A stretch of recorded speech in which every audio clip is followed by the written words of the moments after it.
Chapter 101, Directional Teleportation. Ho ho, you're pretty smart, kid. Enid Strasse looked at Jiang Fei, far from angered. What's going on here? That chick's going back on her words. Jiang Fei squinted at the Black Naga Prince while squinting at him. He thought that Isabella had found someone else to help her and did not intend to help him change his race anymore. Ho ho, our kind is not as shameless as you adventurers. As long as you continue to help Bella with her resurrection, she will definitely keep her promise and convert you into an Nephilim. Enid Strasse smiled. Oh! Jiang Fei nodded. Apparently, as long as the system had already initiated the quest, the NPCs could not renege. Jiang Fei was relieved. After all, there were only 36 chances of racial evolution in the game. This was a once-in-a-lifetime opportunity. If the Nephilim chick goes back on her words, he would suffer a great loss. So, you're not going to help her resurrect? Jiang Fei asked curiously. If this guy helped him, it would be much easier to get the other materials. Of course. For starters, it'll stand guard over Bella's body. As for the materials, that is your mission and also your test. Enid Strasse instantly saw through Jiang Fei's thoughts. Fine, Jiang Fei shrugged his shoulders. Apparently, he still had to procure the quest items on his own.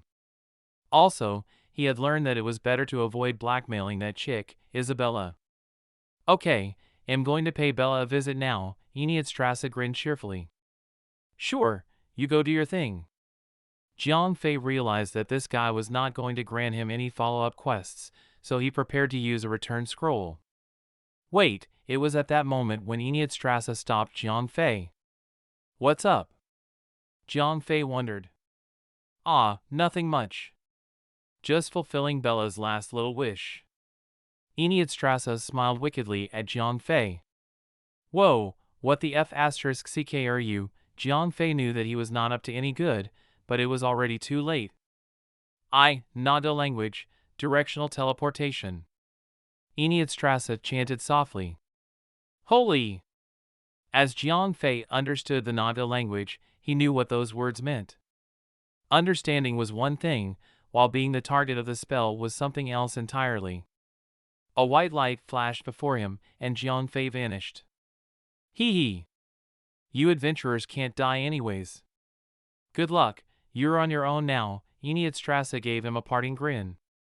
F***ck my life.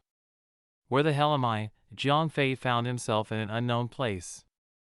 Forget it, he'll figure it out another day. Jiang Fei quickly tore a return scroll. Ding! Your current location is too far from the main city. Return scroll failed. My god, Jiang Fei flung the used return scroll on the ground in fury. Directional teleportation, just like the name implied, randomly teleported a person in one particular direction. How far 1 meter or 1 light year away, it depended entirely on luck. Of course, considering the strength of the Black Naga Prince, it was impossible to transport Jiang Fei out of the solar system, but it would not be a problem to transport Jiang Fei thousands of miles away. It was not outer space, but it was far enough for his return scroll to fail. It could not be helped. He was already here, so he might as well enjoy his time there. Jiang Fei looked at the map. Apparently, he was at Dark Moon Island. F***ck Dark Moon. F***ck Islands. Yet again, Jiang Fei started cursing. A single glance told him all he needed to know. He was not even in the Empire any longer. They had sent him overseas. He started looking around. All the map showed was black, foggy areas. Other than providing the name of the current place, it was totally useless. Cutie, help us clear out some dungeons. At that moment, Rosette Meow Meow sent a message. At least this showed that the map was not some secluded instance. Ha, I yearn for some dungeon runs myself, but I still have to be able to find my way back first. Jiang Fei moaned, frustrated. Cutie, what's up with you? Rosette Meow Meow asked curiously. I've been transported to a place that's really far away, and I can't even use a return scroll to go back. Jiang Fei explained. So, What will you do? Rosette Meow Meow asked. For some reason, this girl was always sidling up to him. I don't know. I'll try to be back as soon as possible, Jiang Fei said. Okay. Rosette Meow Meow ended the voice message conversation, a little disappointed. Forget it, I should look around first. As the return scroll had failed, Jiang Fei decided to walk around the island to see if there was any other way to leave this place. If he did not walk around, Jiang Fei would never uncover any secrets that may be hidden here. Jiang Fei was at the center of the island. There was a massive mountain. There was nobody, and no monsters. After much difficulty, he managed to get out of the mountain. As he approached the beach, he began to hear extremely cheerful music. Ha ha ha, drink! Drink! Ha ha! That idiot can't even hold his bottle properly, come and play. 5 rings for 1 gold coin. The prizes that you win are all yours, quick! Come and see! A black bear is about to jump through the ring of fire, mama. I want to eat that ice cream. It was not just cheerful music. All sorts of voices and a mess of sounds from the hustle and bustle filled Jiang Fei's ears. It felt exactly like when he was at a fun fair as a child. Damn! Where's this place? After getting through layers and layers of the thick forest, Jiang Fei came to an area near the sea and found a huge gathering. 20 or 30 caravans surrounded the area, creating a vast circle. The whole place was bustling, filled with people.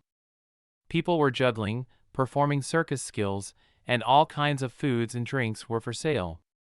The atmosphere was vivacious. However, in this huge market, other than Jiang Fei, a human who stood over 1.7 meters, everyone else was basically green-skinned, tiny beings who grew no higher than 1.2 meters. These green-skinned tiny beings were ugly. They had fangs as teeth, and claws at the end of their fingers. They looked pretty ferocious, but they were only focused on eating good food and having a good time, so no such ferocity was found in their eyes. Moreover, they were all yellow named, neutral creatures. Jiang Fei took a closer look at the one closest to him. The mysterious ring started reacting. Chef Phlegm, Gnome, Elite, Level, 45, Health Points, 75,000, Attack Power, 350, Skills, Cooking, Remarks, the chief chef of the Dark Moon Circus. Great at preparing a variety of delicacies. Dark Moon Circus? What organization is this? Jiang Fei said to himself. Wow! You are really tall. A little green-skinned gnome had run right up and was looking up at him. Racer Bobo, Gnome, Elite, Level, 52, Health Points, 100,000, Attack Power, 225, Skills, Driving a Race Car, Remarks, Dark Moon Circus Racer, Typical Chatterbox. Hello, may I know where am I? When Jiang Fei saw that he had been discovered by someone else, there was nothing he could do but bite the bullet and start a conversation. Chapter 102, Shameless Gnomes. Wow! Wow! We have a guest. The green-skinned, little being did not just leave him without an answer, it actually turned around and ran. Not in fear, at least. Judging by the tone, it was jubilant. Jiang Fei simply followed the little gnome and walked into the market. Everyone, come see. We have a guest. Bobo kept yelling as he ran. We have a guest? Where is the guest? Wow! You are really tall. Hey! Traveler from far, far away, come and try my rum. It only costs 50 silver coins. Come and try my little gingerbread. Only 30 silver coins. These green-skinned gnomes were incredibly friendly. As soon as they saw Jiang Fei, they started greeting him warmly. However, their prices were really quite high.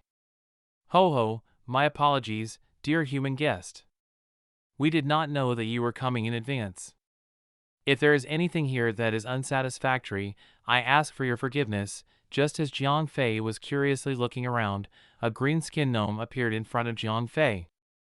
From his wrinkled face, Jiang Fei had to guess that this was one of their elders. Oh, you are too nice. It was me who came here without prior notice and have bothered all of you. Jiang Fei replied politely. At the same time, Jiang Fei gave his ring a light tap. For Gnome, Lord, level 60, health points 300,000, attack power 3,150, skills, Gnome general skills, robbery specialization. Remarks, the head of the Dark Moon Circus. This is a professional gang of robbers. A group of jerks who bully the weak and fear the strong. They will cautiously pry around until they learn more about you. When they learn that you are a solo traveler, this group will rob you dry. My good God, after he was finished reading, Jiang Fei blinked at the old little creature in astonishment. Dear human guest, may I know where you hail from? Does your companion also need to take a break and come to the market? Forer asked enthusiastically in common language. At the same time, Forer said something to the gnome beside him in Gnomish, but Jiang Fei could not understand it. People who did not know any better would have already spilled the beans. If Jiang Fei revealed the fact that he was an unlucky slob who had been unwittingly transported here alone, it would all be over. He was weaker than these gnomes in all sense of the word. They could hold him down by his limbs and do as they wish. Bah, if you call this a welcome, don't expect to see my friends. Jiang Fei mustered with bravado. He had to put up a strong front, for his sake. Dear human guest, this is a small, barren island. There is only food and water where we are at now. Your friends need rest too. We will be thrilled to entertain them. Forer insisted. More gnomes have started to gather behind him. If they ever learned that Jiang Fei was all by himself, they would have won big today. About that, Jiang Fei frowned. How was he going to keep this pretense up? As Jiang Fei hesitated, the gnomes behind Forer had already started sneaking around him. There was no doubting it. They were here to rob him dry. I have an idea. Jiang Fei suddenly had a flash of inspiration. He once heard that gnomes were also an ancient race. These guys might recognize a word or two of the Naga language or Nephilim language even if they did not speak it. Who knows, he might scare the greenskin out of them. Naga language, there are gnomes here, do you guys want to come over and see? Jiang Fei shouted into the distance. Wait, sir! Wait, sir! As soon as the words came out of Jiang Fei's mouth, Forer indeed turned so pale that he no longer looked as green. What's wrong? Jiang Fei asked. Sir, are you a Naga? Forer asked, his voice shaking. Isn't it obvious? Jiang Fei grunted. Forer could not answer. He did not know if this human being was a Naga in disguise, or simply knew a Naga or two. In any case, this seemingly human guy was not someone that the group of gnomes could mess with. Even if he was not a Naga, robbing a Naga's friend would be enough trouble already, right? And if they robbed an actual Naga? Since the beginning of time, Nagas have been known to be particularly notorious. Them not robbing you is already a blessing. You robbing them? Look upon the sun for the last time, enjoy your last pathetic moments. Sir, are you an explorer? Forer tried to change the subject. Oh! Well, actually, my friends and I heard that the base of a group of robbers is located somewhere around here. We're looking for that group of robbers. Do you know where they are? Jiang Fei made something up. Ah! As soon as Forer heard this, his face turned white. He could keel over at any moment. Good Lord! These Nagas were actually here to look for them. It made perfect sense. Nagas were always doing bad things to other evil organizations. Originally, the Nagas used to go around robbing everyone, but they soon stopped, as they felt that robbing others was beneath their dignity. Where then could they get their money? Nobody knew when, but some bastard Naga came up with a certain idea. Ever since then, the Nagas have been specializing in marauding other evil organizations. They would clean up ports of pirates, destroy lairs of robbers. While making a fortune for themselves, they built a good reputation for themselves and getting rid of evil for the people. When Fora heard Jiang Fei's words, he was so terrified that his soul almost left his body. Sir! Just look at us. All of us here are good citizens. Fora explained quickly as he was afraid that Jiang Fei would misunderstand and call the other Nagas here. Yeah. We are all outstanding citizens. The gnomes behind Fora had already thrown the knives that were previously in their hands so far away that they would not be caught with weapons. These guys were all afraid of death. Ho ho, Jiang Fei was slightly amused. How in the world did this group of timid, chicken-hearted gnomes even steal anything? Judging by how they were acting now, Jiang Fei realized that he had been blinded by their high levels. Well, they sent me out as a lone scout. However, if I don't find anything, I will have people to answer to, Jiang Fei frowned. Sir! We get along so well. You are just like our father, how could we bear to let you look bad? I have an idea, take some treasures. They won't be as disappointed. When Fora said this, he was not one bit embarrassed. Damn! My dear, obedient son. That shameless look on your face now really reminds me of myself as a kid. Jiang Fei genuinely admired these gnomes. He had met some timid people before, but never anyone as cowardly as these gnomes. He had met some shameless people before, but these gnomes had no lower limit. Hee hee. As long as you're satisfied, sir. As long as you're satisfied. As Jiang Fei's pronunciation of the Naga language had been flawless, Fora had instantly bought his lie. Chapter 103, Receiving 3 Treasures, Bring them all here. I'll choose for myself. Jiang Fei smiled. He had not expected his act of bravado to not only save himself from being robbed, but to actually swindle these swindlers. No, wait! Go! Go! Take out the 3 most valuable treasures from our storage.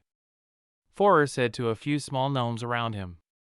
Although he was afraid of Jiang Fei and the alleged Naga force behind him, Fora still had the backbone to deny his wishes. Both the Naga race and human race were famous for their insatiable greed. If Jiang Fei was allowed to go to the treasure storage, wouldn't he just take everything? Jiang Fei did not mind it one bit. He was just as greedy as they feared, but this was his first time encountering gnomes. They were timid, but if he pushed things too far and they actually attacked him out of fear and desperation. These level 50 to 60 elite and even lord monsters would shred him to ribbons. About half an hour later, Jiang Fei realized that his treasure hunting ring had begun to flash. Apparently, the small gnomes had brought the treasures back.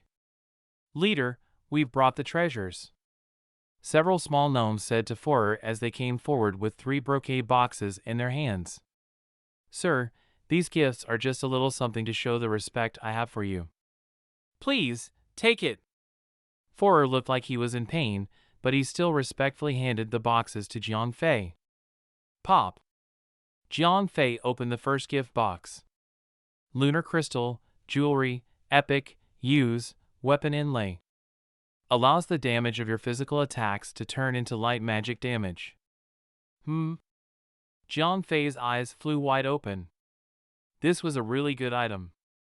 The physical defense of monsters was always far higher than their magic defense. If a physical damage class could deal magic damage with all their attacks, their damage output ability could increase by at least 20%. A pity that this thing was a single-use treasure. Once used on a particular weapon, that would be the end of it. It would be better to use it on a weapon that had the ability to grow. It would be wasted on an early or mid-game weapon. After he took the lunar crystal, Jiang Fei opened the second gift box.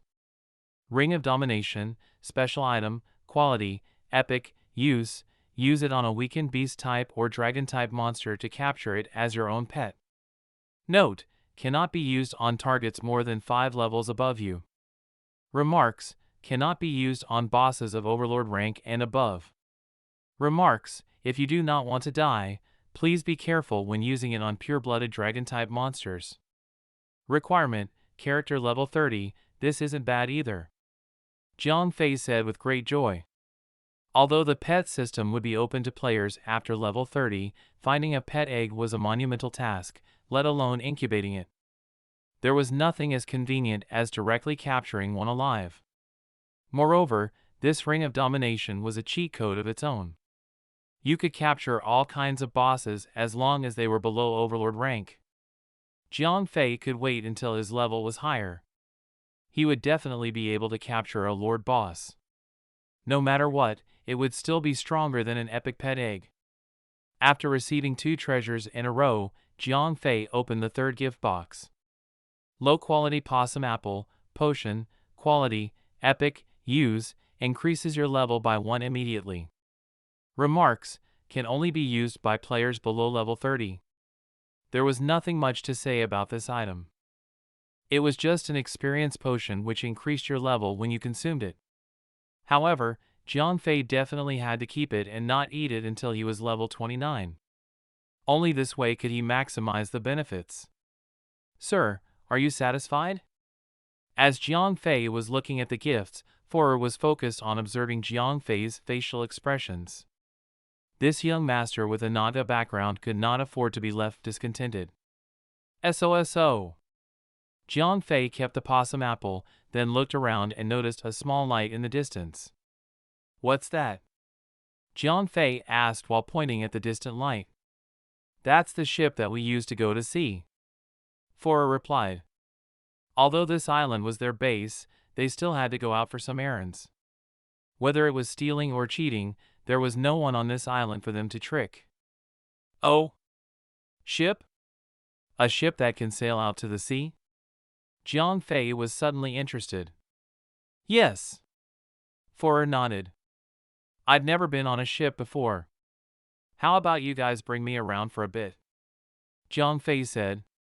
He did not dare to ask them to immediately send him back to Dawnlight City, as they might see through his lies. Of course, not a problem at all. Forer, who had grown very convinced that Jiang Fei was somewhat related to Nagas, did not dare refuse. After 2 hours of preparations, dozens of gnome sailors called out, and Jiang Fei followed Forer aboard the big ship named Gold Coin. The big ship left port and headed for the heart of the ocean. Sir, where would you like to go? Forer asked. Jiang Fei pretended to ponder for a moment, then said to Forer, let's go to Dawnlight City. I heard that place is pretty interesting. Yes, sir. Forer nodded, then directed the sailors to turn the rudder, and the big ship was now headed in the direction of Dawnlight City. Dark Moon Island was truly far from the mainland. After about more than an hour, the big ship took anchor. All right. I'm planning to look around Dawnlight City. Do you guys want to join me? Jiang Fei asked. No.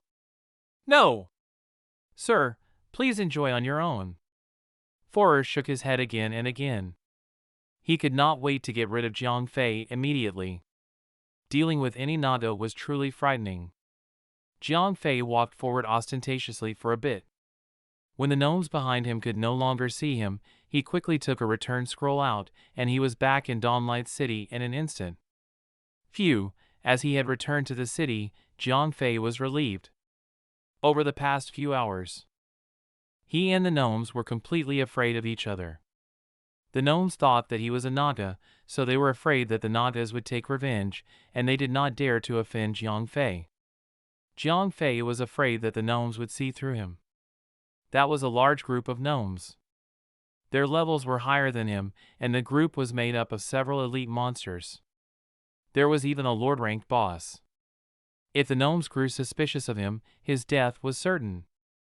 However, this was also because Jiang Fei did not really know much about the gnome race. They were very smart and very suspicious of others, but their timidity often petrified them. As long as there was a 0.0001% chance that Jiang Fei was someone from the Naga race, even if they were provided evidence to the contrary, they would not dare to take risks. They feared death that much. As he had returned to Dawnlight City safely, Jiang Fei secretly cursed Strasse out, but he was also secretly happy at the same time. After all, the accidental transportation to Dark Moon Island this time had yielded him much. As the items in his backpack would easily drop out if he died, Jiang Fei stored all 3 new treasures into the spatial ring.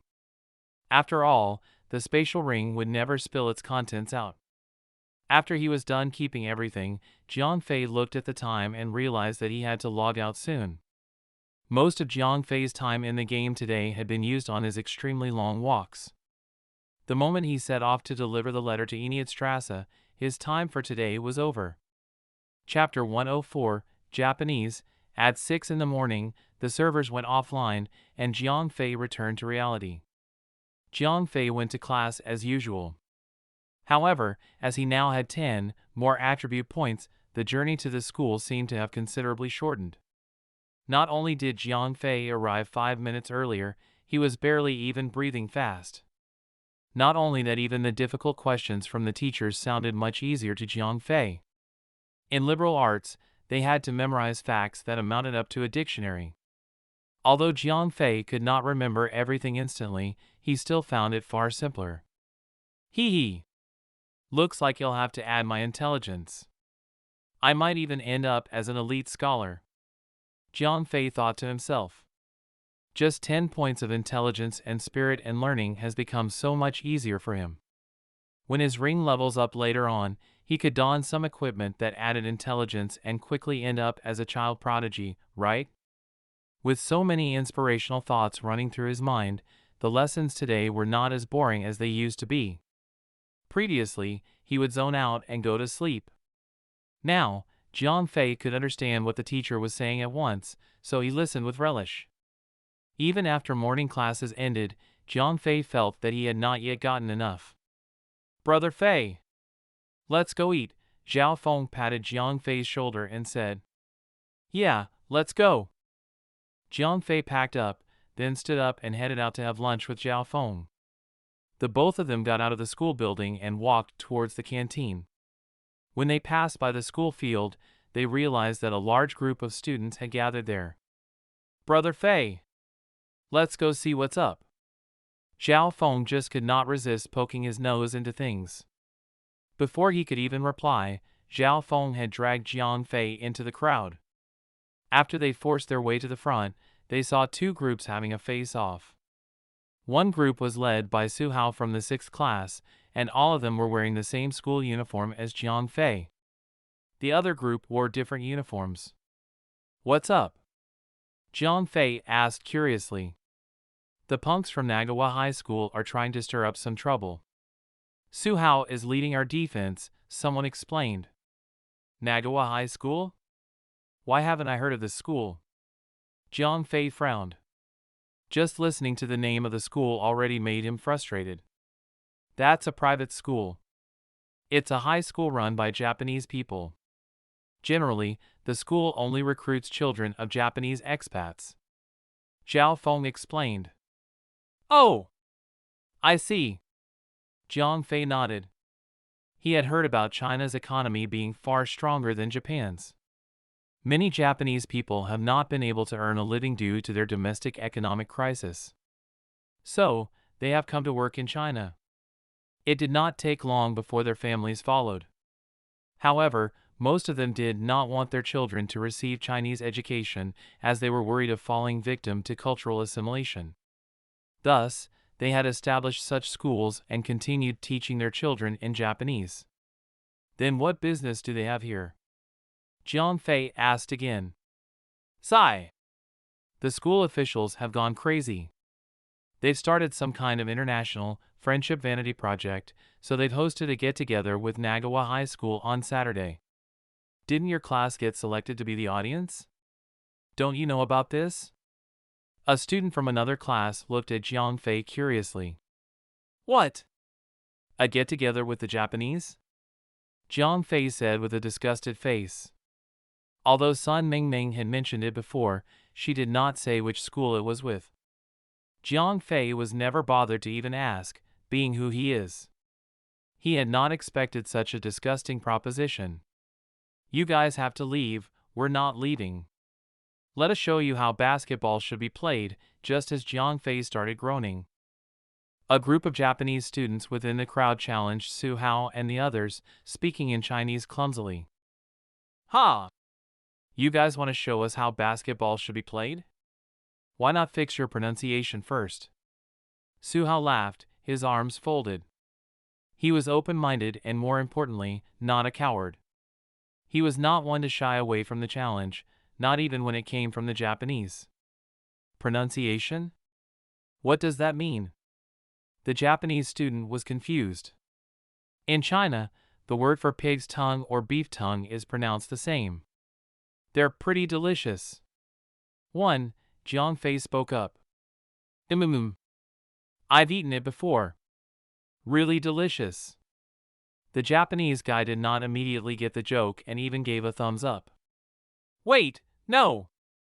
Baka! Who are you calling a pig? It finally settled in after a while. Ah! A pig eating pig's tongue, cannibalism. You guys are really perverted. Jiang Fei muttered. Ah! Although Jiang Fei was not really loud, the crowd was tight enough for everyone to hear it. Humph. You guys only know how to talk. If you're really that good, let's battle it out on the court. The Japanese students were deeply embarrassed. If not for the Chinese students outnumbering them, they would have already started a fight. Sure. We Chinese are all around 1.7 meters tall. Why should we be afraid of Wu Dalan's descendants? Su Hao sneered. The leading athletes from their physical education class were all here. What reason was there to fear them? Very quickly, the crowd moved to the basketball court. Half court or full court, you guys choose. Su Hao asked with a smile, arms still folded. We don't have many people, 3 versus 3, half court. The Japanese students were mainly here to talk about things relating to the get-together, so not many of the group knew how to play basketball. Unable to get 5 people, they could only settle for a half-court game. Brother Fei, come play for a bit? What do you think? Su Hao noticed that Jiang Fei was there. As he was destroyed by Jiang Fei on the court the last time, the entire school knew that he was a beast on the court. Jiang Fei was about to say, "I'll pass, you guys go ahead." However, out of the corner of his eye, he noticed a Japanese student that stood out from the crowd. He was no average Japanese. He was not particularly tall, standing at only around 1.6 meters, but his eyes were gleaming and there was a faint smile on his face. There's something up with this guy. Jiang Fei thought to himself. Jiang Fei realized that these Japanese students had seen Su Hao and the others play basketball before. Since they dared to challenge them, they definitely had to have some skills.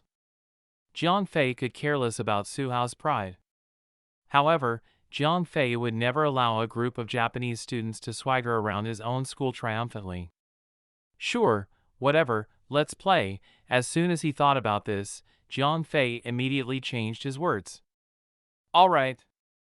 Big man, too, come up here. Well, play with Brother Fei.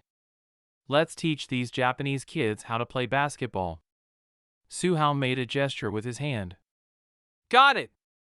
The 2-meter-tall giant walked to the front of the Japanese students, turning the Japanese group into a bunch of elementary school kids. Some of their heads did not even reach his belly button. Our team's complete. Who's playing on yours? Su Hao asked the leading Japanese student. Kato, Matsui, let's go. At that moment, the guy who had caught Jiang Fei's finally stepped out. Translation note, 1. The Chinese word is being used here in some Chinese dialects. It relates to how someone speaks, refer to either grammar, pronunciation, or anything similar, and in some other dialects the same word is commonly used to refer to pig's tongue or beef tongue. 2. The center, C, also known as the 5, or the big man, is one of the 5 positions in a regular basketball game. The center is usually the tallest player on the team and often has a great deal of strength and body mass as well. Chapter 105, Juggernaut in the court, big man. You be careful. The opponent is looking to drill your crotch. Jiang Fei roared from outside the court. Haha, little fatty, you're too mean, ha ha ha, one sentence from Jiang Fei, and everyone was laughing. After all, the center from the 6th class was over 2 meters tall. The tallest Japanese student there was 1.6 meters, and the shortest was 1.5 meters. They were much shorter than the big man. It did not take much for them to drill into big man's crotch. As the Chinese students laughed, the Japanese students outside flushed in anger and embarrassment. If Jiang Fei was not hidden amongst the crowd, he would have been beaten up. However, the three students on the court remained expressionless, especially the guy leading the team. On the contrary, he seemed relaxed. This guy is no joke. Jiang Fei made a mental note to keep an eye on him. My name is Tokugawa Shinji, please take care of me. The Japanese guy leading the team politely bowed to Jiang Fei and the others. However, his eyes were ice cold. Perhaps the others have not yet taken notice of him. Regardless, Jiang Fei was watching him like a hawk. Ho ho, guests first. Since the other side had already bowed out of courtesy, Su Hao felt that it was inappropriate to continue teasing them. He passed the ball to them. We want stand on ceremony then. Tokugawa Shinji did not delay the game either. He immediately passed the ball to the point guard. As soon as the game began, Jiang Fei could tell that the three guys were pretty skilled. However, Su Hao and the others were pretty much on the same level. There was nothing special about Kato and Matsui, but Jiang Fei could not shake off the dangerous vibes coming from Tokugawa. As Jiang Fei had his eye on Tokugawa, he did not participate much in the offense. Instead, he tried to pass the ball to the giant Su Hao as much as possible. Jiang Fei's performance throughout the entire game ended up being a little dull, which left students wanting to see him in action disappointed. The scores of both sides grew side by side, and Jiang Fei became frustrated. He was having trouble determining what tricks these Japanese guys had up their sleeves. Suddenly, Tokugawa Shinji spoke to the two guys beside him in Japanese, and the playstyle of their team changed all of a sudden. They had been executing long shots since the beginning, but now they were trying hard to get the rebound. Jiang Fei frowned. This was not normal. If they were evenly matched, it would make sense for them to try to get the rebound. However, they were 1.5 meters tall, and they were trying to rebound with someone who was 2 meters tall. If there was no secret trick behind this, what them? Ah! After a few bumps, the big man suddenly screamed and fell to the ground. What happened to you? Su Hao immediately ran over to check on him. What's wrong? Jiang Fei also asked with concern. He sprained his ankle, Su Hao said after checking. They boxed me in and the two of them suddenly pushed me really hard. I wasn't prepared with the landing, so I ended up spraining my ankle. The big man grunted through his pain. Big man, you go get some rest for now. Who's Z? Come on up. Su Hao looked a bit cross. However, the opponent had been discreet, so they were not in a good position to call them out. But the entire team was undeniably more cautious now. The game went on again. In less than 5 minutes, Kato deliberately turned his knees slightly while doing a layup and struck Huzi's stomach. This heavy blow instantly caused Huzi to fall to the ground in pain. F*CKU. You did that on purpose, didn't you? Su Hao could not rein his anger in anymore. He had even raised his fists and was winding up to throw punches. The F*CK. Is this MMA or basketball? Jiang Fei's schoolmates outside the court started booing and lambasting the Japanese players. Basketball has always been a full-contact sport. You can only blame your own players for being too soft. Kato responded clumsily in Chinese. As it was an unplanned match, there were no referees present. This gave the Japanese players room to become somewhat unscrupulous. Jiang Fei looked up at the three Japanese and noticed that Tokugawa was mouthing some words at him. Sick man of East Asia, way you Japs. Remember this. The rules were your own choice. Don't you quit on me now. Jiang Fei's face darkened as he spoke those words in a menacing voice. At that moment, Su Hao's eyes were also blazing. After he found someone to substitute Huzi, the game continued. Give me the ball. This was the first time Jiang Fei had asked for the ball since the start of the game. Okay. Su Hao passed the ball to Jiang Fei. He was rather pleased. He knew that things were going to go badly for the Japanese. The real beast in their team had finally been released. After receiving the ball, Jiang Fei shot through the court. With his cat-spared boots of accuracy and additional 10 agility, he broke out with full force. Kato, who was guarding Jiang Fei, did not even have time to react. Jiang Fei was not a very rough player by nature.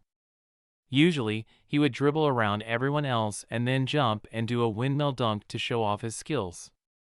However, these Japanese guys had actually played dirty twice in a row and hurt 2 of his schoolmates. Everyone had a temper, let alone the particularly prideful Jiang Fei. Jiang Fei feigned a jump before crouching down low. Then, he released all the strength from his legs and shot upwards like a cannonball. Boom! Jiang Fei's shoulder rammed into Kata's chest, but that was just the beginning. As he now had an additional 10 strength, Jiang Fei was practically a human beast. His ascent was not slowed by the slightest. He sent Kato flying upwards by over a meter. Then, Jiang Fei broke away from Kato, who had flown out of the court, and continued to rise. At the same time, with both his hands, he did a slam dunk, sending the basketball right through the net. Cough cough. Kato was seeing stars and foaming at the mouth. Baka! Are you trying to kill him? The Japanese guys became anxious. Ho ho, basketball has always been a full-contact sport. You can only blame your own players for being too soft, Jiang Fei quoted their own words back at them. Your Excellency, you're pretty good. Tokugawa Shingi's Chinese was fluent. Initially, all his attention had been on Su Hao, and he did not take much notice about Jiang Fei, who had been laying low. However, it would be difficult to ignore him now. We Chinese people never like to stir up trouble, but we are never afraid of trouble. What now? Do you still want to continue? Jiang Fei looked at Tokugawa Shinji coldly. Who's fighting? Who's fighting? At that moment, a balding, middle-aged fat man who started squeezing through the crowd. Oh my, Kato, are you okay? As soon as the middle-aged fat man saw Kato lying on the ground, he ran over there. Dean Wang, don't just look at the Japanese students, 2 of our own are wounded as well. Zhao Feng called out.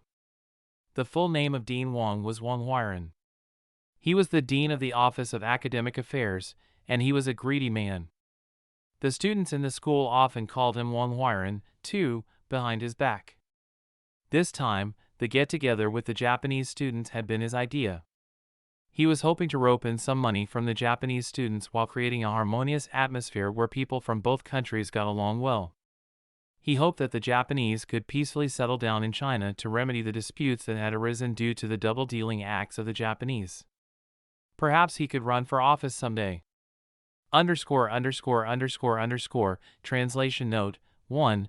The phrase sick man of Asia or sick man of East Asia, Chinese simplified, Dongya Bing Fu, originally referred to China in the late 19th and early 20th centuries when it was riven by internal divisions and taken advantage of by the great powers. China was forced to sign a series of unequal treaties, culminating in the Japanese invasion of China during World War II. The phrase may be considered derogatory, as it mocks the Chinese government and the Chinese people for being weak. The phrase was intended as a parallel to sick man of Europe, referring to the weakening Ottoman Empire during the same period. Like the sick man of Europe term, it has also been used to refer to numerous other Asian countries. 2. The real name of the dean. Wang Huiran is read the same way as the nickname that the students used to refer to him behind his back. The only difference between both is the second character. Translates to bad guy or bad person. Here, the students are making a pun out of the dean's name. Chapter 106, King of Masks, you, shut up. Dean Wang glared at Zhao Feng.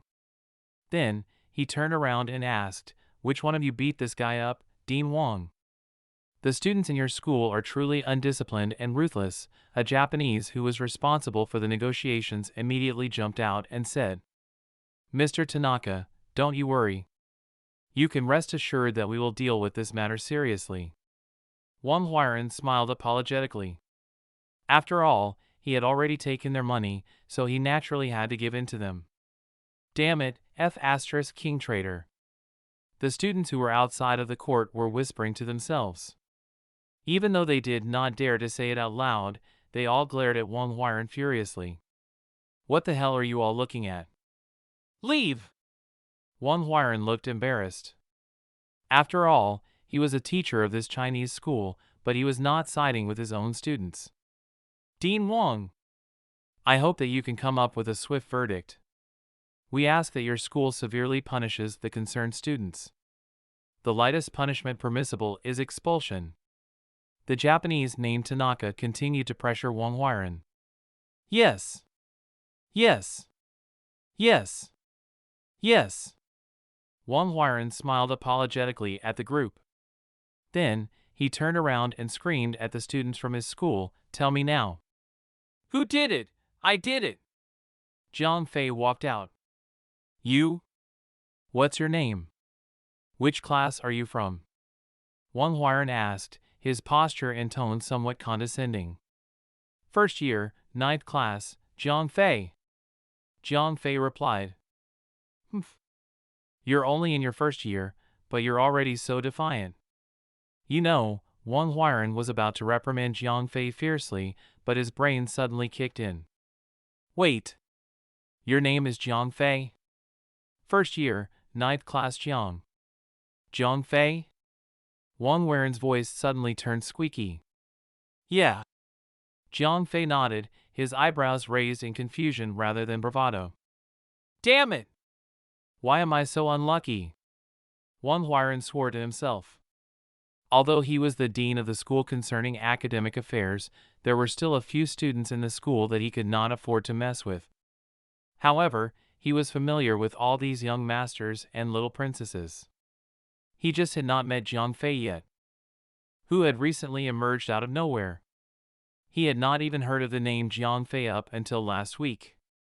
But after Han Tianyu blew things up on Monday with armed helicopters and 4 fully armed bodyguards, it was impossible to slip past the dean's sight. He was trying to get on the good side of the Japanese because he wanted to get some money. However, if he offended someone like Jiang Fei, who had an armed helicopter fly over the city center whenever he liked, it would be over for him. Dean Wang, please decide on the fairest penalty. The clueless Tanaka continued to pressure Wang Huiran. Well, Jiang Fei, can you tell me more about what actually happened here? Wang Huiran was really quite thick-skinned. A master of the 180-degree about-face. Just a moment ago, he looked as if he was about to expel Jiang Fei, but now he had put on an obsequious smile. Jiang Fei described the situation in full. It seems that both sides have made some mistakes. You guys are still young, it is normal to be impulsive. All of these are just misunderstandings. Misunderstandings. I'm sure that everything was done unintentionally. All of you should understand each other and forgive each other. On the one hand, he did not want to offend Jiang Fei. On the other hand, Wang Huiran did not want his path to fortune destroyed. So, he could only play the fence-sitting peacemaker. What do you guys think? Jiang Fei looked at the big man and Hu Zi, who were both injured. I'm fine. Just a small injury. Hu Zi had already stood up. Although the big man was limping as he walked, it was not a big problem. Both of them were sports students. They get injured very often, and they knew how to avoid major injuries and minimize the damage to themselves. Then, Jiang Fei glanced at Kato, who was still lying on the ground. This kid was already foaming at the mouth and lay unconscious. His internal organs had literally been displaced. It did not seem like a minor injury. Jiang Fei had strength but not the skill. If Han Tianyu's bodyguards had been playing with them, this kid would either be dead or half dead. Forget it. Since he did not suffer any losses, naturally, Jiang Fei did not want to continue arguing. After all, this was related to the school's reputation. No! We object. You are being biased. Even though Jiang Fei had let it go, Tanaka was not as willing. Enough. At that time, even before Wang Huiran could say anything, Tokugawa Shinji suddenly spoke up. Tokugawa-kun? Tanaka was confused. Although he was a teacher and Tokugawa was a student, Tokugawa Shinji held far more sway than him. Can't you tell? That Wang guy clearly doesn't want to mess with that Jiang guy. Even if you put a gun to his head, he wouldn't dare take any action. Stop making a fool of yourself here. Let's just go, Tokugawa Shinji said to Tanaka in Japanese. Okay. Tanaka nodded in agreement. Then, he turned around and said to Wang Huiran, "We, Nagawa High School, express strong indignation about this incident, and we will lodge an official protest to the senior management team of your school. Do whatever you want." Wang Huiran was finally getting a little crossed. "I'm only giving in to you for the sake of the money. Do you really think that you can push me around like a weakling? Let's go." Tokugawa Shinji did not even look at Kato, who lay motionless on the ground. He turned around and led his people away. Spread out, nothing to see here." Wang Huiran saw that the little devils were gone. "You're really something, Ah Fei. Hey, race a reward for you." Sun Mingming suddenly appeared from God knows where and handed the hamburger in her hand to Jiang Fei. "Where'd you get it from?" Jiang Fei took a bite out of the hamburger. He was famished. He had originally planned to go to the canteen to get a meal. Thanks to the game, the canteen had already been closed long ago. Hee, when I saw how you took the initiative to protect the school's reputation just now, I ordered someone to get you some fast food. Sun Mingming laughed and said. This mighty class representative was a strong advocate of collective honor. Mighty class rep, what about me? I also haven't had my lunch yet. Xiao Feng plodded over. Go buy your own. Sun Mingming rolled her eyes at Xiao Feng. The pretty boy gets a hamburger, but the boy with a big round face doesn't. I hate this world and its love for good looks. Xiao Feng snorted. Stupid fatty, are you trying to pick a fight? Sun Mingming was embarrassed. She raised her fists up defensively. Brother Fei, someone is about to hit me, but you don't even care. Xiao Feng slid behind Jiang Fei. Why should I care? Your own mouth is full of sh*t, I can't help you even if I tried to. Jiang Fei rolled his eyes in frustration. Brother Fei, I thought wrong about you. It's hoes before brothers for you. Xiao Feng said dramatically. Stupid fatty, it'll kill you. The blushing Sun Mingming finally lost it. She chased after Xiao Feng, and they both ran far away. Thanks! Brother Fei, Su Hao walked over. Ho, don't mention it. Jiang Fei took another bite out of his burger, shook his head and smiled. Those F**king Japanese students are too much. I had originally planned to teach them a lesson with some dirty tricks, but you are the far bigger man. Su Hao smiled and said. Jiang Fei had once impressed him on the basketball court.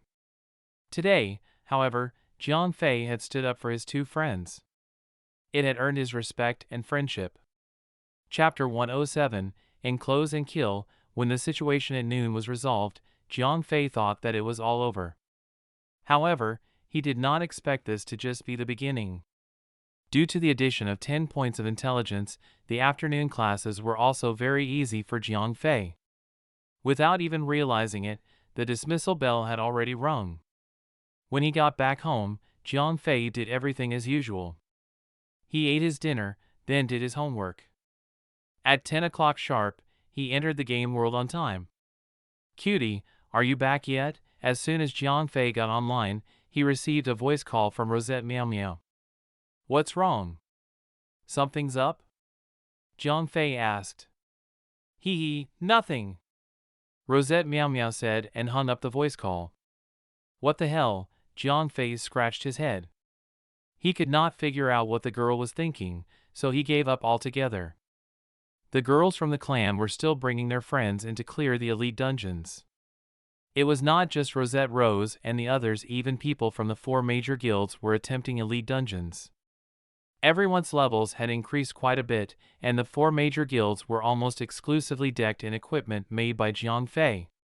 So, they had managed to get through the elite dungeons 2 days ago. However, unlike the divine blacksmith Jiang Fei who sold wholesale equipment, they needed much more equipment. Thus, it was compulsory for them to spam elite dungeons every single day. Should I get out of the city to grind some levels? As Jiang Fei muttered to himself, he walked out of Dawnlight City. Not long after he left the city, Jiang Fei realized that several bandits were shadowing him. These bandits were hidden, but Jiang Fei's mysterious ring were flinging huge red arrows above the heads of the bandits. It was way easier to spot them compared to unhidden players. 1, 2, 3, 4, 5, 6, Jiang Fei counted carefully. There were actually 6 of them behind him. Are they trying to King rob me again? Jiang Fei sighed.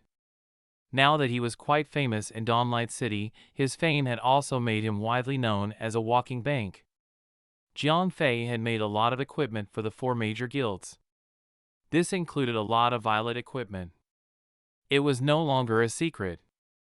If he could sell violet equipment to others, he had to be modeling his own products, right? He might even have golden equipment. So, several bandits were targeting Jiang Fei. These bandits usually worked as a clan. Other than leveling, they did not kill bosses or attempt any dungeons. They specialized in killing others and taking their equipment at places where there were no NPCs. Jiang Fei's status in Dawnlight City had quite the standing at the moment. Everyone knew that Jiang Fei had valuable equipment. However, only bandit groups such as this one dared rob Jiang Fei. It was something that not even guilds dared dream of. This was because Jiang Fei was a divine blacksmith. He mass-produced ascended equipment, so he had a good relationship with the 4 major guilds. If any guild robbed Jiang Fei could just make a whole bunch of equipment for the 4 major guilds in anger. The 4 major guilds would definitely be thrilled to help Jiang Fei destroy the small guild that robbed him. However, bandit groups did not have to worry about this. They had very few people and no physical headquarters. Moreover, guilds could not declare war on small organizations like clans. So, even if they could not beat other big guilds, they could make a run for it. Even if Jiang Fei had 4 major guilds supporting him, it would be a waste. The guilds could not do anything for him whatsoever. Ooh! There's a familiar face. Jiang Fei took a closer look and found a familiar face among the invisible bandits. Venomous Wolf, Elf, Bandit, level 20, health points 1750, attack power 287, remarks, member of Phantom Killers. Ho ho, some people really never learn. Jiang Fei sneered. There was no doubting it. It was the Wild Wolf Trio. After he looked at the levels and equipment of the bandits, Jiang Fei already had a good gauge on their strength. After all, players had to rely on clearing dungeons to get proper equipment. However, elite dungeons were not something that average parties could clear. Anyone who cleared elite dungeons were all part of big guilds or clans that were especially strong. People from these organizations rarely went anywhere on their own. When they moved about in groups, these bandits did not dare to rob them. Most of the players that they killed were pub players who only had a few green pieces of equipment on them. So, Jiang Fei could only imagine the gear on these bandits. Since you guys want to play, I'll play along. Jiang Fei thought about it and deliberately walked towards a place where NPCs did not patrol. Boss! That Verger glider is courting his own death. He actually went to Zone B. NPCs only patrol that place once every 3 hours. Venomous Wolf reported. Encircle him. Let's look for an opportunity to kill him and make a fortune. A pleasant female voice replied. No one would have thought that the leader of this bandit group was actually a girl. The more Jiang Fei walked, the further he got from the city. The bandits who were following him slowly caught up to him. These invisible bandits were not alone. Many other classes who were incapable of becoming invisible had also swarmed in from all directions. They ran ahead of Jiang Fei, prepared to ambush him. This was because Venomous Wolf and the others had experience in fighting with Jiang Fei. They knew that Jiang Fei had a lot of health points and damage, and he was not someone that could be killed by just a few people. Ha ha ha. Verger glider. You could have easily taken a different path, but you walked right into hell. Just as Jiang Fei walked into a dense jungle, vicious wolf and hungry wolf showed themselves and blocked his path. Ha! My old, naked friends. Do you want to streak again? Jiang Fei remained as poised as ever. His words were sharper than 1,000 blades. They precisely struck the wild wolf trio's weak spot. After they had to run around naked the last time, they had not dared lift their heads up for a few days. Verdure glider. You're too arrogant for your own good. We are going to wipe the floor with your ass this time. Hungry wolf sneered. Heh. Why so confident this time? The 6 bandits tailing me? Jiang Fei laughed and said. What? Hungry wolf was shocked. If Verdure Glider dared to come here, even though he knew of the 6 bandits behind him, had he already called for reinforcements to destroy all of them? Attack! The more Hungry Wolf thought about it, the more he felt like that was the case. It was time to send them out. Are we not going to wait for Big Sis? Vicious Wolf asked. We can't afford to wait any longer. His reinforcements are arriving soon enough. Attack now! Hungry Wolf shouted loudly. All right. Kill! Upon Vicious Wolf's shout, about 4 or 5 people jumped out of the bushes on both sides. These guys were all warriors or magicians classes that could not turn invisible. They even had a healing type knight among them. As these people were not invisible, the mysterious ring had not marked them.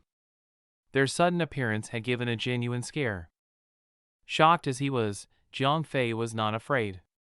He had once tanked a Vice Leader boss along with around 30 to 50 elite monsters at the same time, so there was no way he would be afraid of these garbage players. Charge! A widely known battle tactic was to kill the healer first. With Charge, Jiang Fei instantly appeared beside the knight and knocked the player down. At the same time, Jiang Fei immediately used Charge again to vanish elsewhere, evading the attacks of the bandits. Once again, he had run out of their range. Chapter 108, One Word, Abuse. Bash! -402, -415, -897. Critical, ding! You have eliminated XXX. With one bash, the healer was instantly dead. It could not be helped. Although the knight was in heavy armor, the knight did not have many health points. Currently, Jiang Fei had more than 9,000 health points and each bash dealt more than 400 damage. With a critical hit, the healer was knocked down into the grave.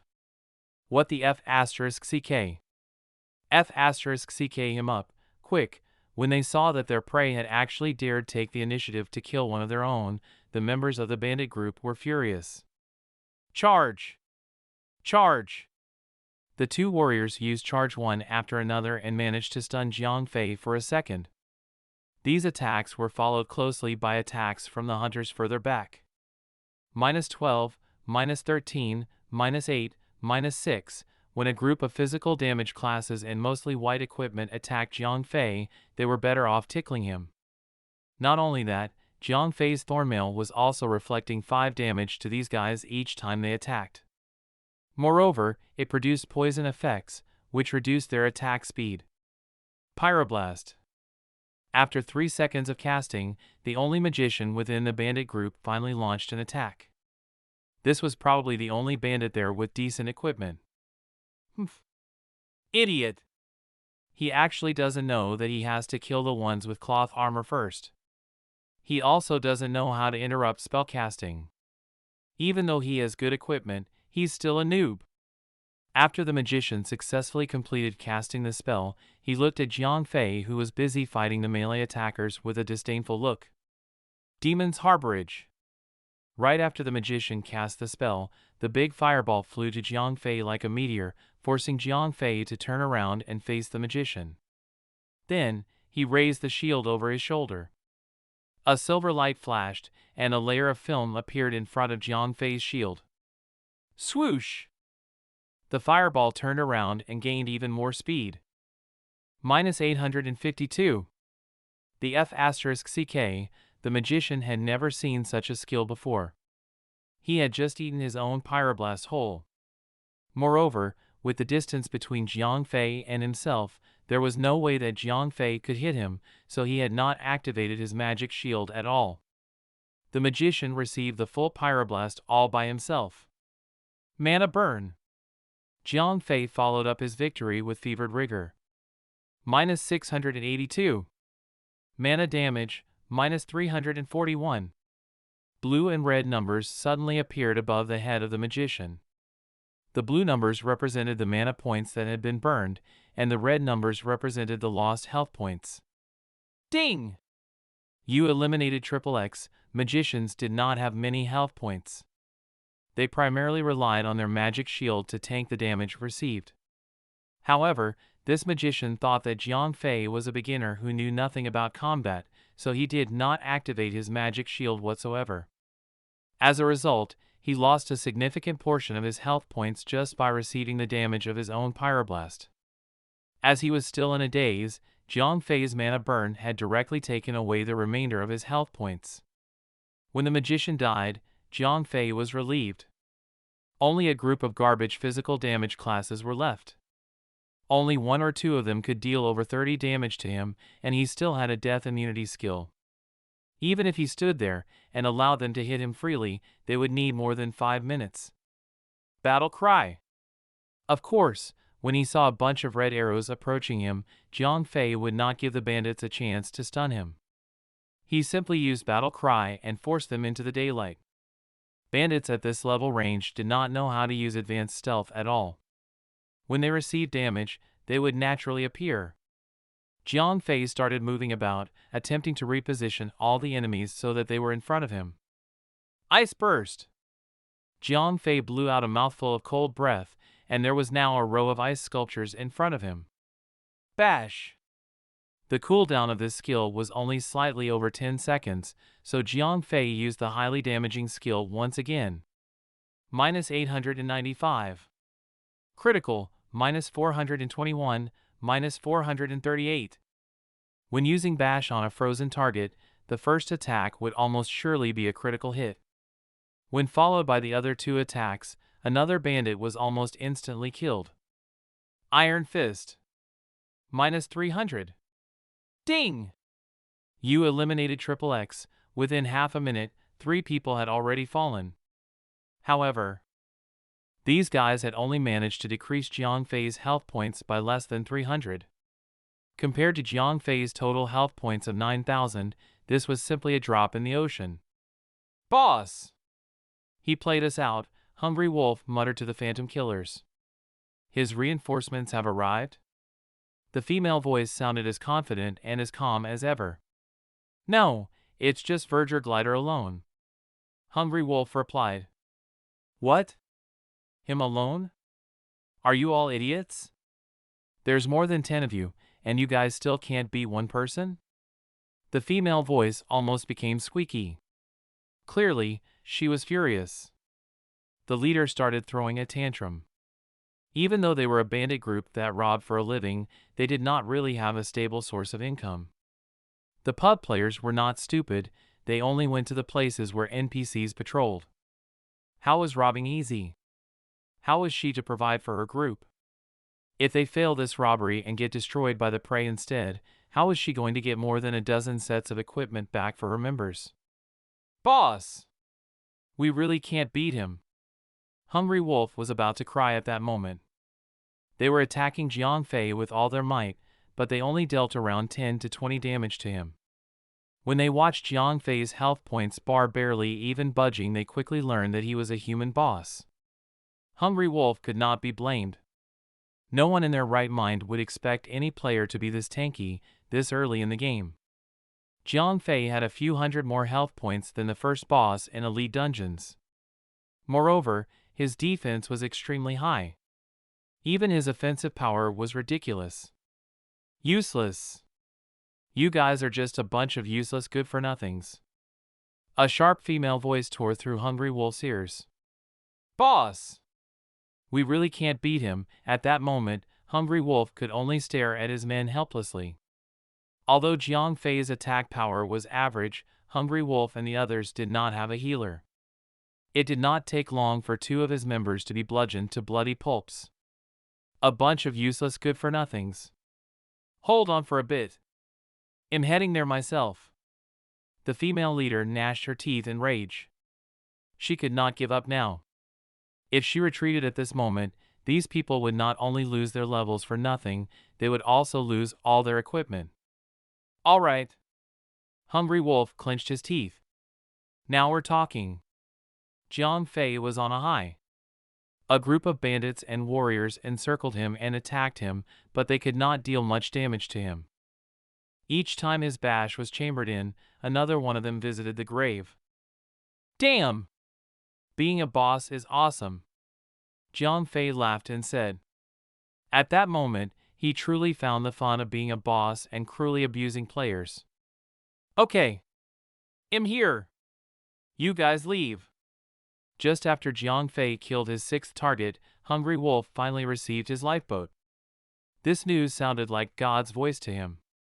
His party was quickly becoming wiped out. Chapter 109, The Nature of the Profiteering Merchant. Huh? Why stop? Jiang Fei was still indulging in his bloodlust when Hungry Wolf quickly turned tail. Indeed, Jiang Fei was strong, but there was nothing he can do if the opponent decided to run away. Why? While Jiang Fei was feeling disappointed when he saw a humanoid figure speeding toward him. Approximately 100 m away, the figure turned invisible. Ha! She who comes does not bear a good will, she who bears good will would not come. Jiang Fei laughed. Entering stealth before even reaching me, you want me dead, don't you? Unfortunately, the signature move of the bandit class, stealth, was ineffective against Jiang Fei. The red arrow was like a beacon to him. It was always better to be visible against Jiang Fei. Heavily armored warriors flying out of the bushes had given him a genuine scare. In this case, the arrow was showing him the precise location of his hunter. Night Shadow, Elf, Bandit, level 22, health point 2150, attack power 585, note, guild leader of Phantom Killers. Haha, I've really drawn the boss out. Moreover, it's some chick. Jiang Fei smirked. Although her overall attributes and equipment were pretty decent, it was an entirely relative statement. Charge and Ice Burst were still on cooldown. Hence, Jiang Fei pretended to remain clueless. He continued looting the dead bodies scattered around him. The female bandit was indeed patient. Inch by inch, she closed the distance between Jiang Fei and herself. Even so, she still maintained a distance of 3 meters from Jiang Fei without taking any further action. Again, Jiang Fei bent over to loot an item and the female finally made a move. Ambush! Minus 125. Apparently, the female bandit was confident of her attack. That was the very reason why she had not opened up with a player-disabling skill like a typical bandit class. Instead, she had used a sure-kill attack which possessed a great burst of damage. Unfortunately, she had miscalculated. She thought that Venomous Wolf had exaggerated Jiang Fei's abilities to cover up his arse. That was why she had not paid much attention to Jiang Fei and tried to suppress Jiang Fei with her sure-kill skill. It usually resulted in more than 1,000 damage that could instantly kill a magician class. On Jiang Fei, it had only dealt over 100 damage. Her confident grin quickly vanished. When Jiang Fei's health bar did not even twitch, she decisively escaped. This was impossible. Bandits relied on their ability to strike first and kill their prey before they could react. Only a fool would attempt to face a single opponent head-on. What? Jiang Fei was stupefied. He had not expected the female bandit to escape without even looking back. Unfortunately, both Ice Burst and Charge were still in cooldown. There was nothing he could do. Before he could even straighten back up from his double-down position, the female bandit was already vanishing. Verger Glider. This is not the last of me. I will be back, she left with a tinkling, chime-like laughter and disappeared deep into the forest. Haha, Jiang Fei helplessly shrugged. Obviously, he had made another enemy. He shook his head without much care and continued looting the equipment. As Jiang Fei was clearing up the scene, Night Shadow, Venomous Wolf, and others had reassembled. "Boss, how is it?" Vicious Wolf was dull-witted and mentioned the taboo phrase. "Verger Glider is abnormal." Night Shadow furrowed her brows. She was young and beautiful, nothing like the typical next-door gentle beauty, but more of the heroic kind. Anyone would agree that she deserved an acting role in a fantasy epic. "I told you so," Hungry Wolf mumbled. "Shut up." Night Shadow glared at Hungry Wolf. "Boss, what should we do?" Vicious Wolf asked. "Let's just focus on reimbursing our brothers and sisters first. Verger Glider is packing more heat than any Royhead I know, so let's level up and find some better gear. It would make victory all the sweeter." Night Shadow elaborated, carefully and slowly. "Sounds great," the guild members nodded. There was no other option. There were only a little over 20 of them, and Jiang Fei had killed 11 of them. To compensate for the equipment lost even by robbing other players would take at least 1 or 2 days. Hungry Wolf and the rest left. "This is not the last of me," Night Shadow gritted her teeth. Jiang Fei categorized his loots. Green equipment went to the guild storage.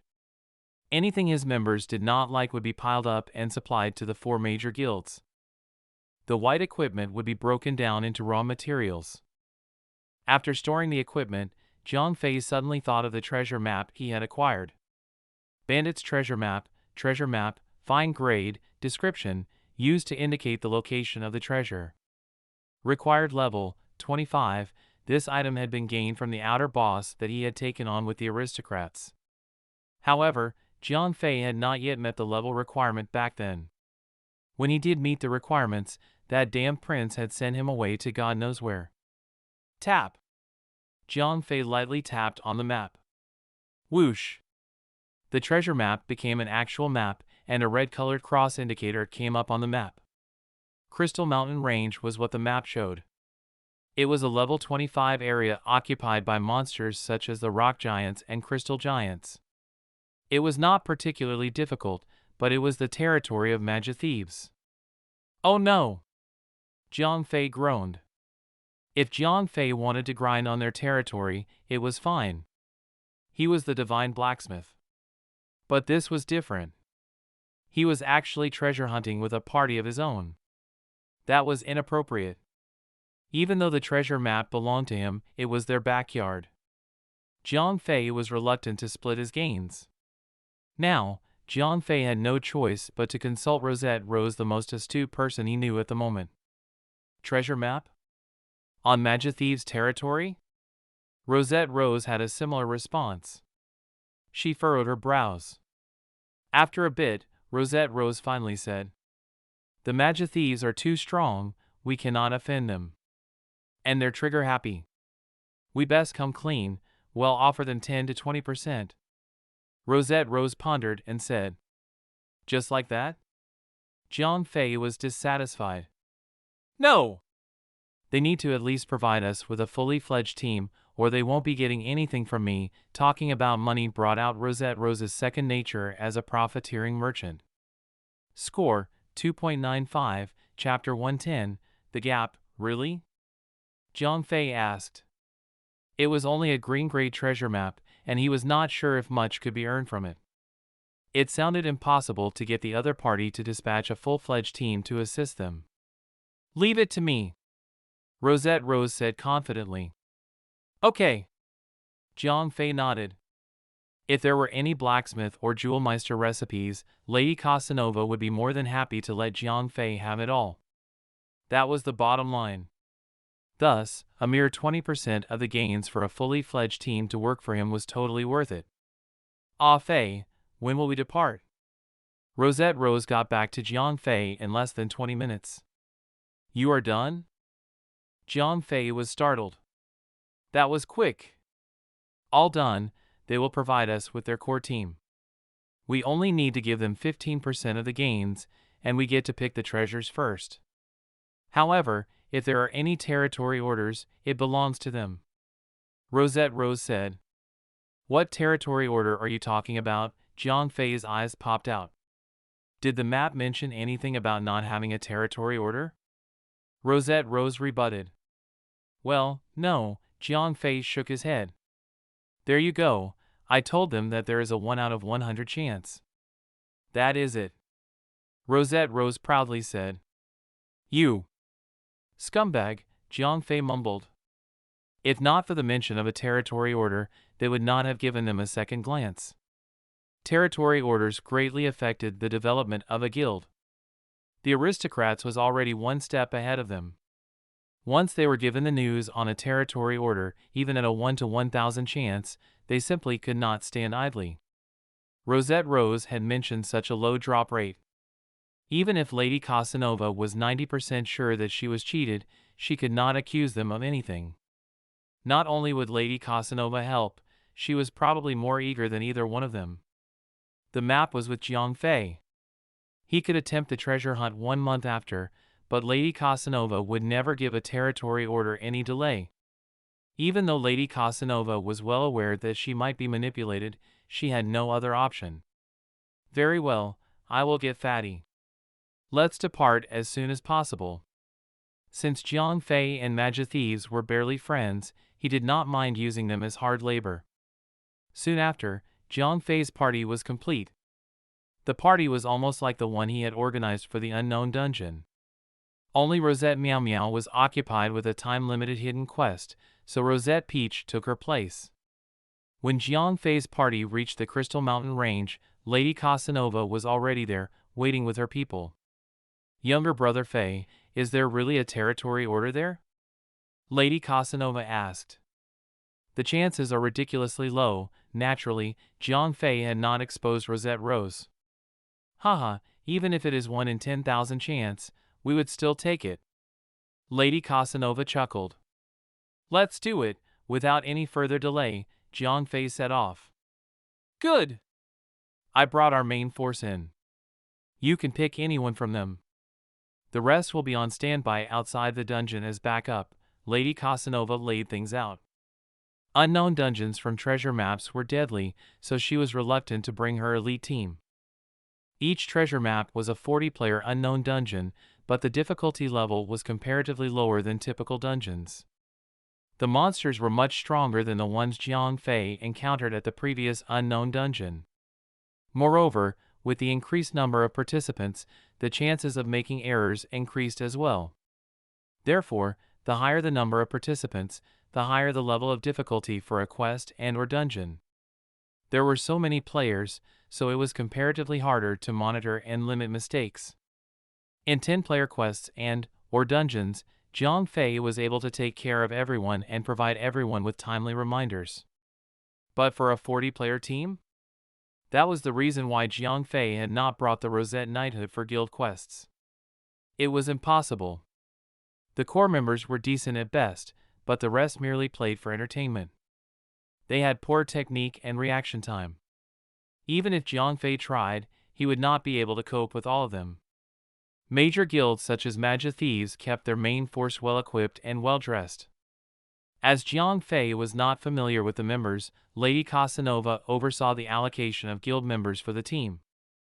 After the formation of the 40-player team, Jiang Fei brought the team into the unknown dungeon as per the treasure map. In a change of scene, Jiang Fei and the team found themselves inside a huge cavern. The whole of the cavern was formed by purplish crystals. It was not dim and dark like other caverns. Instead, it was surreally beautiful, illuminated by spectrums of lights from those crystals. So beautiful! Rosette Peach exclaimed.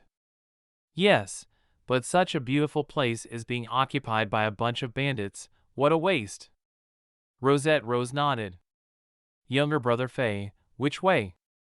There was only one thing in Lady Casanova's mind, the treasure.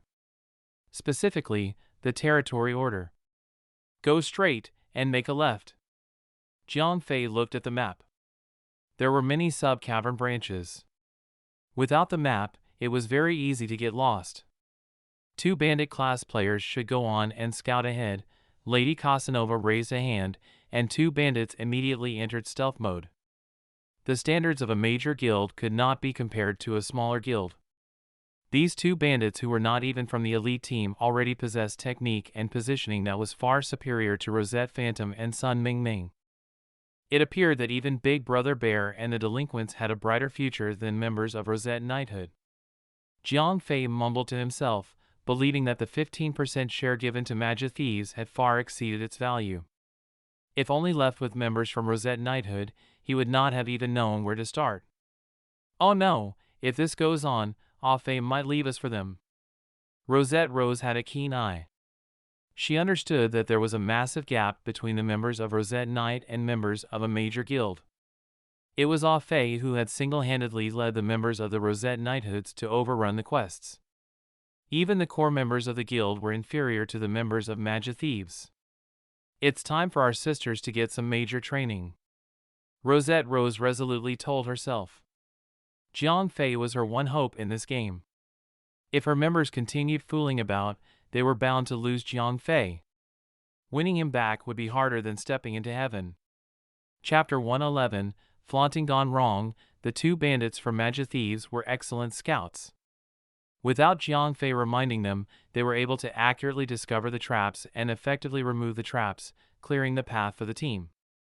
After some distance, the booby traps came to an end.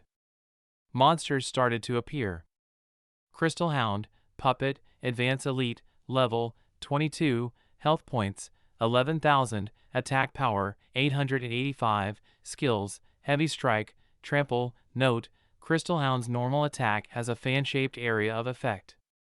Dazzle Dance, lure the monsters in, one at a time. Leave our backs to the team.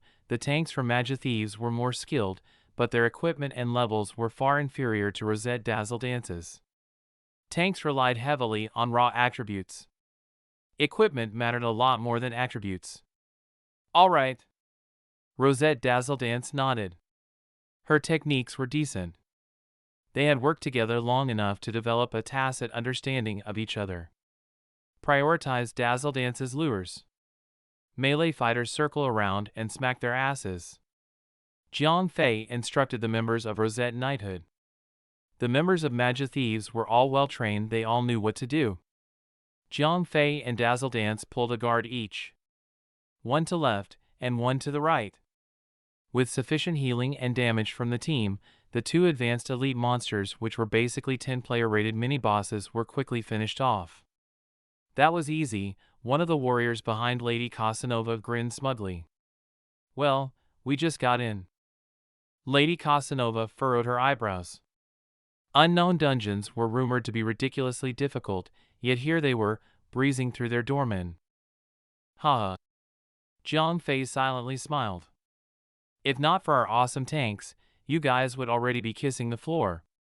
Jiang Fei thought inwardly. Fei, noticed it yet? Rosette Rose asked. What do you mean? Jiang Fei was confused. The monsters here do not provide any experience, but they drop a lot of money. Rosette Rose said. Right. Jiang Fei was startled. He had just only noticed it. Yes, there are different types of dungeons. Treasure map dungeons do not give any experience. The monsters drop money while the bosses drop treasures. Lady Casanova was well informed. After the gate deities, the cavern opened up into an underground hall. Cave Beast, Elite, Level 22, Health Points 6,000, Attack Power 450, Skill None. Note, live in groups and commonly found in caves.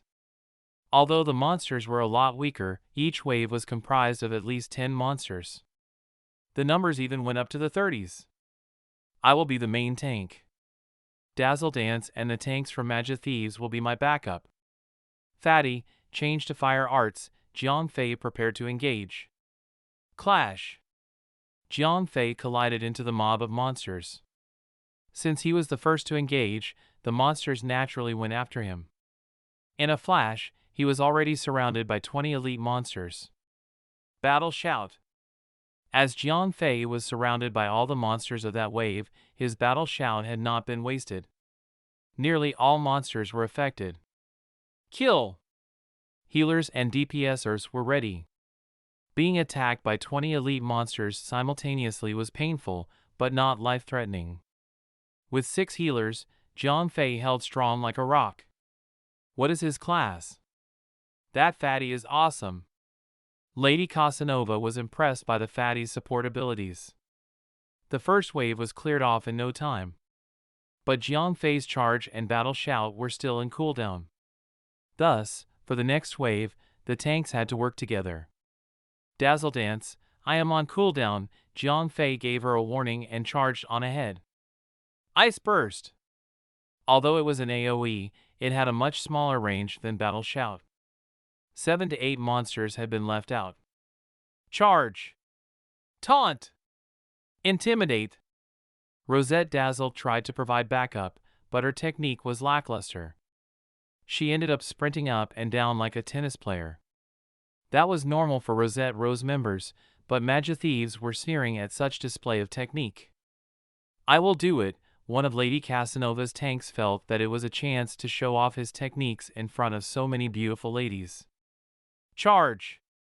Provoke! Of course he would be a skilled tank.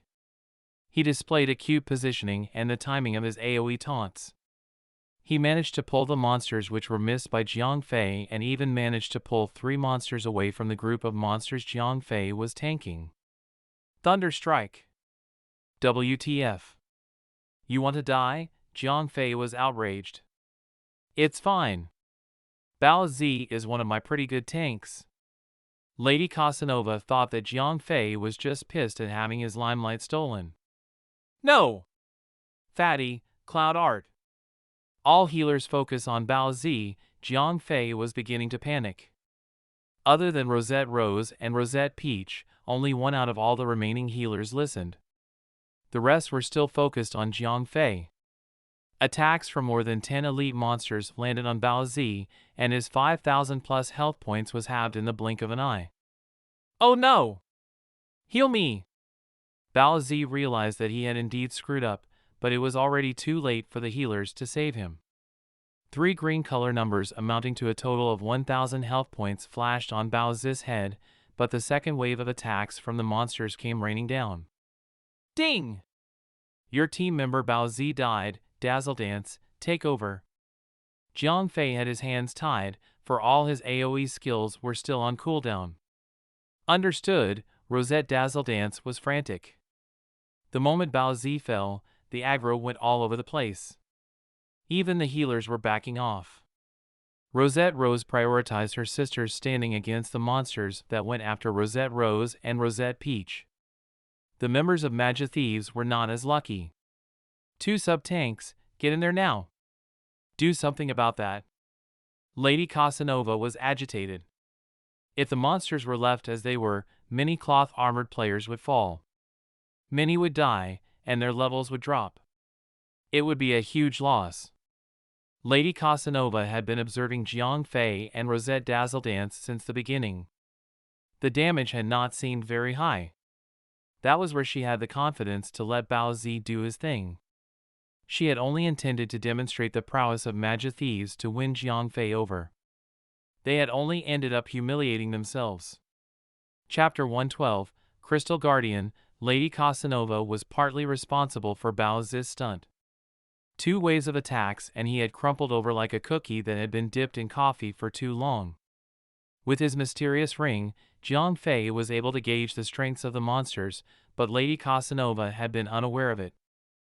Although the elite monsters did not seem to hurt Jiang Fei and Rosette Dazzle Dance much, just take a good look at the gear they were donning. Rosette Dazzle Dance was already at level 24, and Jiang Fei had tailor-made all of her equipment. She was holding a legendary grade sword, an excellent grade shield, and the most essential factor to her strength was those 15 bottles of evolution blood. As strong as she was, she had only taken in 5 to 6 monsters. But the prideful Bao Zi had pulled in over 10 monsters to himself. It was suicide. Fortunately, Lady Casanova had brought along several of her men. With sufficient manpower, they quickly quelled the rampage. Nevertheless, they paid for the mistake with the lives of 3 warriors and 2 bandits. 6 players had died for nothing. Their equipment might be retrievable, but their levels were gone. It was most humiliating, and Lady Casanova was speechless. As furious as she was, it would be tasteless to punish Bao Zi in front of non-guild members. Additionally, she had given him her silent consent. Magithees were now painfully aware of how well-equipped Jiang Fei and his people were. The DPS players from Rosette Knighthood were able to deal twice the damage of their DPS. They had undeniably better equipment, higher levels, and the blood of evolution. As the waves were cleared, Magithees started to behave. They were the more skilled group, but they were dealing lower damage. Their tanks were made of tinfoil and they were in more danger than those clueless, clumsy girls. It was embarrassing, but they had no right to gloat or brag about their power. After all the monsters were cleared out, the hall suddenly started to tremble. Get in positions, needless to say, these were the trumpets heralding the appearance of a boss. Roar! The top of the roof collapsed. A crystal giant that had to be over 5 meters in height fell from the sky and did a superhero landing. Crystal Guardian, Puppet, Leader, Level, 25, Health Points, 55,000, Attack Power, 850, Skill, Crystallize, Crystal Glare, Rock Slide, Fissure, Crystal Boost, Damn. The first boss, and it's already a leader class. Jiang Fei furrowed his brows. A 40-player unknown dungeon made a 10-player counterpart look like child's play. How should we proceed? Lady Casanova asked. Her guild had the numbers, but Jiang Fei held the keys. Beats me, let's just go for it. Jiang Fei shook his head. He could not determine much from the skill names alone. His ring was in desperate need of some leveling up. Agreed, Lady Casanova nodded. Trial and error was the surefire method that yielded eventual results. Lives were always paid to learn more of a foe. Keep an eye on my health bar. Jiang Fei slammed straight into the crystalline colossus. Battle cry. -50, Iron Fist. -150. Huh, Jiang Fei furrowed his brows. His skills all came from his equipment. They all had fixed damage. Even so, the boss had circumvented that fixed nature of his offense. Upon close inspection, he took notice of a certain buff on the boss. Crystallize, all damage received would be reduced by half. Jiang Fei shrugged before slowly maneuvering the boss into a position that presented its back to the team. Attack, Jiang Fei gave them the green light. Holy F***CK. It's tougher than my balls, damn. We're supposed to take out 50k of that. The abnormal defense of the boss quickly became apparent. Fire Art, Scorch, Zhao Feng activated his fire arts, and the damage of the team shot up by a margin. The more people around, the better the effects of Fatty's support. Buzz, as the battle went on, Jiang Fei noticed the eyes of Crystal Giant turning red. Suddenly, the boss twisted its body a full 180 degrees. 2 red lasers flew out of those eyes. They spread out into a fan shape and struck everyone that had been behind it a moment ago. What did that do? Jiang Fei called out. Movement speed will be reduced by 20% for every second passed, Rosette Bubbles hollered back. 5 seconds had passed in the blink of an eye, and all the affected players froze on the spot. Boom! The boss raised up a massive foot and brought it down. A wave shot through the cave, but none of the fighters were damaged. Rumble, a huge boulder broke off the already damaged roof and came crashing down. Brace! Lady Casanova shouted. It was raining rocks, courtesy of Rock Slide and AoE type attack. -400. -400. -400. Each rock dealt 400 damage. If cloth-armored players remained where they were, they would be crushed to death in no time. Everyone, healing potions. Try to save the petrified ones too. Jiang Fei shouted. Some players had managed to run out of the way, but those who were petrified were like sitting ducks. Roar! The boss released one skill after another. With each shout, the stone armor on the petrified players blew up. Each explosion inflicted 800 damage to the victim, along with the players around them. Ding! Your team member Triple X died, ding. Your team member Triple X died, ding. Your team member Triple X died. As they knew next to nothing about this boss, 3 ranged players from Magic Thieves had been petrified at the same time. The ensuing damage from the exploding stone armors had inflicted up to 2,400 damage per person, more than enough to kill them. Health, get them green again! Jiang Fei shouted loudly. 3 losses out of 40 players was not exactly crippling, so the fight went on.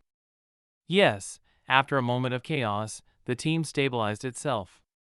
3 players had paid the price of deciphering more than half of the boss skills. Other than that, the boss did not exactly hit hard. Rosette Rose and Rosette Peach were enough to keep Jiang Fei afloat. Roar! Approximately 30 seconds after the previous barrage, the Crystal Guardian suddenly roared toward the sky. A buff appeared, and its damage visibly rose. Crystal Boost. When the Crystal Guardian enters battle mode, its damage and defense will increase by 10% in intervals. Chapter 113, Internal Auction. We can't draw this out for long. Hell grow with time. Jiang Fei announced. The boss had already started off with terrific defense.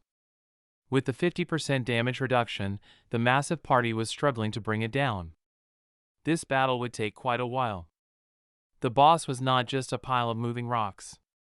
Sometimes it sent rocks raining down from the ceiling, sometimes it turned players into statues. The party was forced to constantly haul itself around. The opportunities to plant their feet and damage it were scarce. With the party moving about so frequently, the importance of techniques such as positioning and foresight were finally unveiled.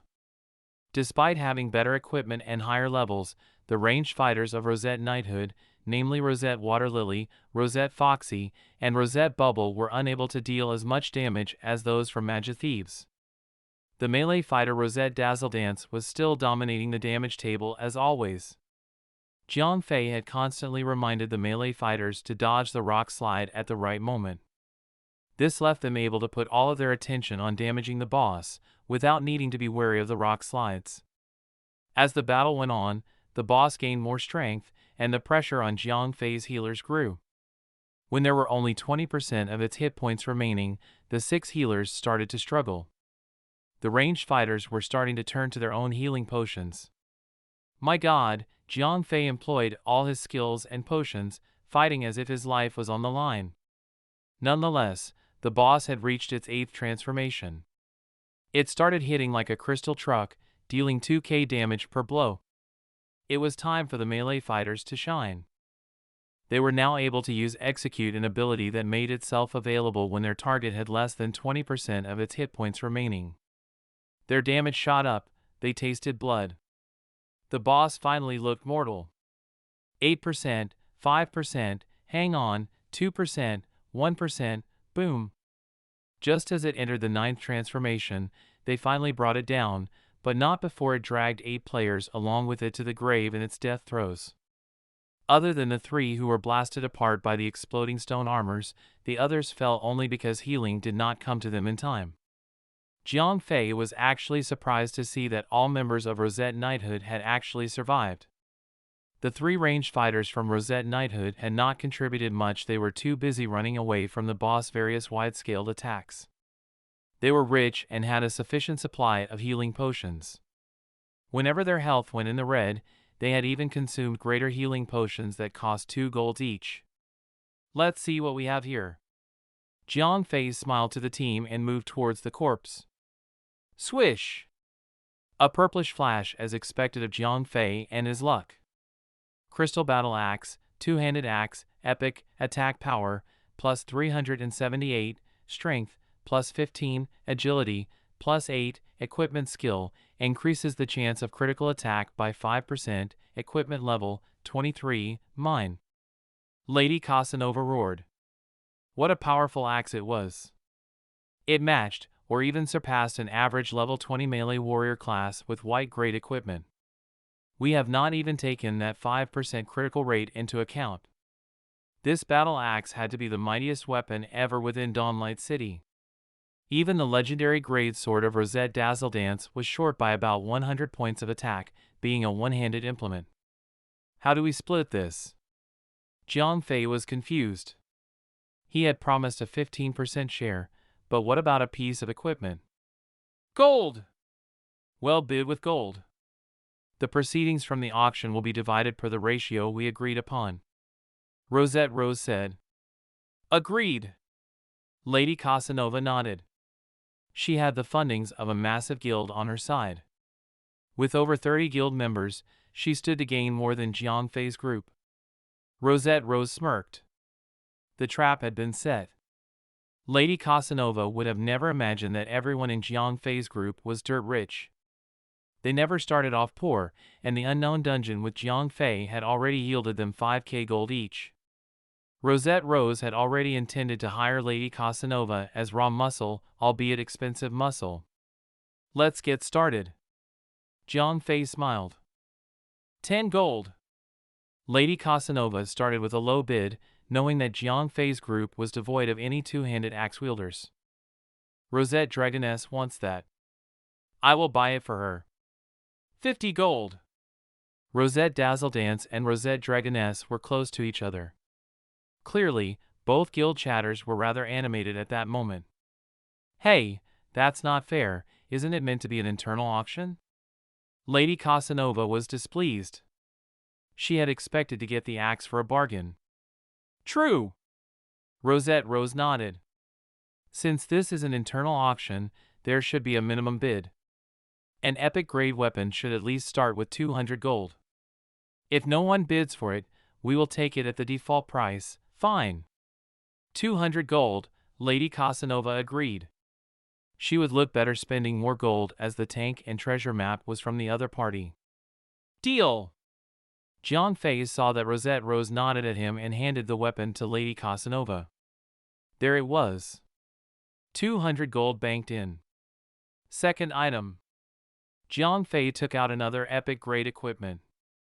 Crystal ring, epic grade, magic attack power, plus 80, intelligence, plus 9, stamina, plus 5, equipment skill, crystal arrow, releases a crystal arrow towards a target, dealing 400 damage and petrify the target for 2 seconds.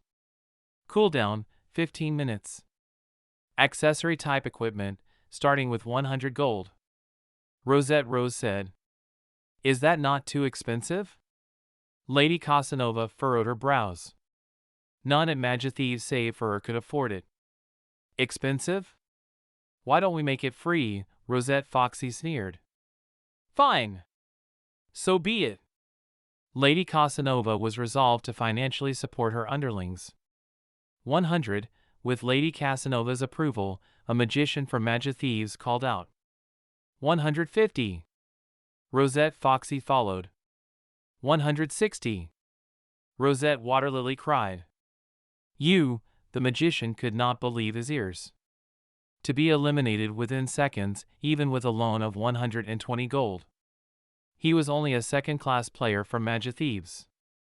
The nouveau riche was basically a myth to him. He peered at Lady Casanova for help. Chapter 114, The Council of Dark Shadow Monk. Lady Casanova was helpless, she had more than 10k gold on her. However, the game was still new, so the guild needed the money very badly. So be it, they can have that, it's not like we really need it. Lady Casanova tried to save as much pride as she could. 107, 115, Magithieves had already withdrawn from the auction, yet the price continued shooting up. Women would do anything for an accessory. When the price peaked at 190 gold, Rosette Rose shut them down via the guild channel. Jiang Fei personally handed the ring to Rosette Foxy. Guild leader, aren't these girls filthy rich? How are we going to get a word in? Everyone was communicating through the guild channel. Ignore them for now, even if they purchased their gold from the black market, they could not possibly own 500 gold each. Let them throw themselves at each other. We can save our money for better items. Lady Casanova deduced. I see. Members of Magithieves nodded. The game might not be over for them just yet. Never would they have believed that each of those little misuses carried a minimum of 5k gold. Next up is a fine grade item. Jiang Fei held the third item up in the air. Power Stone, Jewel, Fine Grade, use, +5 strength when embedded in weapon, starts at 50. Rosette Rose said. Good! 50 here. Lady Casanova responded immediately. She only had an epic grade weapon. Naturally, she wanted her weapon to have 5 extra strength points. 100 gold. Rosette Dazzledance shot back. The damage taken by shield holders was slightly reduced by strength attribute points. It still played a small role in tanking. These nouveau riches. Lady Casanova gritted her teeth. She begrudgingly withdrew.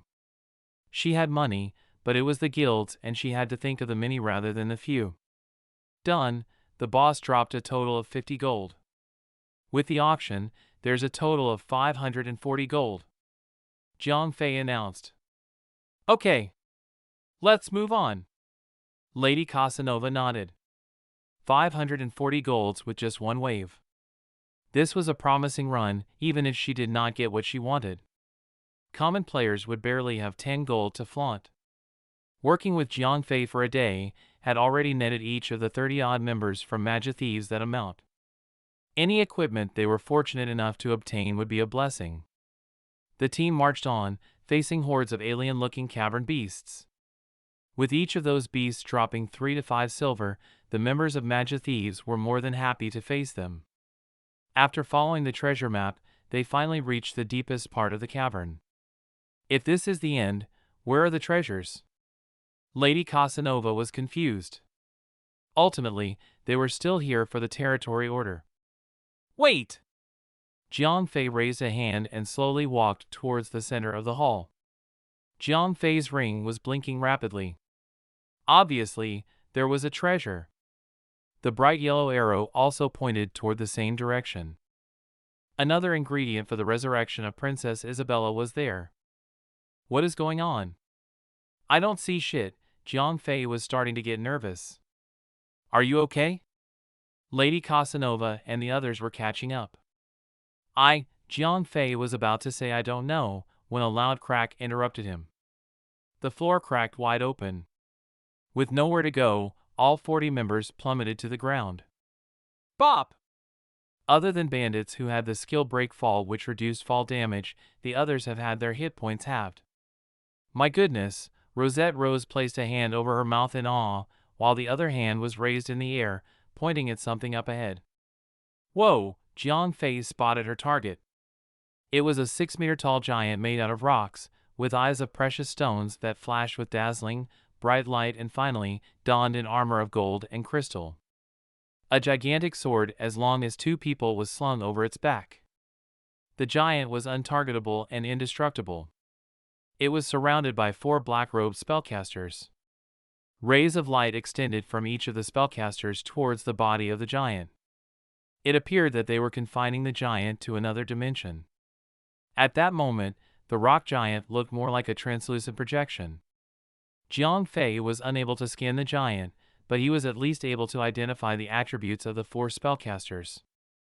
Monk of Dark Shadow Council, Humanoid, Advanced Elite, Level, 25, Health Points, 15,000, Magic Attack Power, 850, Skill, Dark Arrow, Dark Heal, Dark Shift, Demon Summoning.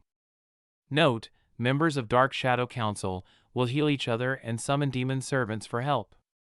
With the death of each Dark Shadow monk, the remaining monks would grow stronger. Deadly. What is this? Lady Casanova inquired. Although the 4 spellcasters were hostile, red-named monsters, they were ignoring the players. Let's heal up. After these 4 advanced elites, the main boss would most likely show up.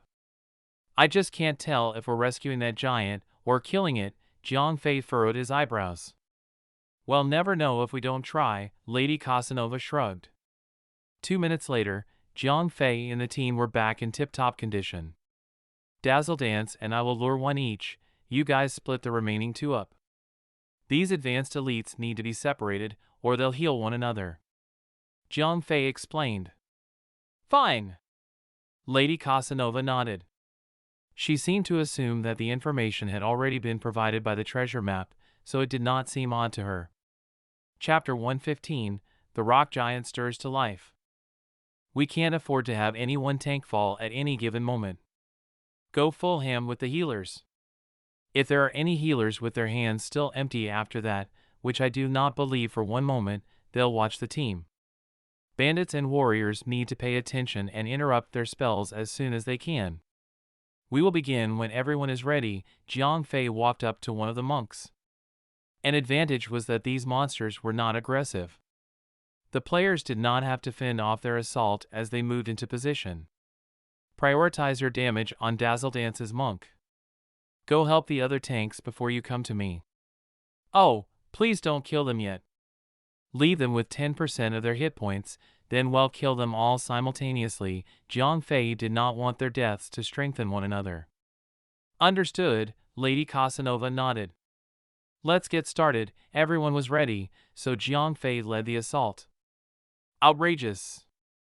What have you done, these damned adventurers? You have made a wrong decision. In the name of Dark Shadow Council, you will be punished. You will regret this. Attacking one of the monks had triggered the others, but the party was already prepared. Each monk was quickly intercepted by a tank. Far from being chaotic, the advanced elites were separated and methodically lured away by the tanks. Get them out of their healing range. Jiang Fei instructed as he dragged one of the monks further away. With her legendary sword, Rosette Dazzledance was able to rapidly build up aggro and allow the team to go all out. Nevertheless, Rosette Dazzledance was no longer able to maintain her dominance as the Lord of DPS. With her new crystal battle hammer, Lady Casanova was a killing machine. Each regular swing was dealing 300 to 400 damage. That was almost the damage of a magician-class fireball. Lady Casanova's attack played a huge part in her team's DPS. Her monk was quickly dying. Jiang Fei had an eye on the hit points of the monk monster lured by Rosette Dazzledance. When it dropped below 50%, he shouted, "Bandits, prepare to interrupt their healing." After Jiang Fei shouted, sure enough, the remaining 3 monks stopped chanting their Arrow of Darkness and started chanting the Healing of Darkness, which had a visibly longer casting time. Pack! A bandit from Magia Thieves easily interrupted the monk. A short while later, the monk was only left with roughly 1k hit points. Stop! Next target, Lady Casanova had been paying attention. Leave one bandit to keep the monk busy. Remember, don't kill any of them yet. Jiang Fei reminded them yet again. It did not take long for the party to reposition themselves. Piece of cake! Lady Casanova smiled. A massive fireball abruptly engulfed her head. Even the sturdy cow had her hit points reduced by half. The fireball landed on the floor, but it did not vanish. The flames flickered about and formed a giant of fire. Hellfire, Demon, Elite, Level, 25, Health Points, 20,000, Attack Power, 0, Skill, Flame Halo. Note, Hellfires have no attack power, but they will continuously cause 400 fire damage to targets within the radius of 3 meters. It is a summoned creature that only lasts for 1 minute. This thing is way too tough. Magicians, exile it! Jiang Fei shouted loudly. The members of Magia Thieves truly deserved being called a part of an elite guild.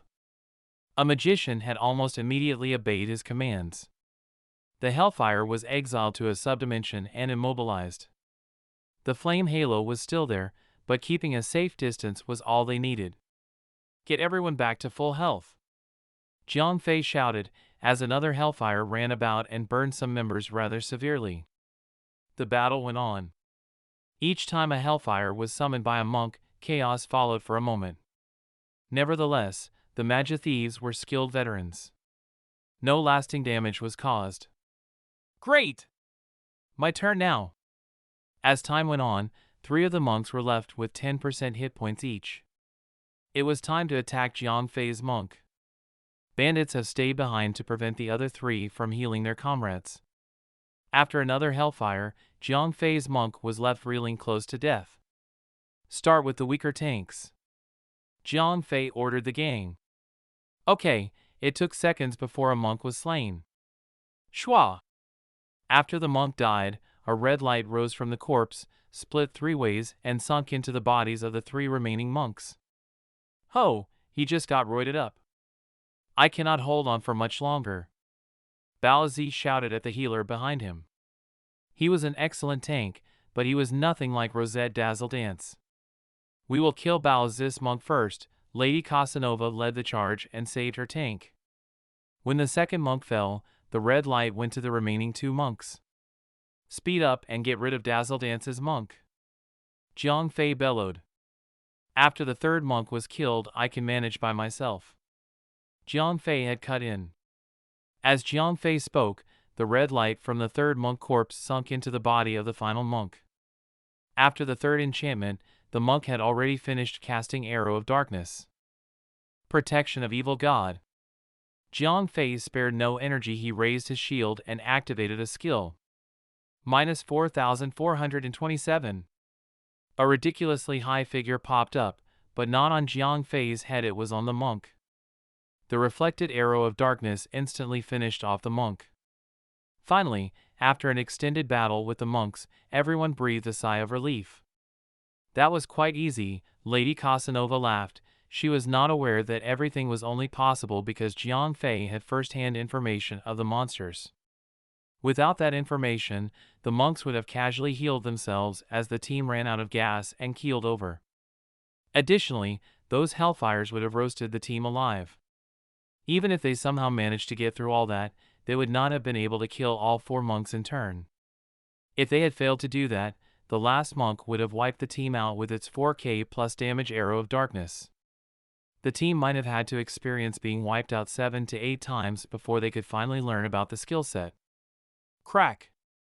Crack! Just as everyone started breathing easy, more cracking noises interrupted them.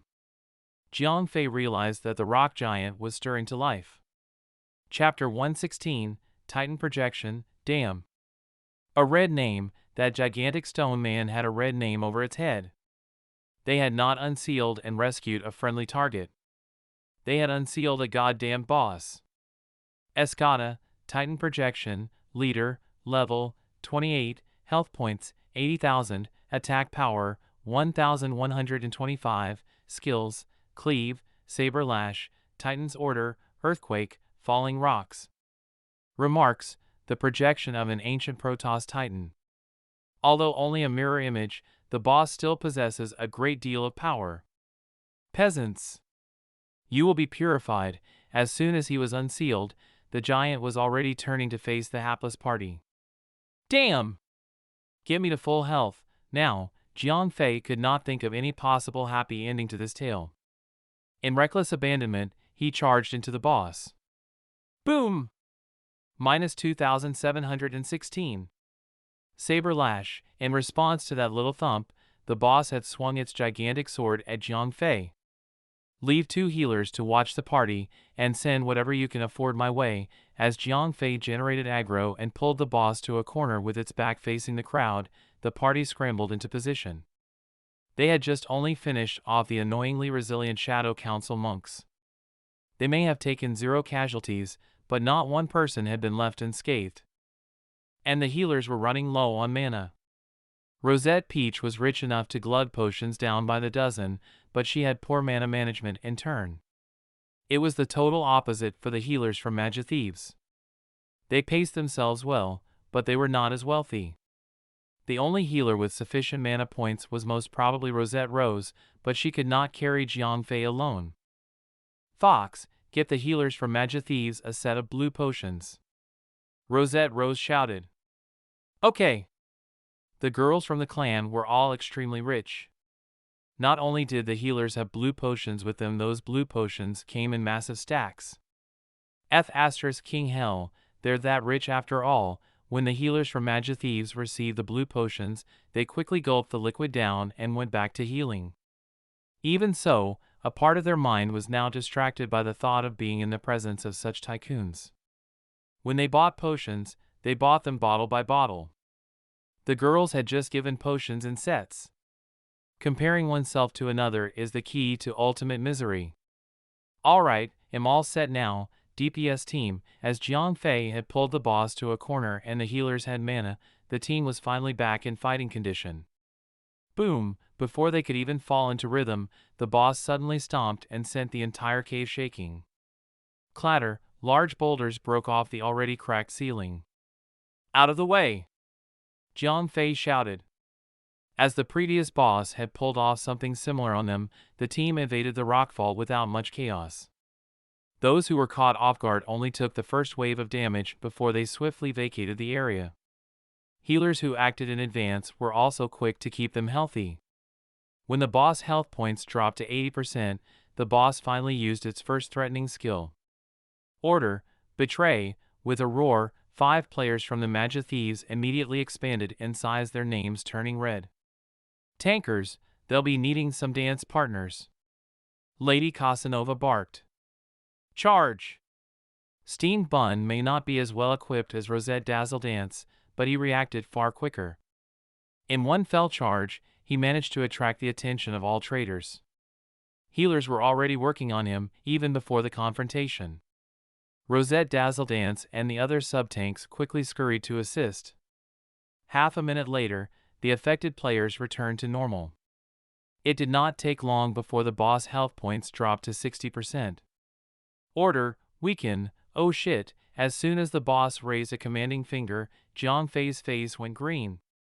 Weaken reduces your health points by 50% and lowers your defense by 80%, lasts 20 seconds. Of all places, the debuff had to appear over Jiang Fei's head. Minus 2210. Cleave, oh, hell no! Jiang Fei was genuinely horrified. At that moment, he did not even have 5,000 health points, as his defense had just been sharply reduced. One cleave from the boss was able to half that amount. If the boss used Saber Lash, wouldn't he die instantly? Dazzle Dance, take over, quickly now! Jiang Fei groped the air in her direction, frantically beckoning her to hurry over. He was not going to last 20 seconds like this. Okay, Rosette Dazzle Dance used Taunt, taking the weight of the world from Atlas' shoulders. Healers, don't hold back now, treat it as if she's constantly in the red. Jiang Fei shouted. As Rosette Dazzle Dance was vastly inferior to Jiang Fei as a tank, the healers suddenly found themselves working much harder than before.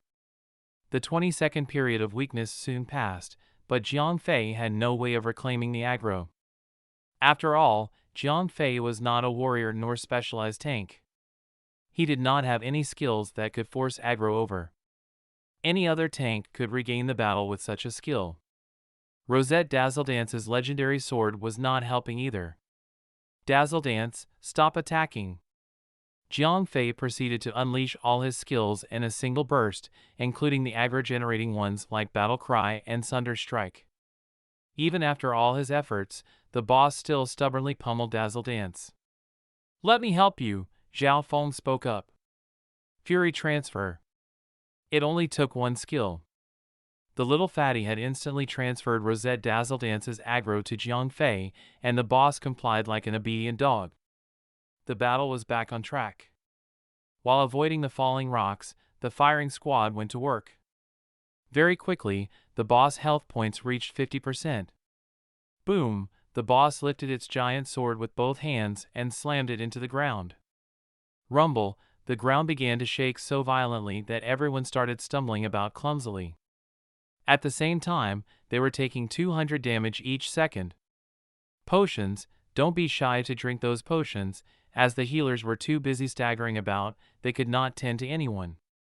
The only person who was somewhat unmoved was Jiang Fei, who had propped himself against the wall to keep his feet beneath him. The boss skill lasted for 5 seconds, which caused 1,000 damage to everyone in the party. All the cloth armor players were close to death. Minus 2,768, Saber Lash. The boss tugged its giant sword from the ground, continued to slash at Jiang Fei. However, the healers had been so violently shaken that they had stumbled out of healing range. Get back in line. Healers, just think of it as finding your sea legs. Those who are close to death. Don't let any more rocks touch you. Jiang Fei activated Armored Bulwark between gulps. Ding! Your party member XXX has fallen, ding. Your party member XXX has fallen. Despite the frequent reminders, 2 ranged attackers from the Magic Thieves were still crushed by rocks. They were all out of potions. Sai, does your guild always take part in activities without potions? Jiang Fei complained. Oh, please. Do you think everyone here is made of money like your lot? Some of us only have 3 to 5 bottles as a last resort, and we already consumed them all in the last boss fight. Get off your high horse, rich boy. May I remind you that potions are a luxury? Lady Casanova rolled her eyes. The members of her guild were treated pretty well. Active members would be given potions from time to time, but they most certainly could not afford giving multiple stacks of it. Chapter 117, Recipe, Crystallized Boots, Order, Death. When the boss health points reached 20%, the Stone Colossus finally drew its trump card. As the name suggested, it was capable of causing instant death to the unlucky target. This skill completely ignored the target's defense and health points. Unless you had some form of invincibility or resistance, death was inevitable.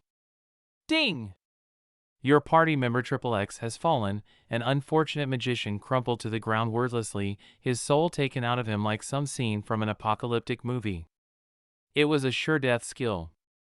However, this was also the boss' final card. From there on, the boss could only depend on those falling rocks to cause the party some minor disruption. The boss' health points gradually emptied out. 8%, 6%, 3%, 1%. Boom! The giant fell like a mountain with an almighty crash. Weird. That somehow felt easier than the previous boss, Lady Casanova wondered aloud. I think so too. Rosette Rose agreed. Ho ho, Jiang Fei laughed knowingly. The boss itself was not the tricky part. The 4 monks had been the actual hurdle. However, Jiang Fei had been able to read up on their skills in advance. If another party was here, the 4 monks alone would have wiped them out 10 times before they learned anything. Quick, take a look. Any territory orders? Lady Casanova had not yet forgotten about her main purpose being here. All right. Jiang Fei nodded and began to check on the boss body. Gaia Power Staff, Quality, Epic, Physical Attack plus 45, Magic Attack plus 358, Intelligence plus 12, Spirit plus 5, Vitality plus 8, Equip. Increases the effect of your non-damaging skills by 10%.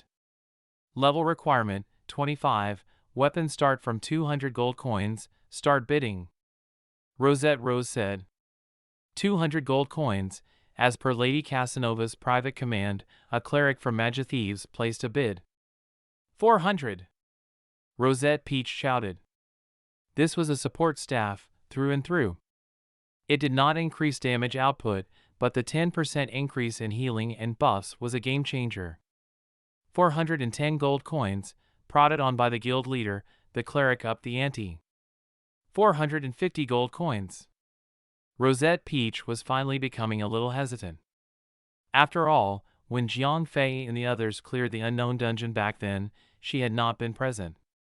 She did not have that 5,000 gold the other girls had earned. 500, Lady Casanova gritted her teeth. If it was not because of this staff's potential of turning her healers into walking pharmacies, she would not have spent such a large amount of money. The staff was intended for her frontline healer. It would boost her guild's performance by a huge margin. I yield, Rosette Peach said, somewhat disappointed. Silly, why are you giving up? If you don't have enough cash, I can lend you some. Rosette Fox practically shouted in the clan chat. Isn't that cheating? Rosette Peach pouted and said. Silly, can't you tell? That cleric has no money at all. Lady Casanova is behind the bidding. I also don't see him using it anytime soon. It's gotta be for someone in their main team. Rosette Fox rolled her eyes at Rosette Peach. Her heart was already knotted up at her sister's naivety. Forget it, I already yielded. Rosette Peach still ended up shaking her head. Anyone else? Lady Casanova asked. She wanted Jiang Fei to quickly close the deal before someone else stood up. 600 gold coins, The usually silent Jiang Fei finally opened his mouth. You? Lady Casanova was puzzled. She could accept the existence of a bunch of rich ladies. But why was everyone around Jiang Fei a tycoon? 700.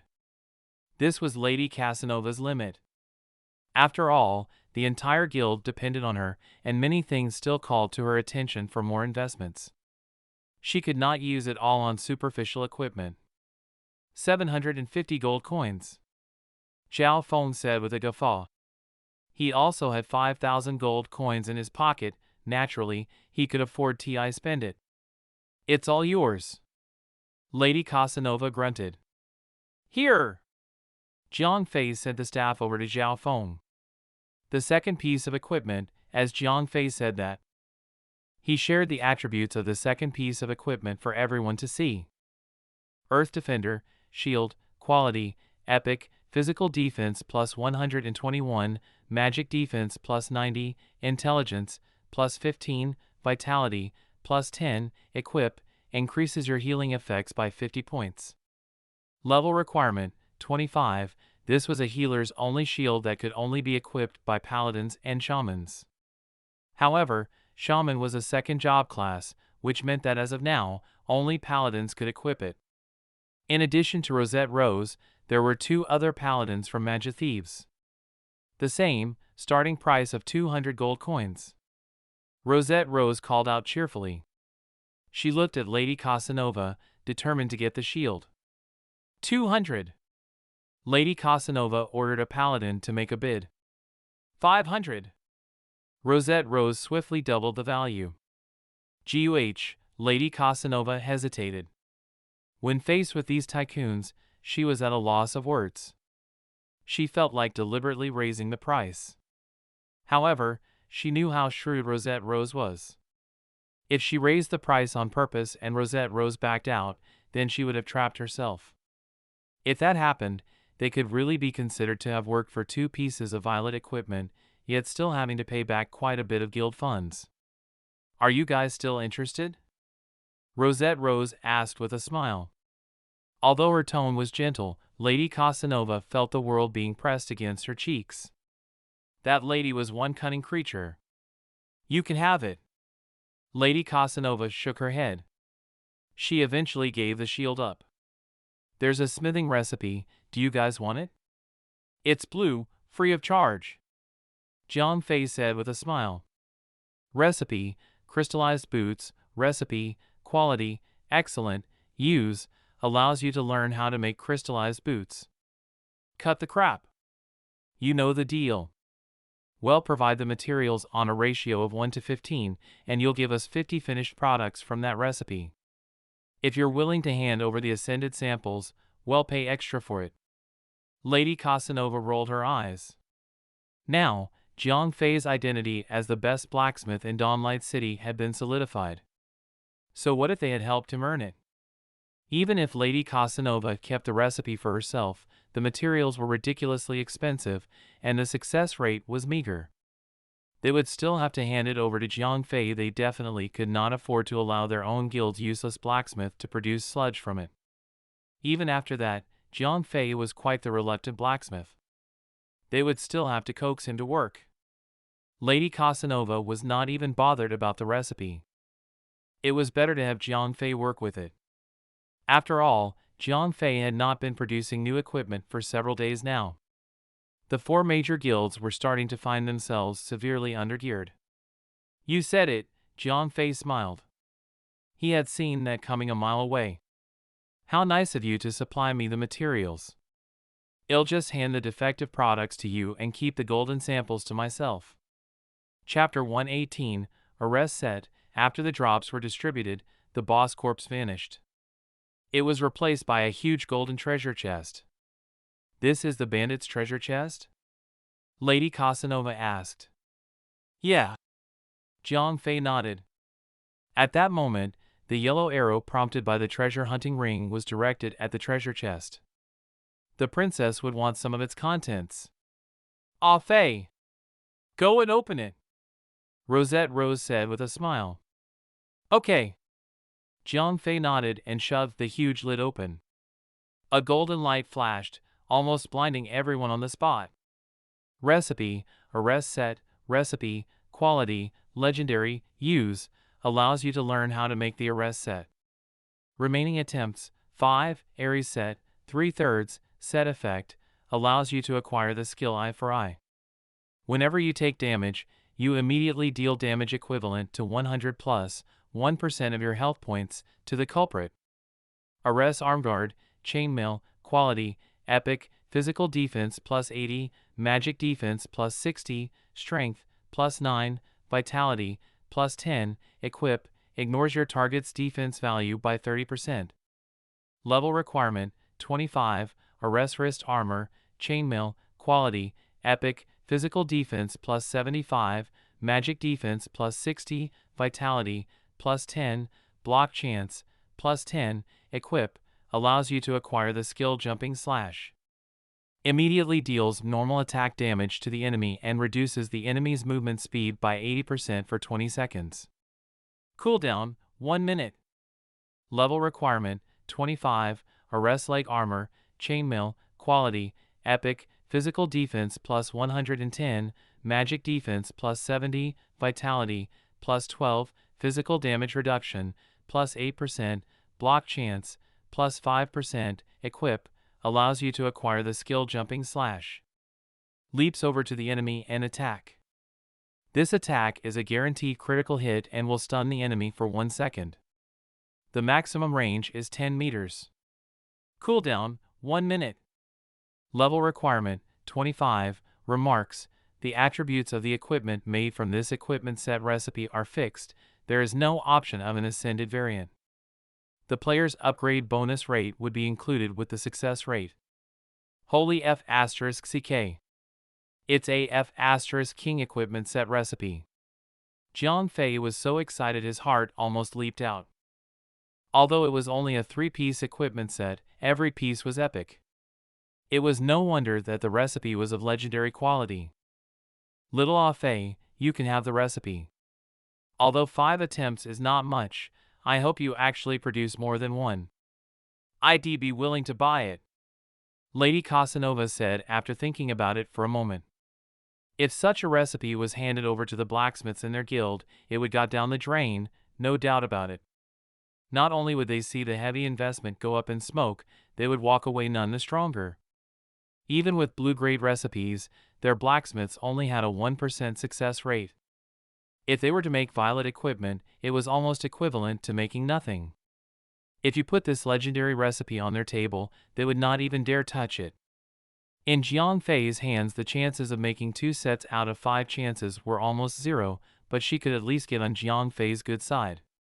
There was no point offending Jiang Fei for absolutely nothing. You have my thanks, Jiang Fei was delighted.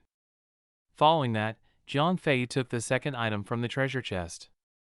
Contract, real estate, contract, epic, remarks, players holding a contract, real estate can go to Dawnlight City's City Hall to exchange it for a property. Players can either choose to use it for commercial purposes or use it as a guild base. Ah Fei.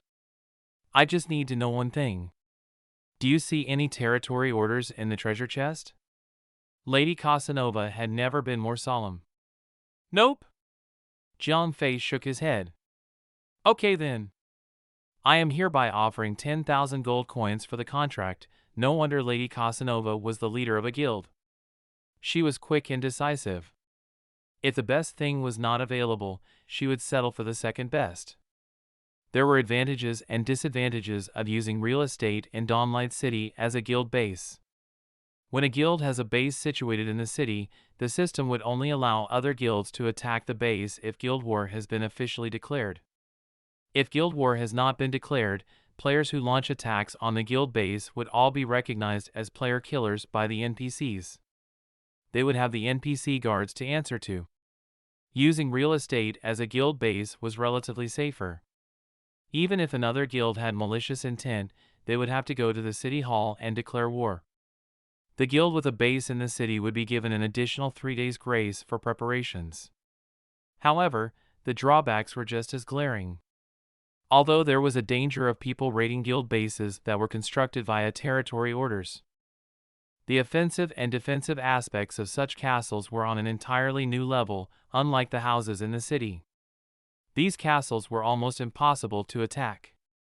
Moreover, these guild bases were usually built at good grinding spots, complete with stable tax and resources. None of these advantages were available to guild headquarters within the city. Of course, the cost of using a territory order to build a guild base was far more than owning a property in the city. The aristocrats had spent 50,000 gold coins for the land itself. We would not even know where to start after that. Construction materials, NPC labor, none of them were cheap. However, both types of guild bases had one thing in common. It escalated these guilds to another level. Guilds without bases could only accommodate a maximum of 20,000 people. If they wanted to recruit more people after that, they could only resort to sub-branches. However, many things could go wrong with them. During guild wars, you could easily start an accidental friendly fire situation with a sub-guild member. From this ascended guild level onwards, each guild member would be given an additional buff according to the guild level. Low-level guilds had none of this.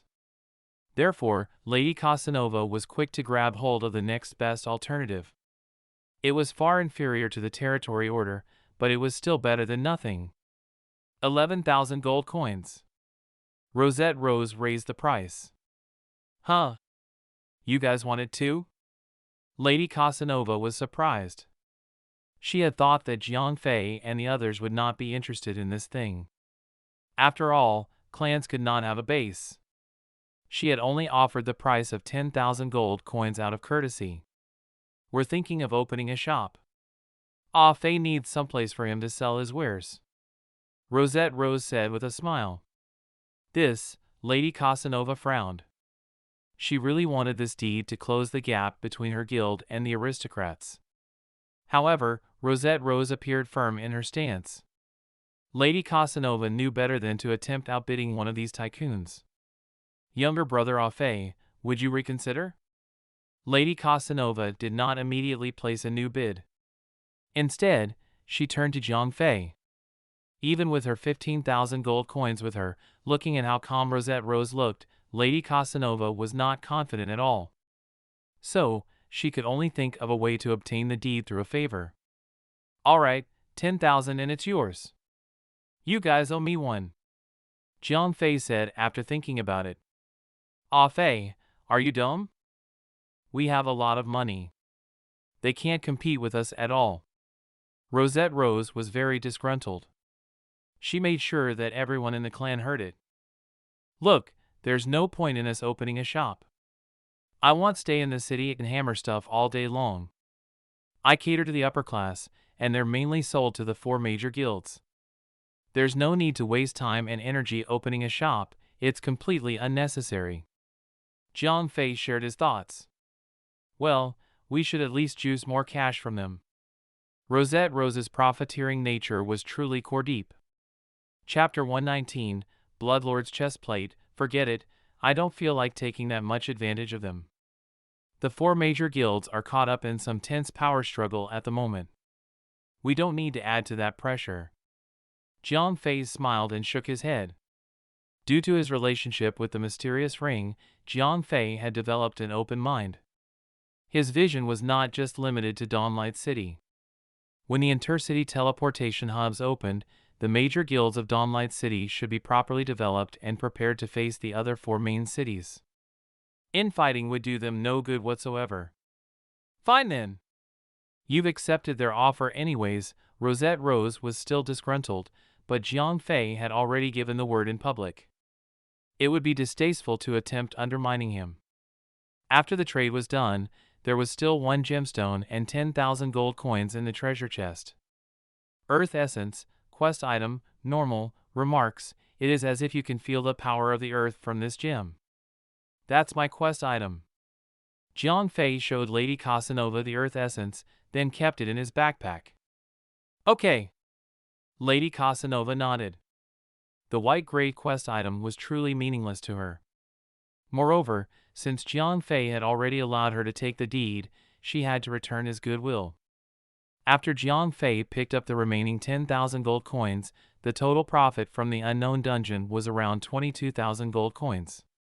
Of course, the price of the smithing recipe had not been included, and Jiang Fei had prevented Rosette Rose and Lady Casanova from fighting over the deed. Otherwise, they would have yielded far more gold. According to the agreement, Jiang Fei handed 15% of the proceeds, equivalent more than 3,000 gold coins, to Lady Casanova. The remaining was equally divided among his team members. Everyone was very pleased with the unknown dungeon trip.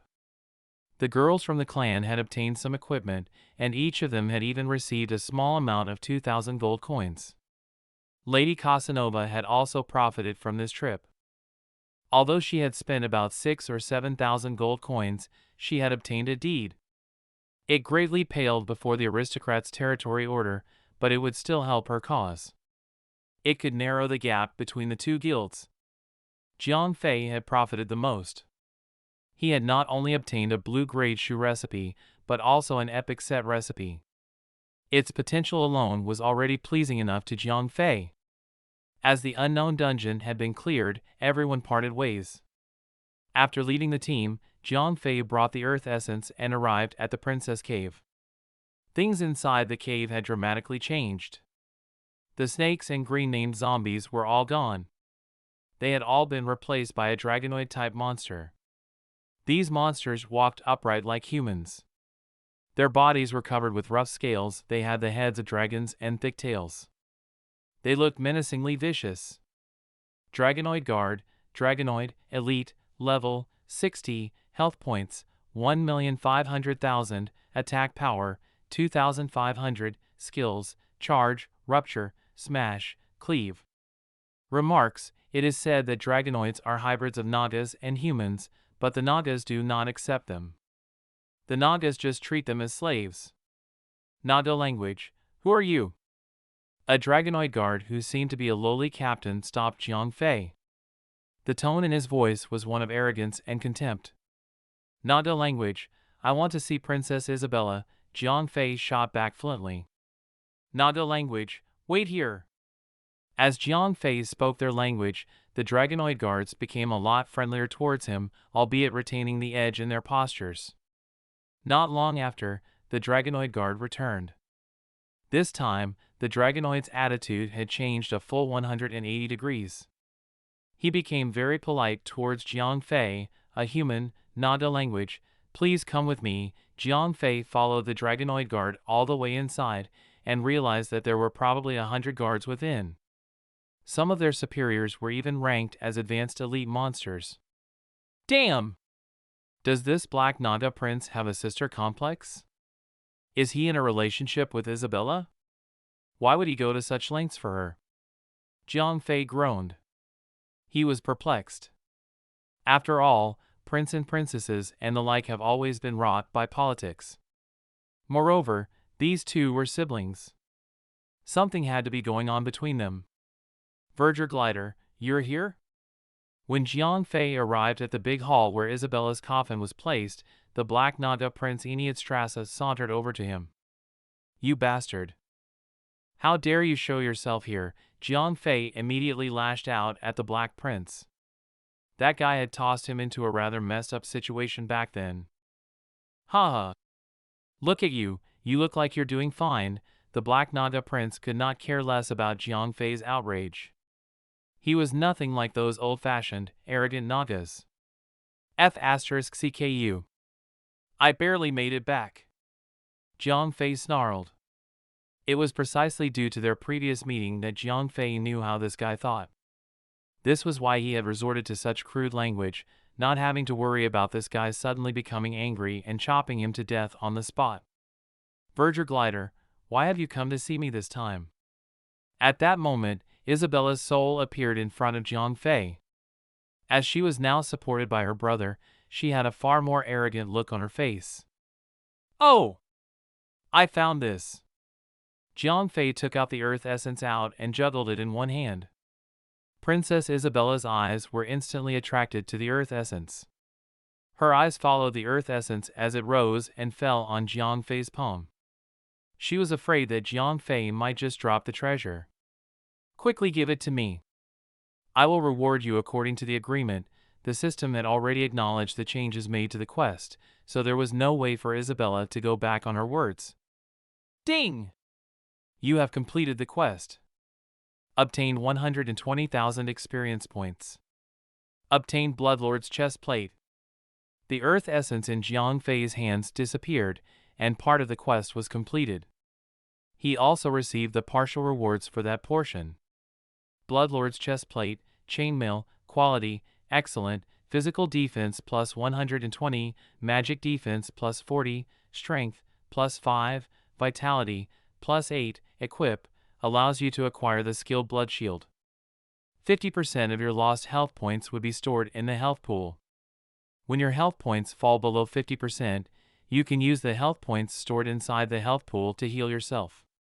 Health points equivalent to the total amount of health points you have can be stored. When you are out of battle, the health points in the health pool would be slowly drained. You could only use the health pool once every minute. Level requirement, 25, good equipment. Jiang Fei stared at the Bloodlord's chest plate in delight. After he replaced his chest plate, his defense increased a little, but more importantly, he had obtained a life-saving skill. As he would be accompanied by healers, Jiang Fei would easily be able to fill the health pool up. From there on, he could basically heal himself on demand. This was equivalent to him having an extra life. Chapter 120, Fighting Instructor. After equipping the Bloodlord's chest plate, Jiang Fei left the cave with broad, happy strides. After all, this chick had reinforced her position. Jiang Fei could no longer blackmail her whenever he felt like it, so he did the wise thing and promptly left. When Jiang Fei returned to Dawnlight City, it was already quite late. After Jiang Fei received the materials for the crystallized boots that Lady Casanova had sent to him, the server was already announcing its closure of the night. By the time he deposited the materials in his bank, it was 6 o'clock in the morning. Jiang Fei left the game and returned to reality. His classes were boring as usual. By noon, Sun Mingming stalked up to Jiang Fei to specifically remind him that he was not allowed to be absent from the get-together on Saturday. As today was Friday, the afternoon classes were brief and the dismissal was far earlier. After school, Jiang Fei did immediately head home. Instead, he went to a store and bought a strongbox. Then, he went to a quiet alley and withdrew 10 sets of medium healing potions from the spatial ring. Although there were about 300 medium healing potions in 10 sets, each bottle was tiny. One strongbox could fit them all. After he was done preparing everything, Jiang Fei dialed Han Tianyu's phone number. Ho ho, Ah Fei, you haven't contacted me in a while. How have you been lately? Han Tianyu laughed and said, How else can I be? Been busy with school life and all that. It's not like you haven't been to high school. Forget it, for a tycoon like you, school is definitely different. Jiang Fei shook his head in frustration. Ho ho, just wait until you get to university. You'll have so much free time. I'm not even in university most of the time, Han Tianyu chuckled. That's just you. I haven't heard of any universities with so many free periods. Jiang Fei rolled his eyes and continued, By the way, I have some potions in hand. How should I hand it over to you? Well, Han Tianyu thought about it for a moment. Then, he said to Jiang Fei, Wait for me at the school gate, I'll pick you up. Okay, Jiang Fei nodded. Han Tianyu's proposal had been exactly as he had hoped. Sending the crate all the way to Manda Square was extremely daunting. It was not the journey, it was not the physical burden. He was only afraid of bumping into Xiongda and his siblings. The three of them were pretty normal in the game. However, Jiang Fei's hair would stand on its ends whenever he thought meeting them in the real world. Not long after, Han Tianyu's sports car arrived at the school gate. The moment Jiang Fei got into the car, Han Tianyu gasped it. There's a total of 300 bottles here. I'll give you another 300 bottles next week. Jiang Fei patted the strongbox in his arms. Sure. I'll send 300,000 over when I get back. Ah Fei, honestly speaking, do you really not need any extra funds? We can't do anything about the price offered by the military, but I have money, Han Tianyu said with a smile. 1,000 per bottle of such a life-saving elixir was way too cheap. Han Tianyu was genuinely treating Jiang Fei like his actual brother. I know that you have money, but that price is insanely high. It doesn't even cost that much to produce. Jiang Fei was telling the truth. After all, this potion only cost 30 silver coins per bottle, which was equivalent to $3 in cash. All right. Since you are so persistent, I hereby thank you on behalf of the frontline soldiers. With these things, they would not have to return to their families, wrapped up in the country's flag. Han Tianyu sighed and said, Yeah. Jiang Fei nodded. It was a dark topic. Jiang Fei had seen with his own eyes that even generals of Chen Kaiyan's level could lose their lives without any warning. One could only imagine the conditions on the front lines. But, anyway, can't you make more of these potions? We need them in the thousands. Our soldiers are stretched out all over the place. I hope we can reach more of them. Han Tianyu said. Okay. I'll try my best to find a way. Jiang Fei nodded.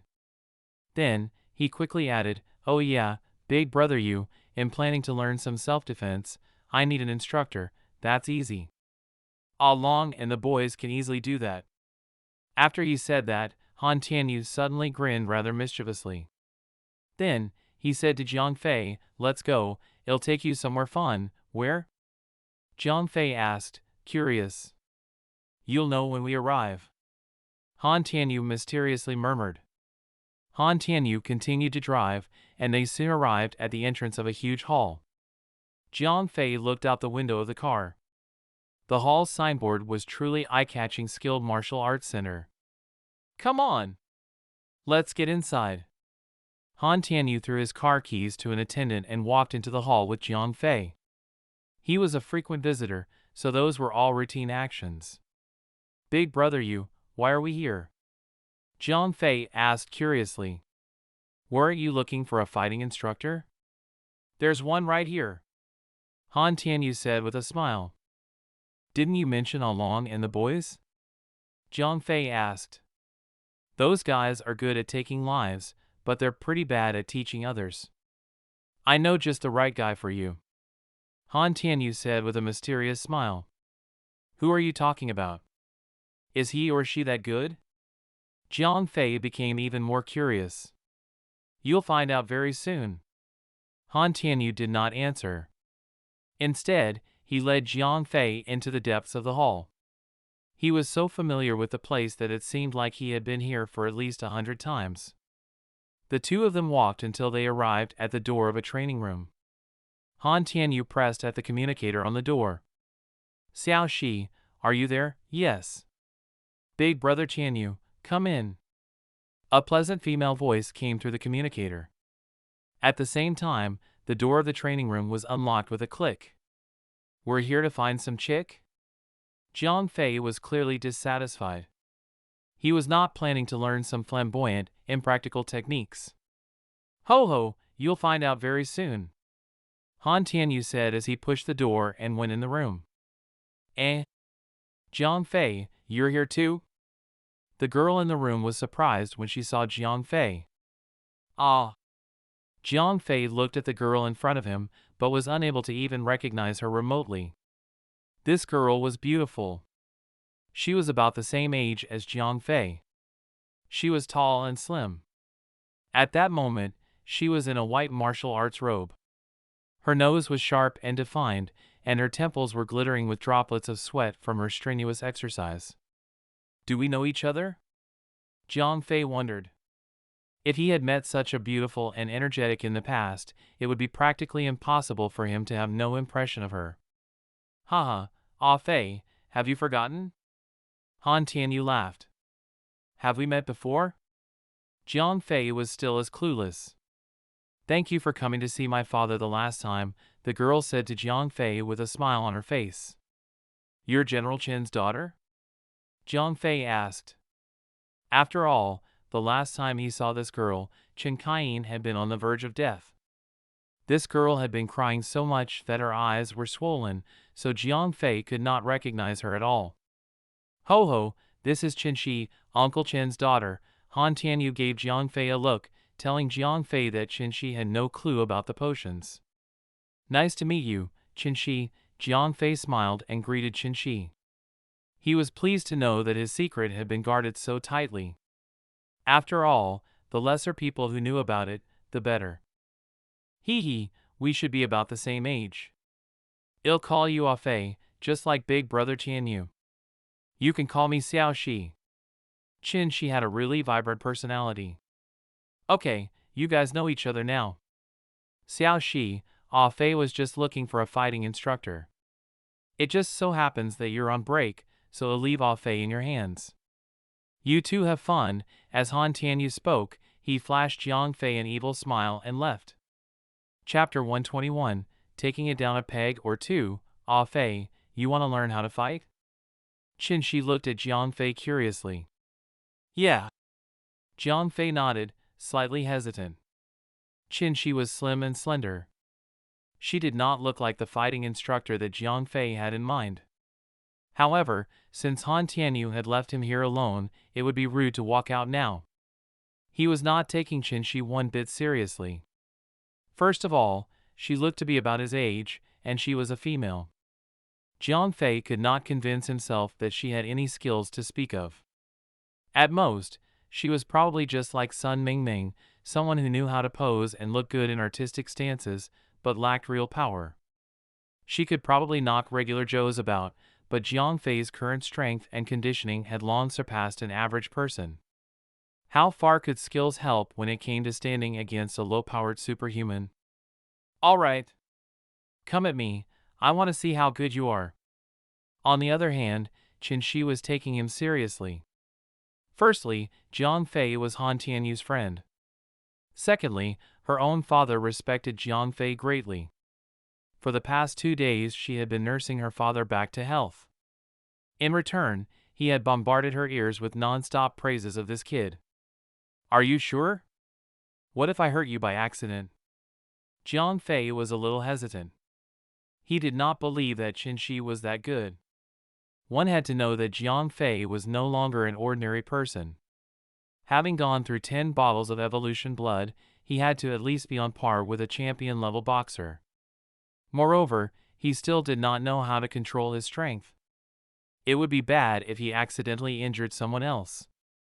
Hee hee, just do it. If you really manage to hurt me, then you won't be needing this lesson, Qin Shi smiled confidently. Then I'm coming, let me warn you in advance, I'm stronger than I look. Jiang Fei gave a warning before he initiated his attack. Even though Qin's eyes appeared to be slim enough for him to fold her in two, she was donned in an actual training GI in her own private training room. In the martial arts center. She should be able to minimize any potential damage. Bring it on! She casually beckoned for Jiang Fei to come forward with her hands. At the same time, the corners of her mouth curled slightly. She had made up her mind. Jiang Fei was not taking her seriously. It was time to bring him down to earth. Ha! Jiang Fei shouted, throwing a punch. It resembled an actual punch, for he had limited training from his brief stint in the national service. However, it was sloppy, unpracticed, and all over the place. As soon as she saw Jiang Fei's punch, the girl chuckled. As the saying goes, the insider knows the ropes, while the outsider just goes along for the ride. Qin Shi could tell that Jiang Fei was a complete amateur. The punch had given it all away. Qin Shi dodged the punch with ease. At the same time, she casually lifted her hand and positioned her palm so that Jiang Fei's fist would land on it. You're pretty strong. When they touched, Qin Shi was slightly surprised. If there was anything praiseworthy about the punch, it did pack quite some power. But strength isn't everything. As Qin's eyes voice fell, she grabbed Jiang Fei's wrist and swept his legs from beneath him with her own, sending him off balance. Damn! Qin Shi dodging his punch was not much of a surprise. After all, Han Tianyu had sent him to her, so she definitely had to have some skill. Flipping him over was something else entirely. Jiang Fei was no longer the slouch that he was. It would be a stretch to call his punch lightning quick, but it was definitely swift enough to catch any average Joe in the face. She had not only dodged his punch. She had actually grabbed hold of his wrist and gave his charge that little oomph to send him overshooting way past her. This young girl had actual technique. Doke doke doke doke, Jiang Fei ran 5 or 6 steps forward before he finally regained his footing. After all, Jiang Fei had more than just strength. He had more finesse, agility, and dexterity than most others his age. Any other person would have ended up on the ground. Who? You're pretty fit. Shi was surprised. She had expected him to fall flat on his face. That had been her intention after he had indirectly stated that she might get hurt. Girls were natural masters when it came to holding grudges. How dare he look down on her? What do you think? Jiang Fei remained as clueless as before. As he had never learned how to fight before. He really thought that this was a test. I can't tell with just one move, try again. Unhappy that she could not send him flat on his face, she decided to get herself another attempt. Oh! Jiang Fei naively thought that she was genuinely putting him to the test, so he nodded and threw a punch at Shi once again. Hi! As she shouted, Shi lowered her body and got beneath Jiang Fei's punch. At the same time, she grabbed Jiang Fei's wrist with both of her hands and tugged. Borrowing Jiang Fei's momentum, she flipped Jiang Fei over her head. Thud, as Shi had been holding back prior to this, Jiang Fei had managed to regain his balance. This time, she was determined to teach him a lesson, so Jiang Fei did not stand a chance. After flying upwards in a semicircle, he went crashing back on the ground. Damn, you have no mercy. Although a thick mat covered the ground, it was not a light fall for Jiang Fei.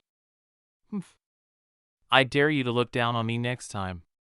Shi muttered softly. At the same time, the smile on her face widened, and she gestured with her hands once more. Again! From where he lay on the ground, the glimmer of her gloating smile reached his eyes. Provoked and annoyed, he clenched his fists and got right up with another bullrush. Nice punch. Shi smiled slightly, casually sidestepping him. Then, she raised a foot and kicked Jiang Fei in the butt. Ouch!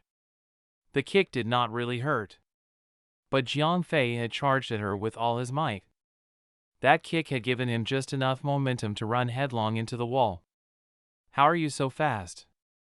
You only seem to need one move, and I end up making a fool out of myself. Jiang Fei looked bitter. He had to admit that this girl was a true master. All this while, even now, she only seemed to be toying with him. Ah! In terms of raw speed, you are something. I can't keep up with that. But I can read you like a book. Your body language says it all. Know thy enemy, Shi smiled. Are you in the special force? Jiang Fei asked. After all, this was the daughter of a general. He would not be surprised if she was also part of the military. I'm still a student, Shi said with a smile. Ah. Jiang Fei was puzzled. She was so skilled that for a moment, he genuinely thought that she had actually already served the army for several years alongside her father since birth. I'm still studying in a military school, but I am also an assistant instructor, Shi explained. At that moment in time, her eyes had already curved upwards into crescent moon-like shapes. Clearly, she was pleased to see that Jiang Fei was convinced of her skills now. Fighting course instructor? F***ck me. Jiang Fei swore at Han Tianyu. Han Tianyu had set him up into making a fool of himself. This was why Han Tianyu had deliberately omitted such vital information about this unassuming girl. If Han Tianyu had told Minchin that this Shi was an actual professional fighting instructor, would he even dare look down on her? Chapter 122, Novice Divine Blacksmith. I don't have doubts about your physical conditioning. But you're no use in a fight. No battle awareness, no instinct. We'll have to work on that. Qin Shi said to Jiang Fei. I understand. Jiang Fei nodded. He had already prepared himself for this long ago. After all, he had absolutely no experience in such matters. If he wanted to achieve something, he would have to work harder. Let's not even delve into technique just yet. Today, it'll help you develop some combat awareness and hone your instincts, Qin Shi smiled knowingly. How? Jiang Fei asked stupidly. Do you watch martial arts movies? Qin Shi smiled and asked. Yes. Jiang Fei nodded, but he did not know what Qin Shi had in mind. Then you have probably heard this phrase before you learn how to hit others, Qin Shi said slowly. Learn how to get hit first, Jiang Fei subconsciously followed. Bingo! You got it right. Your reward starts now, Qin Shi laughed and charged at him. Damn! Slow down. Jiang Fei had a bad feeling about this. He quickly took a step back, but she had gained far too much ground.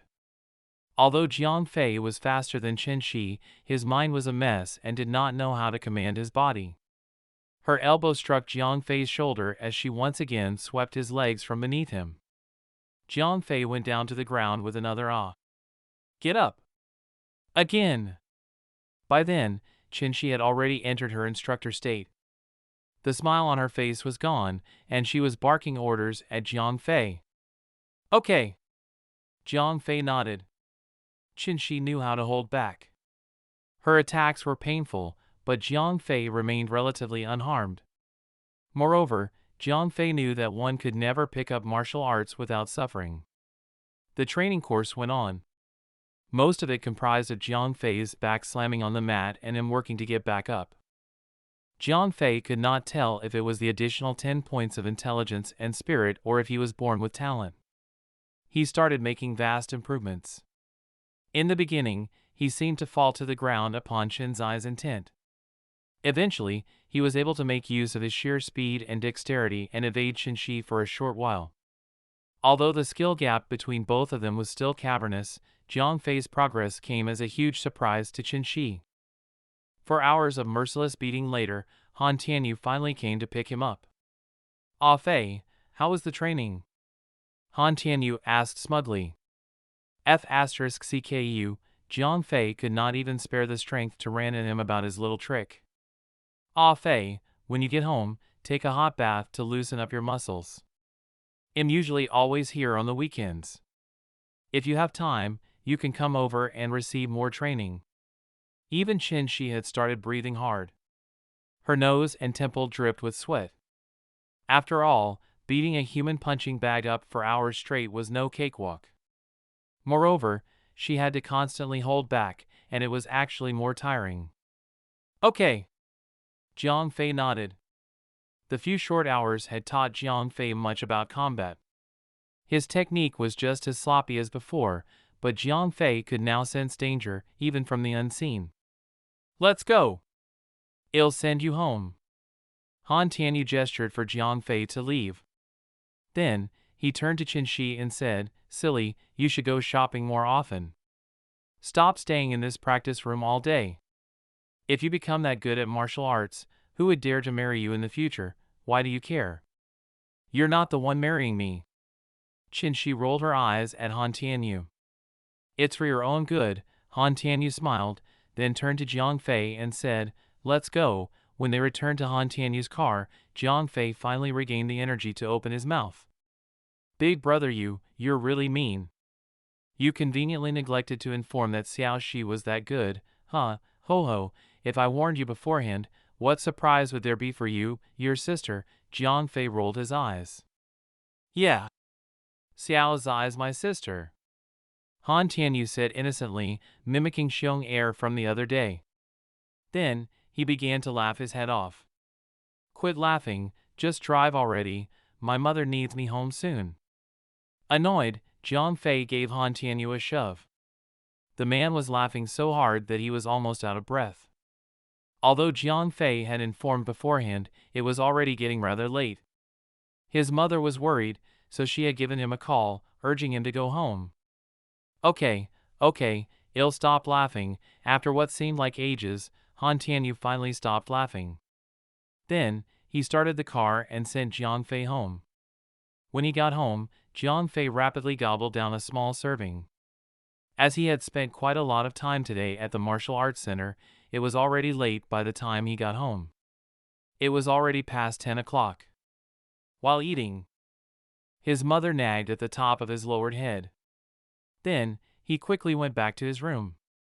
Jiang Fei gently touched the mysterious ring on his hand and logged into the game once again.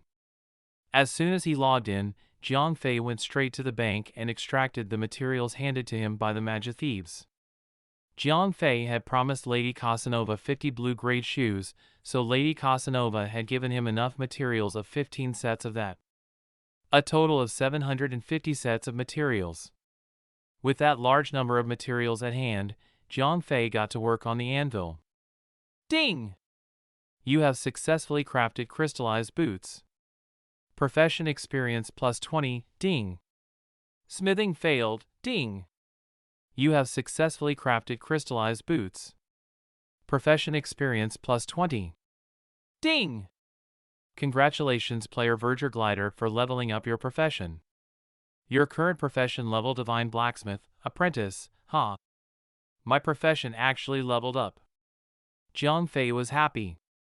He immediately tried to read up on more information. It took some time before Jiang Fei's profession level rose from Apprentice Divine Blacksmith to Novitiate Divine Blacksmith. His smithing and jewelry crafting success rates had shot up by 10% and his upgrade bonus rate gained another 2% success rate.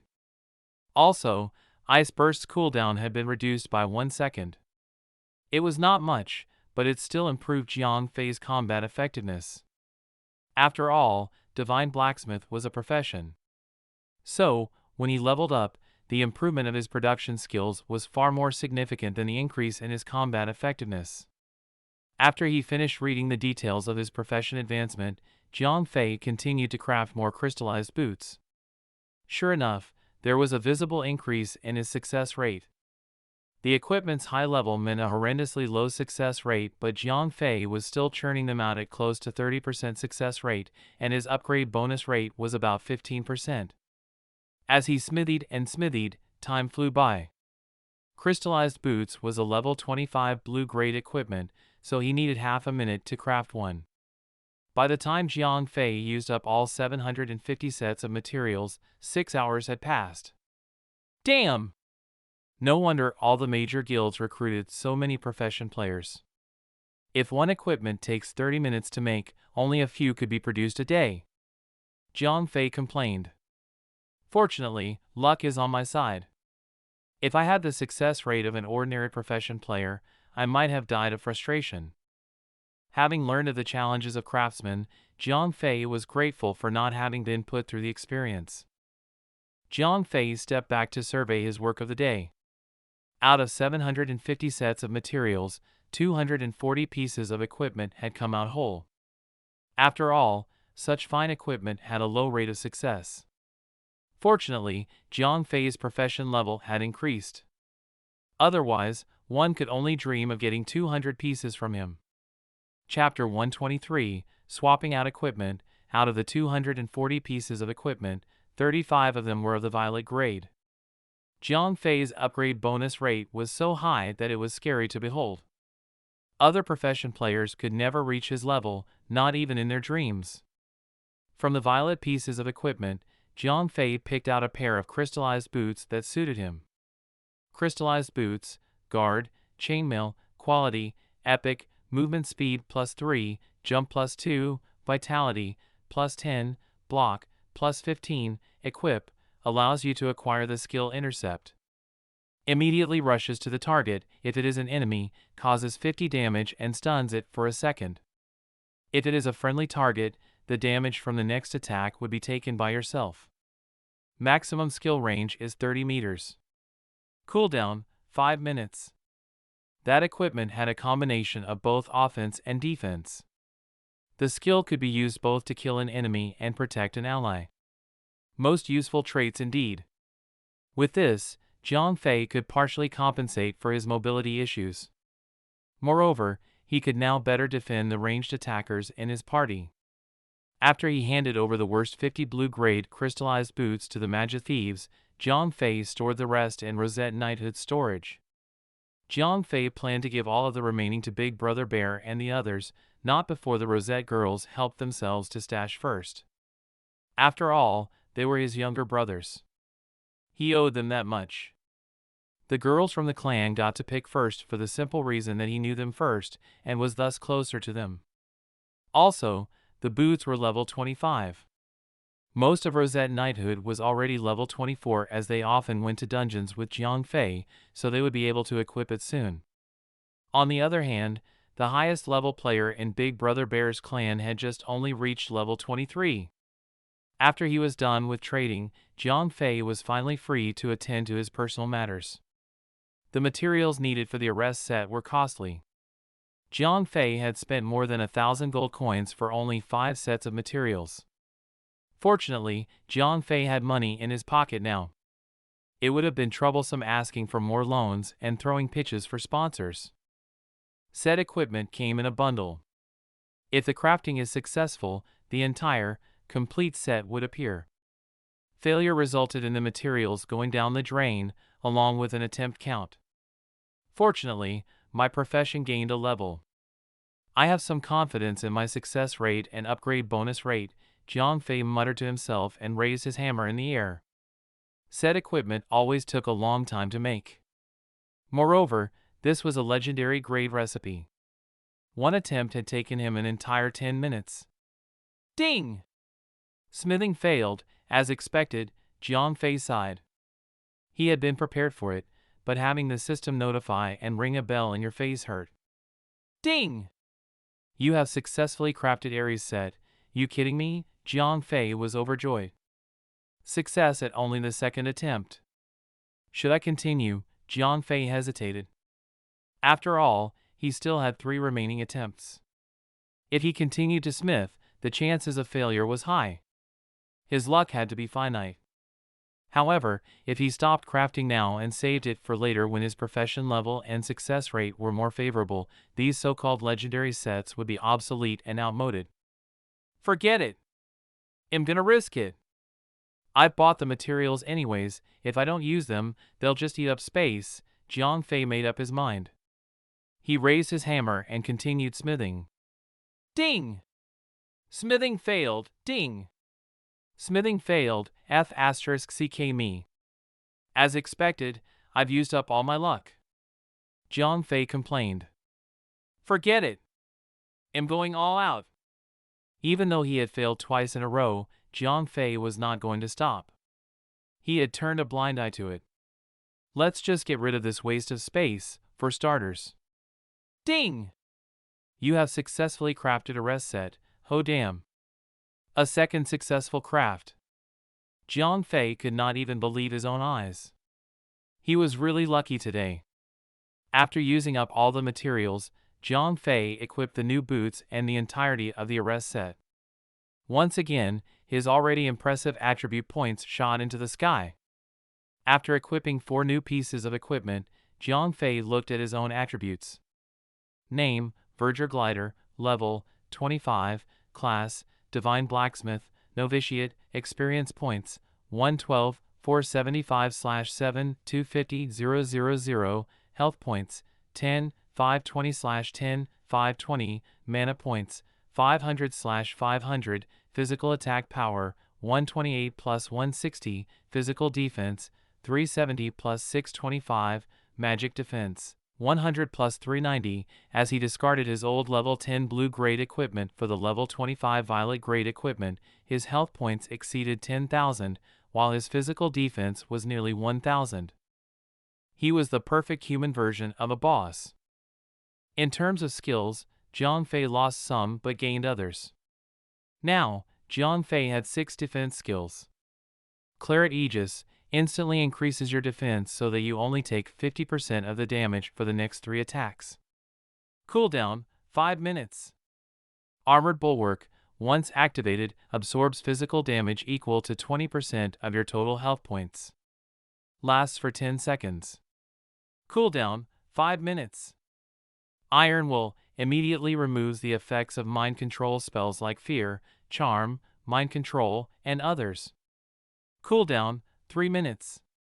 Demon's Harborage immediately lifts the shield and reflects the incoming ranged magic attack. Skill lasts for 3 seconds. Cooldown, 5 minutes. Eye for Eye, whenever you take damage, you immediately deal 100 plus 1% of your health points damage to your attacker. Blood Pool, 50% of your lost health points will be stored in the health pool. When your health points fall below 50%, you can use the health points stored to heal yourself. Health points can be stored in the health pool up to the amount of health points equivalent to the total amount of health points you have. When you are out of battle, the health points in the health pool will slowly drain. You can only use the health pool once every minute. There were more attack skills, a total of 8. Bash continuously swings the blazing hammer thrice, immediately inflict 3 times of fire damage. Damage of each attack equals to 5% of your total health points. Ice Burst immediately spit out icy cold air in a cone-shaped area in front of you, causing damage equivalent to 10% of your total health points to the enemies and freezing them for a second. After they thaw, their movement speed is reduced by 50% for 5 seconds. Cooldown, 59 seconds. Battle Cry immediately inflicts 100 damage to all enemies within 8 meters and reduces their attack power by 20% for 10 seconds. Cooldown, 3 minutes. This skill will generate a lot of aggro. Intercept immediately rushes to the target if it is an enemy, causes 50 damage and stuns for a second. If it is a friendly target, you will take the next hit on the target's behalf. Maximum skill range is 30 meters. Cooldown, 5 minutes. Jumping Slash immediately jumps to the enemy and attack. This attack will be a guaranteed critical hit and stuns the enemy for 1 second. The maximum jumping range is 10 meters. Cooldown, 1 minute. Karate Kick immediately causes normal attack damage to the enemy and reduces the enemy's movement speed by 80% for 20 seconds. Cooldown, 1 minute. Mana Burn instantly depletes all your mana points, burning off 50% of the target's mana points. At the same time, 50% of the total mana points consumed is dealt as damage to the target. Cooldown duration, 5 minutes. Cannot be cast on bosses. Sunderstrike deals 400 damage to the enemy immediately and reduces the enemy's physical defense by 20% for 30 seconds. Cooldown, 1 minute. Chapter 124, The Incomprehensible World of Tycoons. After packing up, Jiang Fei placed the additional Ares set into the spatial ring. This equipment set was unlike any other. It was not easy to make, so Jiang Fei did not casually throw it into the clan's storage. After he was done with everything, Jiang Fei noticed that his friend list was flashing continuously. Apparently, it was Zhao Feng. Fatty, what's up? Jiang Fei connected to Zhao Feng's voice chat. Brother Fei, what have you been doing? You were ignoring me for ages. Jiang Fei had spent quite a lot of time crafting equipment. In the blink of an eye, more than 7 hours had passed. Of course, Zhao Feng would be worried. I was crafting some equipment just now, but they're all chainmail class. You can't equip them, Jiang Fei laughed and said. Sigh, if I had known about this earlier, I would have chosen a heavy armor class. Zhao Feng was somewhat frustrated. After all, he had already cleared 2 dungeons with the girls from Rosette Knighthood. The equipment that the heavy armor class players in the clan had stood out like divine treasure. If I manage to get some magician jewelry recipes in the future, I'll craft some for you. Jiang Fei laughed and said. Forget it, let's talk about what we're doing now. Where are we going today? Zhao Feng asked. Let's clear the heroic mode of Depths of the Night. Jiang Fei said, after thinking for a moment. Okay. It just so happens that I want to become famous too. Zhao Feng laughed and said. After all, whenever a dungeon of any particular difficulty is cleared for the first time, there would be a city-wide announcement. I'll form a party later. Jiang Fei was just about to ask the girls from the clan to form a party when he suddenly received a friend request. Ding! I'm Richie Rich wants to add you as a friend, do you accept? Who's this? What a stupid name, Jiang Fei muttered. For someone who named himself Verger Glider, I don't think you have any right to talk about others like that. Zhao Feng popped up beside Jiang Fei. Leave me alone. Jiang Fei kicked Zhao Feng angrily. After hesitating for a bit, he finally decided to accept the friend request. Ah Fei, is accepting a friendship request from your big brother that difficult? Jiang Fei instantly recognized the voice. Big brother You're the young master of the powerful Manda group, how did you come up with such a lousy name? Jiang Fei, rolling his eyes. I just did it because of you, alright?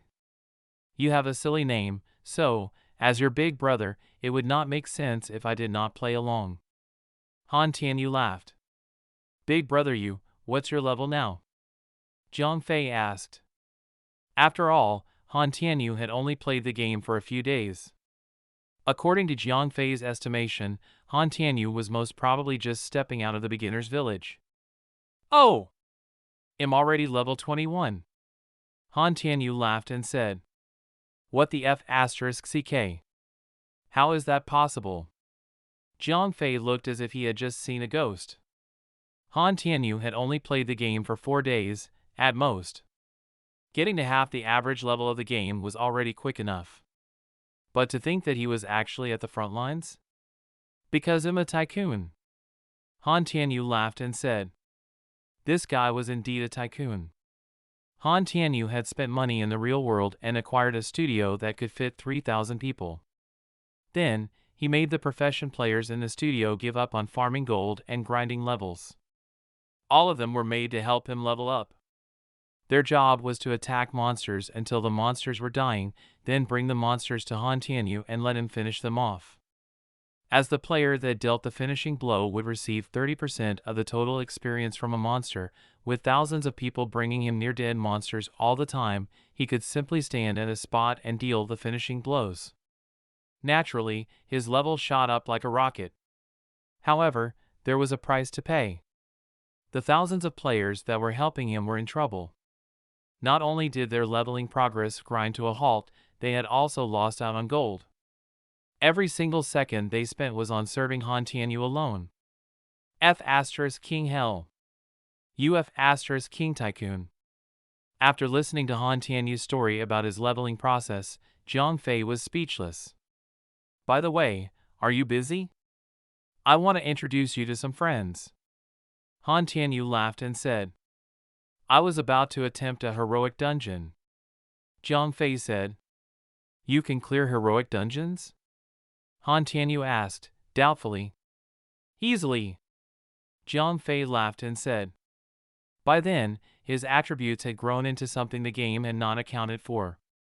As long as he had healers behind him, he could kill the boss all by himself. You're that strong? Great, Han Tianyu was instantly overjoyed. What's great? Jiang Fei was a little confused. It just so happens that I need that public announcement. Han Tianyu said. Why the heck do you need that? Jiang Fei asked, confused. Just come to where I am now. You'll understand once you're here. Han Tianyu kept Jiang Fei in suspense. All right. Jiang Fei nodded, then said to Zhao Feng who was beside him, well, go to the dungeon later, come with me and meet someone. Who? Zhao Feng asked. Han Tianyu. Jiang Fei said. He plays? Zhao Feng was amazed. However, after thinking about it, big figures like him were really busy, but Dawn Break was played at night when you were asleep. It would not affect your daily life at all. So, it was normal for busy people to play the game as a pastime. Following the coordinates provided by Han Tianyu, Jiang Fei and Zhao Feng arrived at the location very quickly.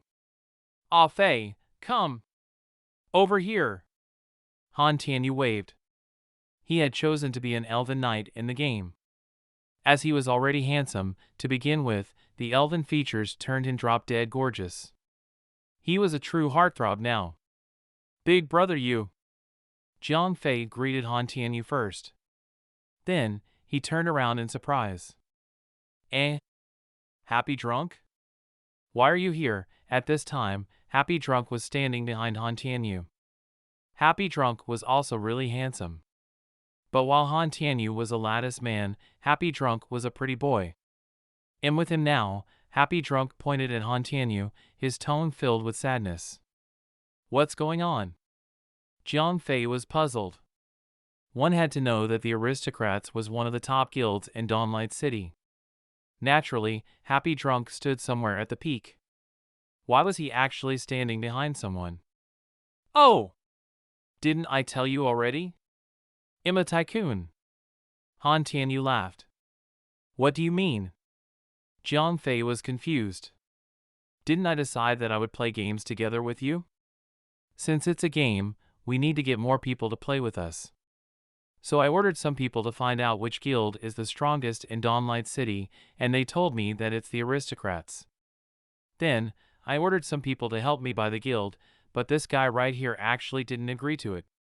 So, I had to buy the whole Haotian group.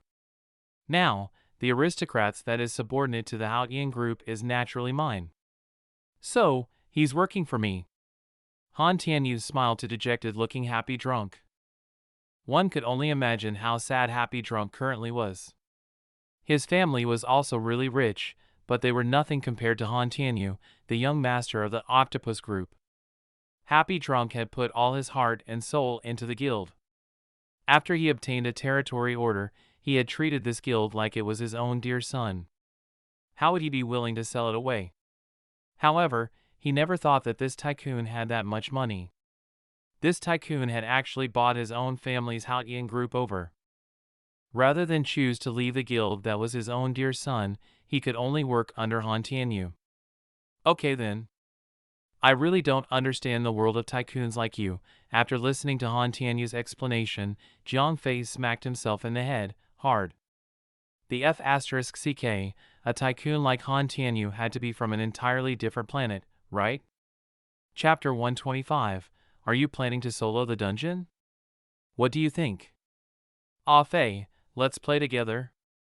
Han Tianyu clearly wanted to drag Jiang Fei into the Aristocrats. Nah, forget it. I have a clan. Jiang Fei shook his head. Even though Han Tianyu was the one with the final say in the Aristocrats now and he would not be pushed around even if he joined the guild, Rosette Rose and the others have always been nice to him. Jiang Fei could not bring himself to leave them without a word. Right. I heard that your clan is filled with girls, ranging from Lolas to matured ladies. You're truly blessed now. If I were you, I wouldn't leave either. Han Tianyu nodded in understanding. Your sister. It's nothing like that at all. Jiang Fei groaned. Ha! At least you still have some conscience and are still thinking about my sister. Han Tianyu laughed. Then, he turned behind and shouted, Xiao Shi, Ah Fei is looking for you, big brother Tianyu. Stop messing around like that. Don't make me go to your house and beat you up. A pleasant voice came from behind Han Tianyu, followed by an orc girl. Cold Feather he, Lepus race, warrior, level, 22, health, 2785, attack power, 573, remarks, a guild officer of the Aristocrats. It was Jiang Fei's fighting instructor Qin Shi. Although she had also chosen to become an orc, Qin Shi was not as bold as Lady Casanova, who had decided to become a Tauren. Instead, Qin Shi adopted an adorable, bunny girl image. There were many orc factions, but there was hardly any difference between their attribute growth and skill trees. Only the appearance differed. Generally, male players would choose a relatively fiercer appearance like those of lion men or tiger men. Girls would usually go for a cuter appearance and choose either cat race, fox race, or lepus race. A fierce woman like Lady Casanova was definitely one of a kind. Ho ho, Xiao Shi, you play Dawn Break as well. Jiang Fei greeted Qin Shi. Yeah. But big brother Tianyu dragged me into this aristocrat's thingy, and am now his assistant. Qin Shi formerly owned a small guild, but the tycoon Han Tianyu had also bought the guild over. Qin Zai's family was also closely connected to Han Tianyu's family, so she could not refuse. In the end, she could only accept the merger without a word. By the way, Fei, didn't you say that you could easily clear a heroic mode dungeon? Let's hurry and clear the dungeon. I want that announcement. Han Tianyu said. Why do you want that? The Aristocrats is clearly the top guild in Dawnlight City now, there's no need to advertise. Jiang Fei wondered. Why would I do such a pointless thing? I need that announcement for something else entirely. Han Tianyu said, suddenly turning serious. For what? Jiang Fei asked. Young master, now that I've started playing Dawn Break, if I don't make a blindingly radiant entrance, that won't do. Han Tianyu said, sounding narcissistic. That's even more pointless. Jiang Fei rolled his eyes in frustration. Did you just realize that he's a silly goat? Qin Shi had known Han Tianyu way longer, compared to Jiang Fei. Ah, stop dilly-dallying. Let's hurry. As Han Tianyu talked, he sent a party invitation to Jiang Fei. All right, Jiang Fei had no choice but to accept.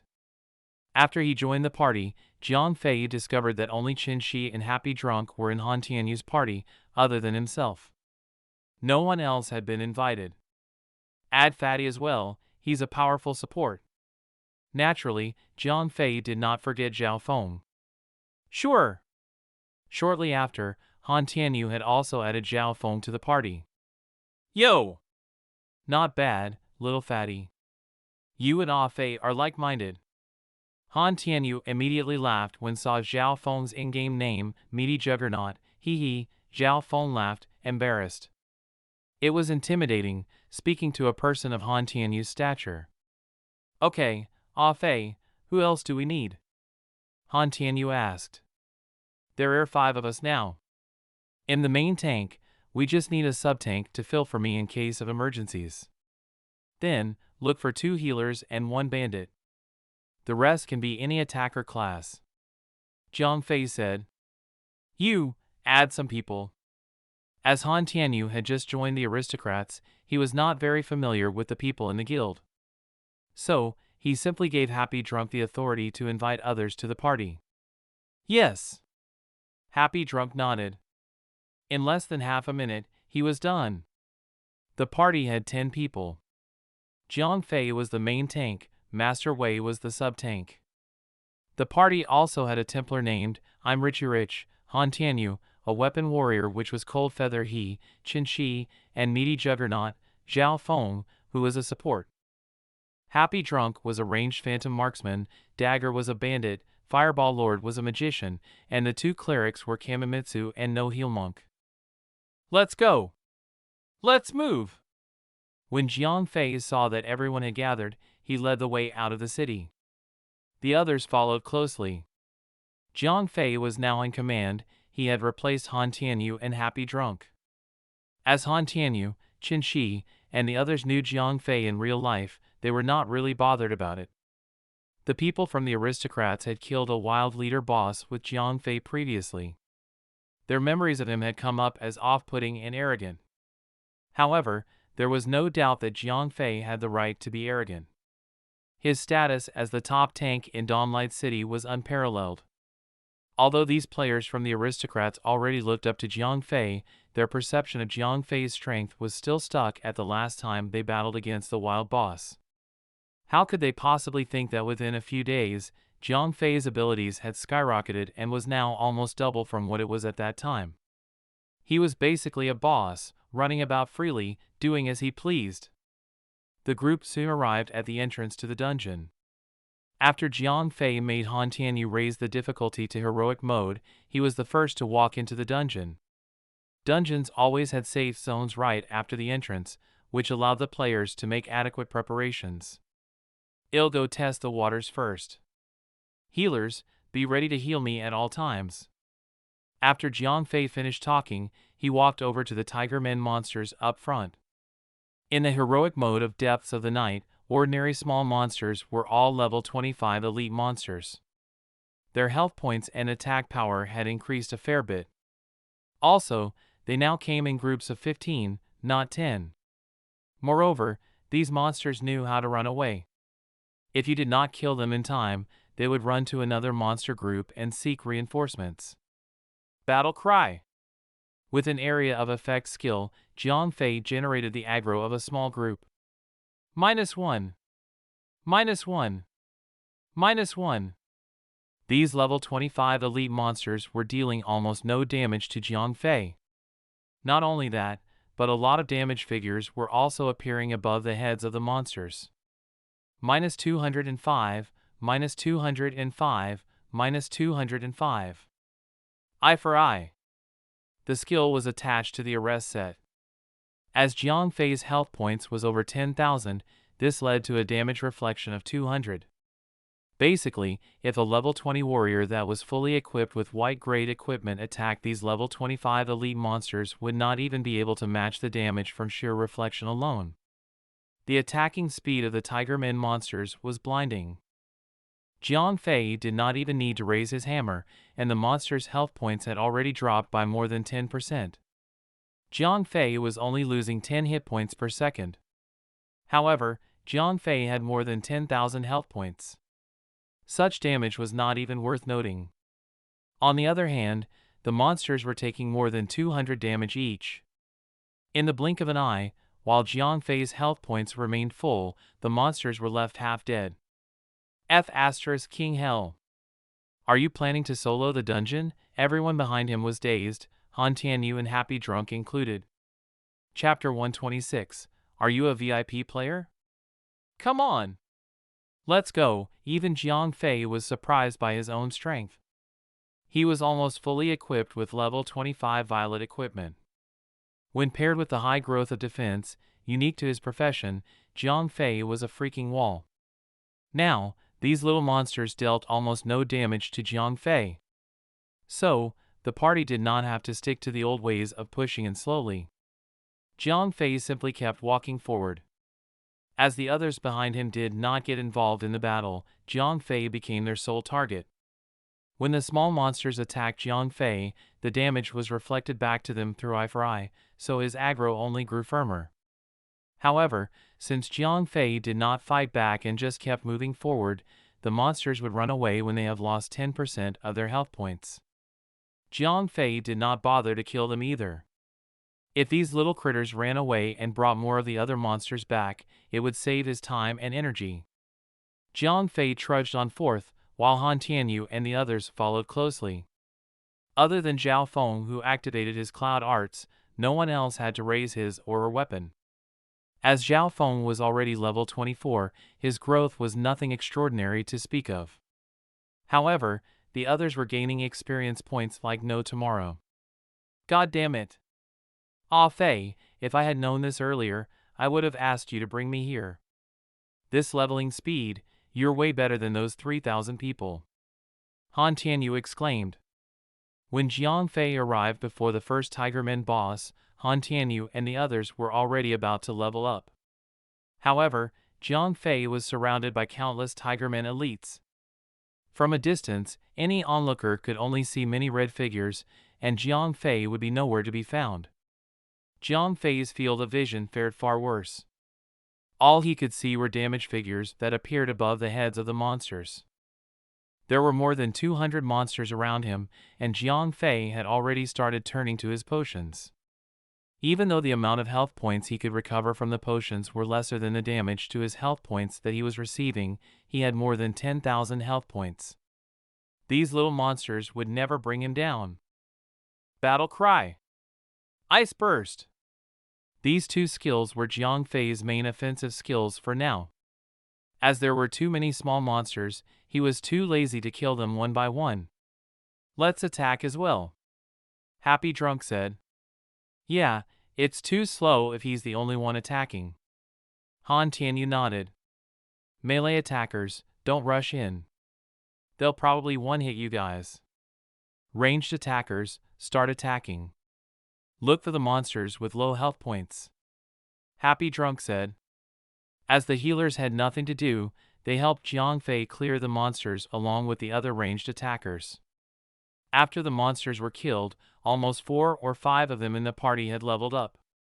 F***CK. Are we even playing the same game? Are you a VIP player?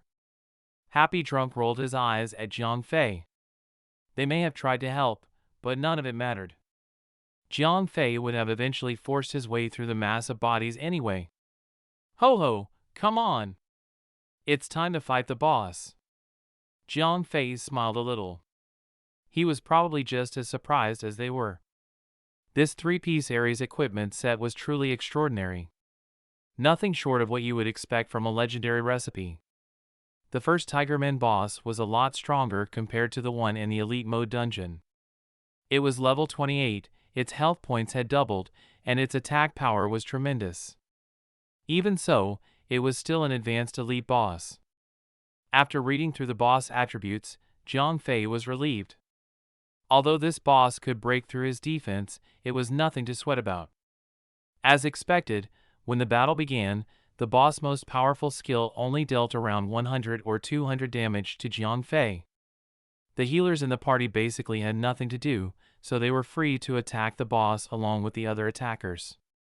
10 people were attacking the boss. Among the 10, there was Happy Drunk, the hidden class. His hidden class was a legit attacker specialist, unlike Jiang Fei's hidden class. Jiang Fei's attribute growth was faster than the average profession, but he was only strong in terms of defense.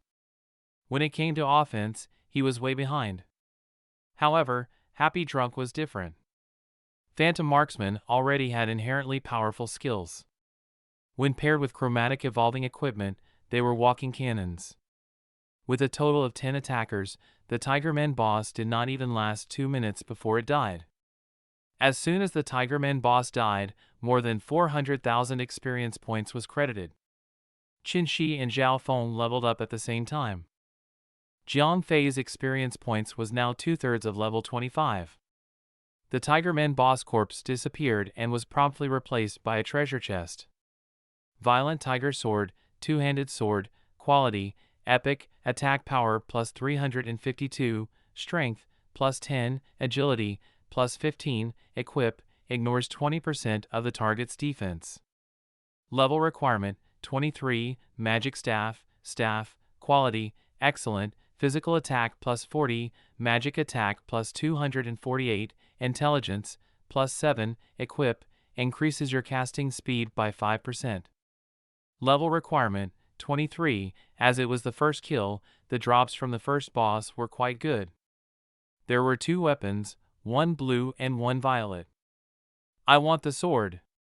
You are so not taking it from me, Qin Shi glared at Han Tianyu. After all, the only ones in the party who could use two-handed swords was her, a weapon warrior, and Han Tianyu, a Templar. You take it. You take it. Just stop glaring like that. Han Tianyu felt goosebumps springing up. He was afraid that this girl would actually turn up at his doorstep and cause trouble. Of course, Qin Shi was no match for Han Tianyu in martial arts. However, Qin Shi had learned the spirit of never giving up from her father, who was a general, so she would never back down.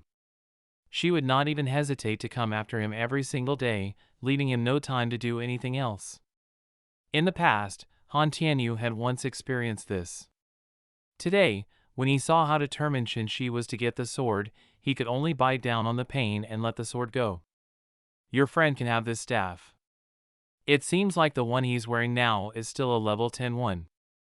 Happy Drunk said. As Jiang Fei and Zhao Feng were not part of the aristocrats, and having already claimed a violet weapon, Zhao Feng to take the staff, no matter what. It was common etiquette. Oh! If you didn't mention it, I would have forgotten. Zhao Feng smiled and took the level 25 epic staff that he had gotten from the unknown dungeon.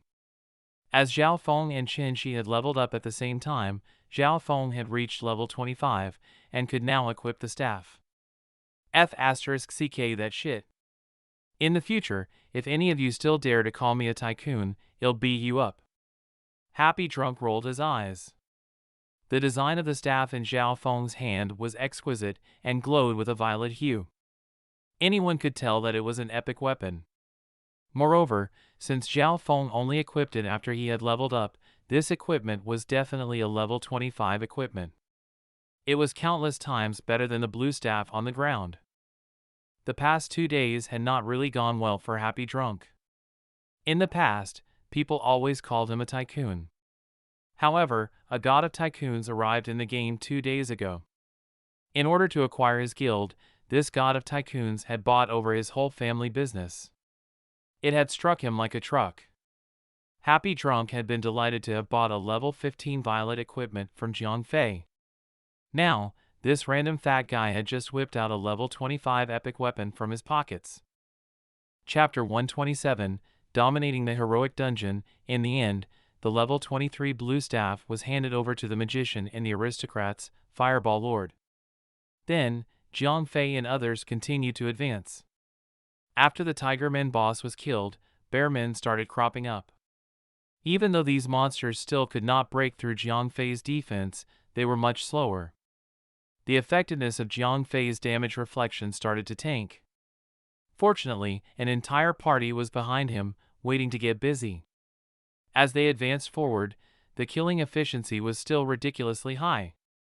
F***ck this shit, I quit. I had enough of this. What little elite mode dungeons we've tried, we've always had to be extra careful. Currently, we only have 3 teams that can enter elite mode dungeons. But now, this guy is completely destroying a heroic mode dungeon. Are we F***king playing the same game? Happy Drunk groaned as he half-heartedly drew his bow. Hee hee, what do you think? My brother's pretty strong, right? Han Tianyu looked at Happy Drunk smugly. Han Tianyu was a melee attacker. As there were too many monsters in front, it was simply too messy. He could only remain behind and watch the show. Why are you feeling smug? You're not the strong one. Qin Shi, who was also left completely free, rolled her eyes at Han Tianyu. Hey, we're brothers. Of course, if Ah Fei's strong, I can bathe in reflected glory. Han Tianyu laughed. The group talked and laughed. It did not feel like a raid at all. As they continued to advance, they soon got to where the second boss was. F***ck me. A leader boss. When they saw the Bearman boss, everyone was shocked, Jiang Fei included. F***king heroic difficulty comes with F***king perks, huh? Those with sound mind would not even think of attempting it. Fireball Lord cried out, his eyes wide open. It's not too bad.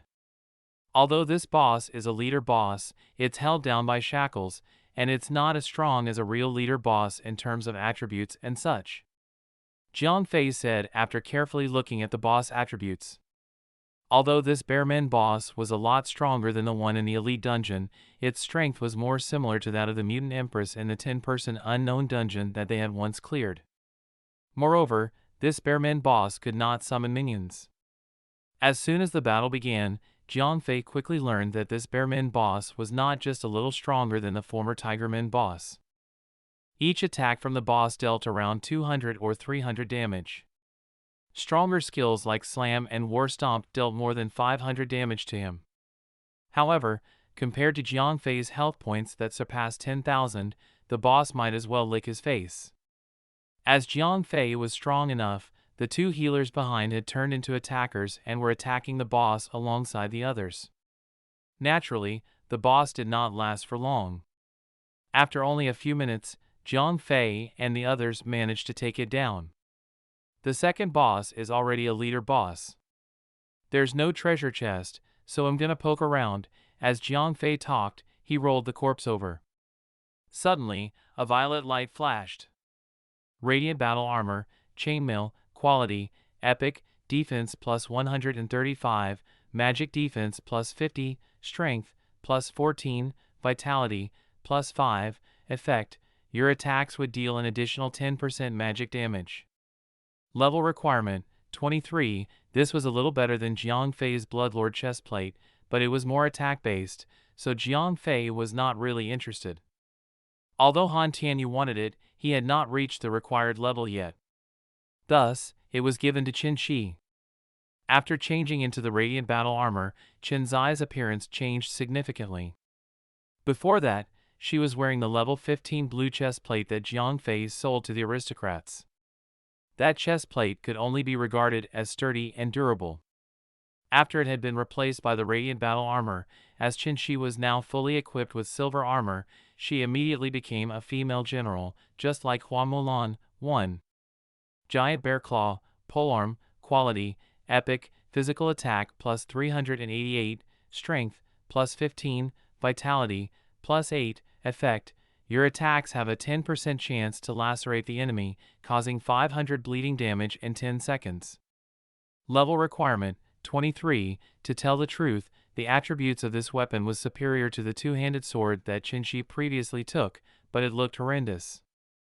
It was basically 3 massive bear claws crudely stuck to the top of an iron stick, which made it look like Zhu Beiji's 2 spike rake from afar.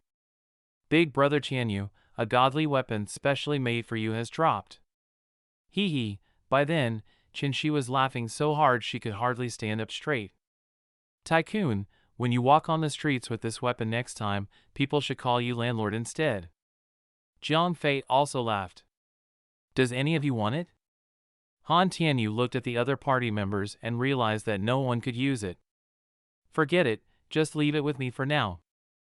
I haven't reached level 23 anyway. Maybe the next boss will drop something better.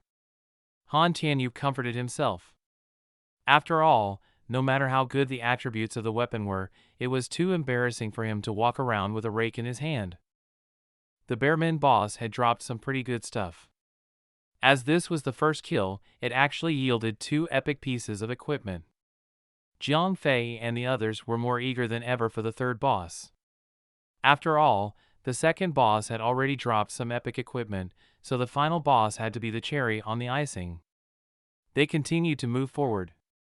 This time, however, Jiang Fei and the others did not encounter the scene where Molière was already wounded and turning into the humanoid demon lord.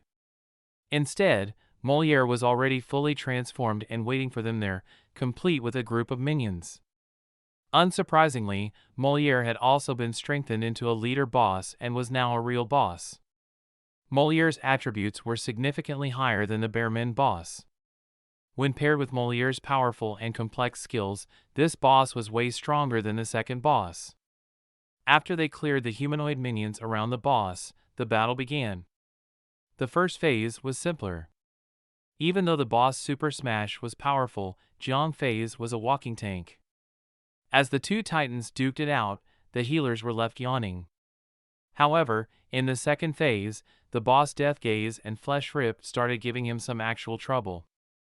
The heroic mode Molière could directly gaze at 2 players at a time while also discarding several more pieces of flesh. No holds barred. Jiang Fei shouted loudly. This was the first challenge they faced since entering the dungeon. Happy Drunk was no longer as relaxed as before. He fired his arrows with precision and skill, not letting any opportunity pass. Xiao Feng had also switched to fire art, Scorch at this time, which gave the whole party additional fire damage. Everyone's damage output had increased significantly. Qinshi was also dealing a lot of damage with her newly equipped epic weapon. As the party's damage output was sky high, the loose pieces of flesh did not manage to explode and kill anyone. Soon after, the boss had entered its third phase.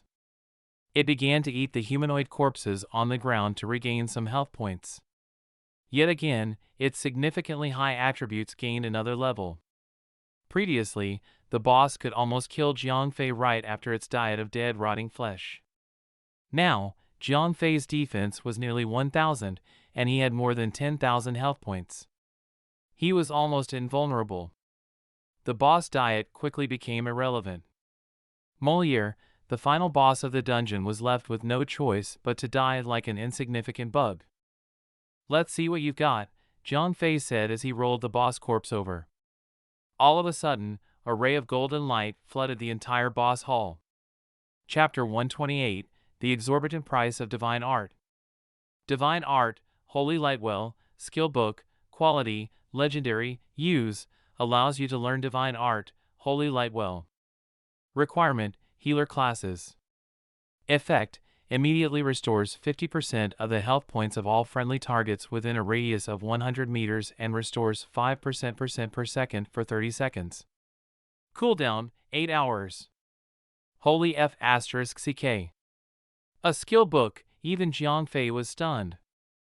This drop was far better than a piece of legendary equipment and infinitely more valuable. A radius of 100 meters was a truly enormous healing range. It could cover an entire battlefield, occupied by more than tens of thousands of people.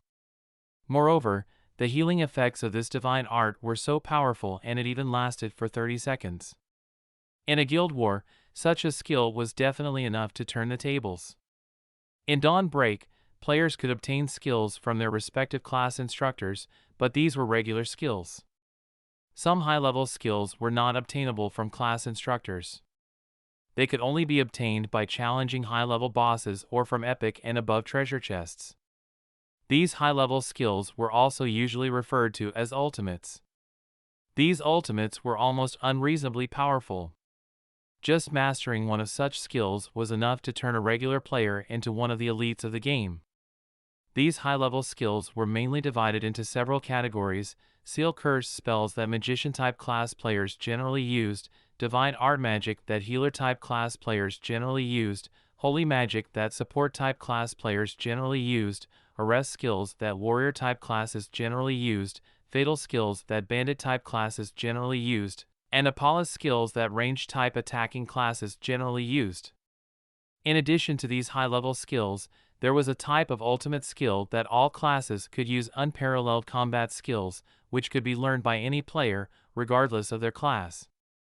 However, the drop rate of unparalleled combat skill books was pathetic. On top of that, it only dropped from bosses with the rank of Lord and above. The drop rate of other ultimate skill books was slightly better, but it was still below 0.0001%. Players could only clasp their hands together and pray. There was no other way around it. Jiang Fei and the others only managed to obtain a divine art skill book from a leader boss that was somewhere around level 20, only because of Jiang Fei's extremely high luck. Moreover, this was the first heroic mode dungeon cleared in the entire game. So, there was an additional drop bonus. Now, Jiang Fei was no longer a fresh beginner. Although he did not have the game guide that was attached to the gaming console, Jiang Fei had already searched for relevant information on the internet during the day. Naturally, he knew the value of these high-level skills. "Ah Fei, why didn't you make it drop in Ares' skill book?" Han Tianyu complained. He was excited, yet disappointed at the same time. Even though the divine art magic skill was powerful, he was a Templar, so he could not use it. "Brother Ah Fei, give me a price.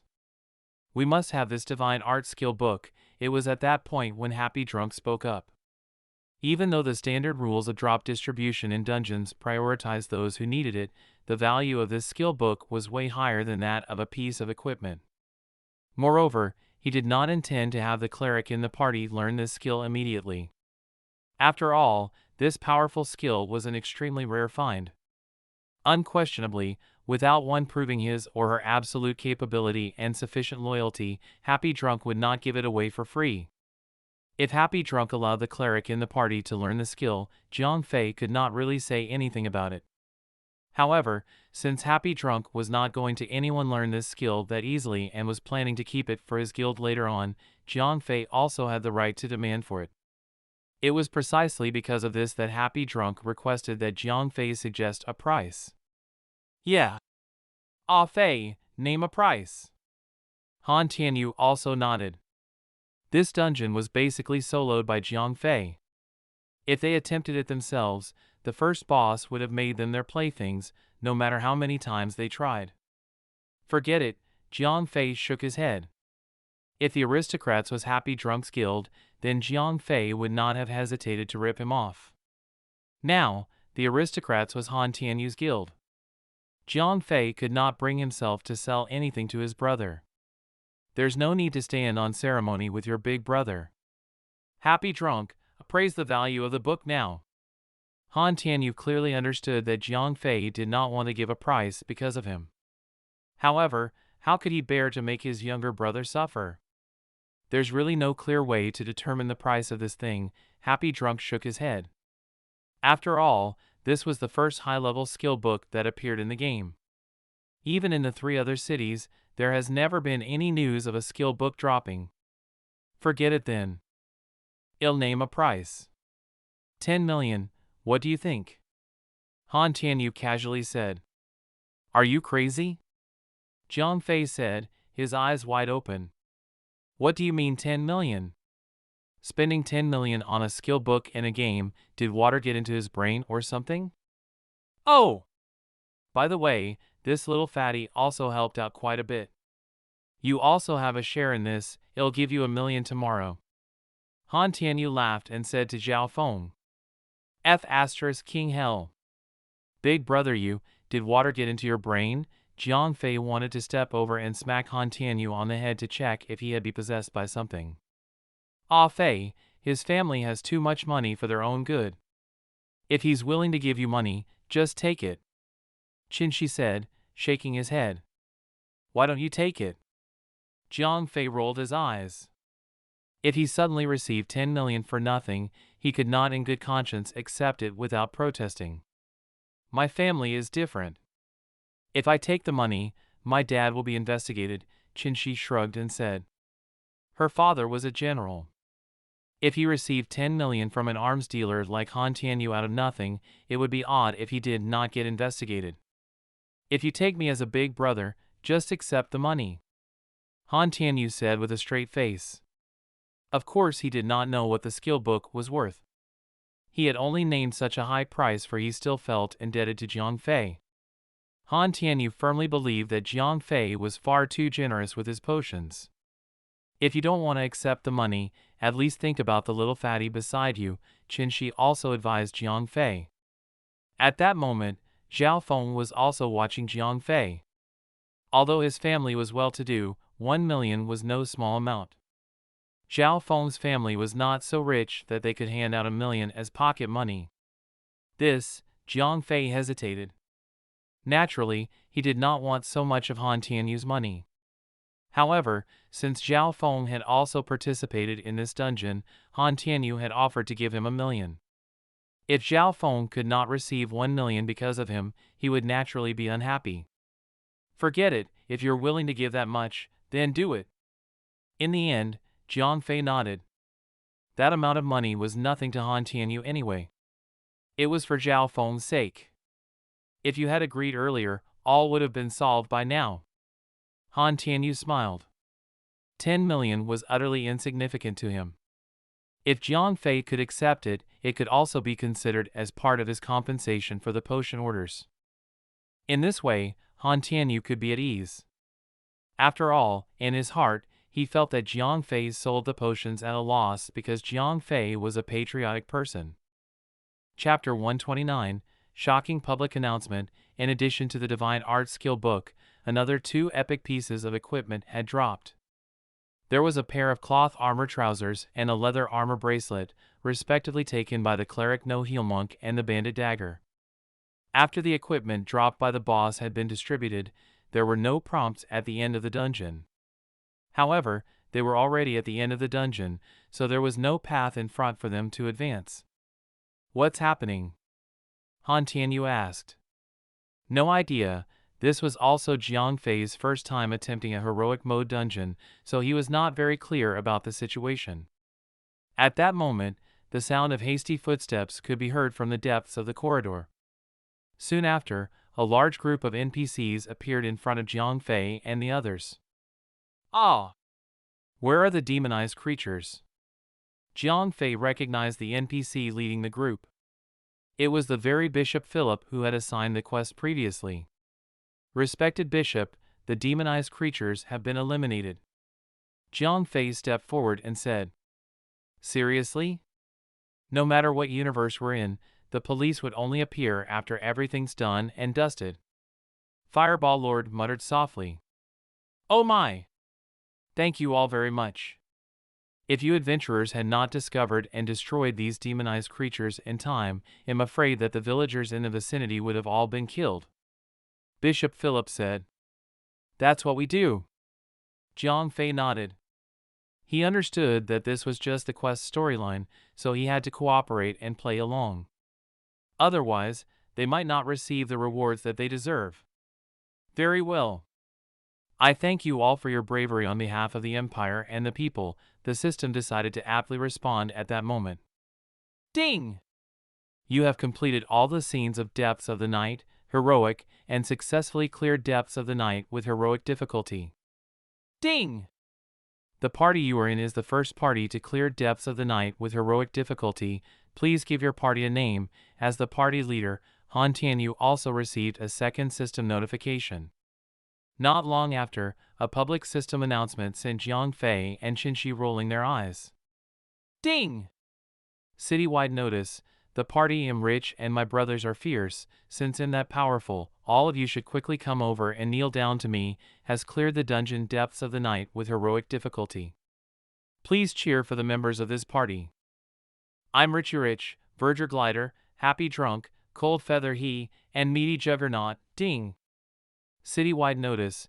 The party am rich and my brothers are fierce. Since I'm that powerful, all of you should quickly come over and kneel down to me. Has cleared the dungeon Depths of the Night with Heroic difficulty. Please cheer for the members of this party. I'm Rich, Verger Glider, Happy Drunk, Cold Feather He, and Meaty Juggernaut. Ding! Citywide notice. The party am rich and my brothers are fierce. Since I'm that powerful, all of you should quickly come over and kneel down to me. Has cleared the dungeon Depths of the Night with Heroic difficulty. Please cheer for the members of this party. I'm Rich, Verger Glider, Happy Drunk, Cold Feather He, and Meaty Juggernaut. Big brother you, that's enough. Jiang Fei was completely speechless. Big brother Tianyu, your bad sense of humor has leveled up, Qinshi said with a sullen face. In her heart, she was hoping that nobody would find out that she knew this shameless guy in person. Jiang Fei and the others were not the only ones cringing. Dawnlight City was in an uproar. However, they were no longer roaring about how a heroic mode dungeon had been cleared. After all, Jiang Fei had brought Lady Casanova and some others to a 40-man dungeon. Naturally, it was hard to keep this a secret, as people would definitely talk about it. Since he had already cleared a 40-man dungeon before, clearing a simpler 10-man heroic dungeon was no surprising news. Now, Jiang Fei was already a celebrity in Dawnlight City. Top tanker, equipment master, mobile cash box, a bank that can run, Jiang Fei had quite a number of nicknames. This time, the debate between the players was only focused on one thing. That was the particularly arrogant I'm Rich. Such a great advertising opportunity, but he actually used it for such a pointless thing. The world of tycoons is really something that ordinary people can't understand. What a useless kid. If such an opportunity was given to me, our guild would have been able to recruit at least 200 people. Who's this guy? He's so arrogant, but if he got to know Verger Glider and Happy Drunk, so he's probably quite strong himself, right? Of course, in addition to those who were envious, jealous, and hateful, there were also unhappy faces. Aren't you way too King arrogant? Who the hell do you think you are? You're actually daring enough to ask me to go and kneel down to you?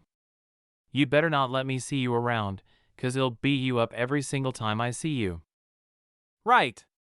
He's calling himself a tycoon? Had better watch out. Let's kill this B***starred and play as our Robin Hoods, yeah. Let's kill this B***starred. Although the players in Dawnlight City had mixed reactions toward Han Tianyu's behavior, it was clear that Han Tianyu had achieved his goal. He was famous now. He had managed to make a brilliant, dazzling entrance in the game. Okay. We're done here, Han Tianyu said, satisfied. When he returned to Dawnlight City, Jiang Fei used up all his level 26 attribute points to his vitality. The system announcement just now had given everyone in the party more than 400,000 experience points and 10 gold coins, which sent Jiang Fei up another level. Ah Fei, why did you clear a dungeon without us? Just as Jiang Fei returned to Dawnlight City, he received Rosette Rose's resentful voice message. Rosette Rose was not particularly concerned about Jiang Fei bringing others and being the first party to clear a dungeon. She cared more about Jiang Fei's decision. This time, Jiang Fei brought some other people and cleared a heroic mode dungeon without even telling them beforehand. This was rather heart-wrenching. Jiang Fei seemed to be moving closer to the other guilds, and it was likely that someone else would snatch him away from them. After all, Jiang Fei was the basis for her own ambitions in the game. If Jiang Fei was taken away, all those plans would be washed away in the wind. All she would be left with was her casual group of friends. Although Jiang Fei had signed an agreement with Rosette Knighthood which stated that if Jiang Fei left the clan, he had to pay quite a lot of liquidated damages, everyone now knew how valuable he had become. As long as Jiang Fei opened his mouth and requested for it, some guilds would be willing to cover the cost. Rosette Rose's heart was knotted up with unease. Even so, there was nothing she could do, as Rosette Knighthood was not really strong.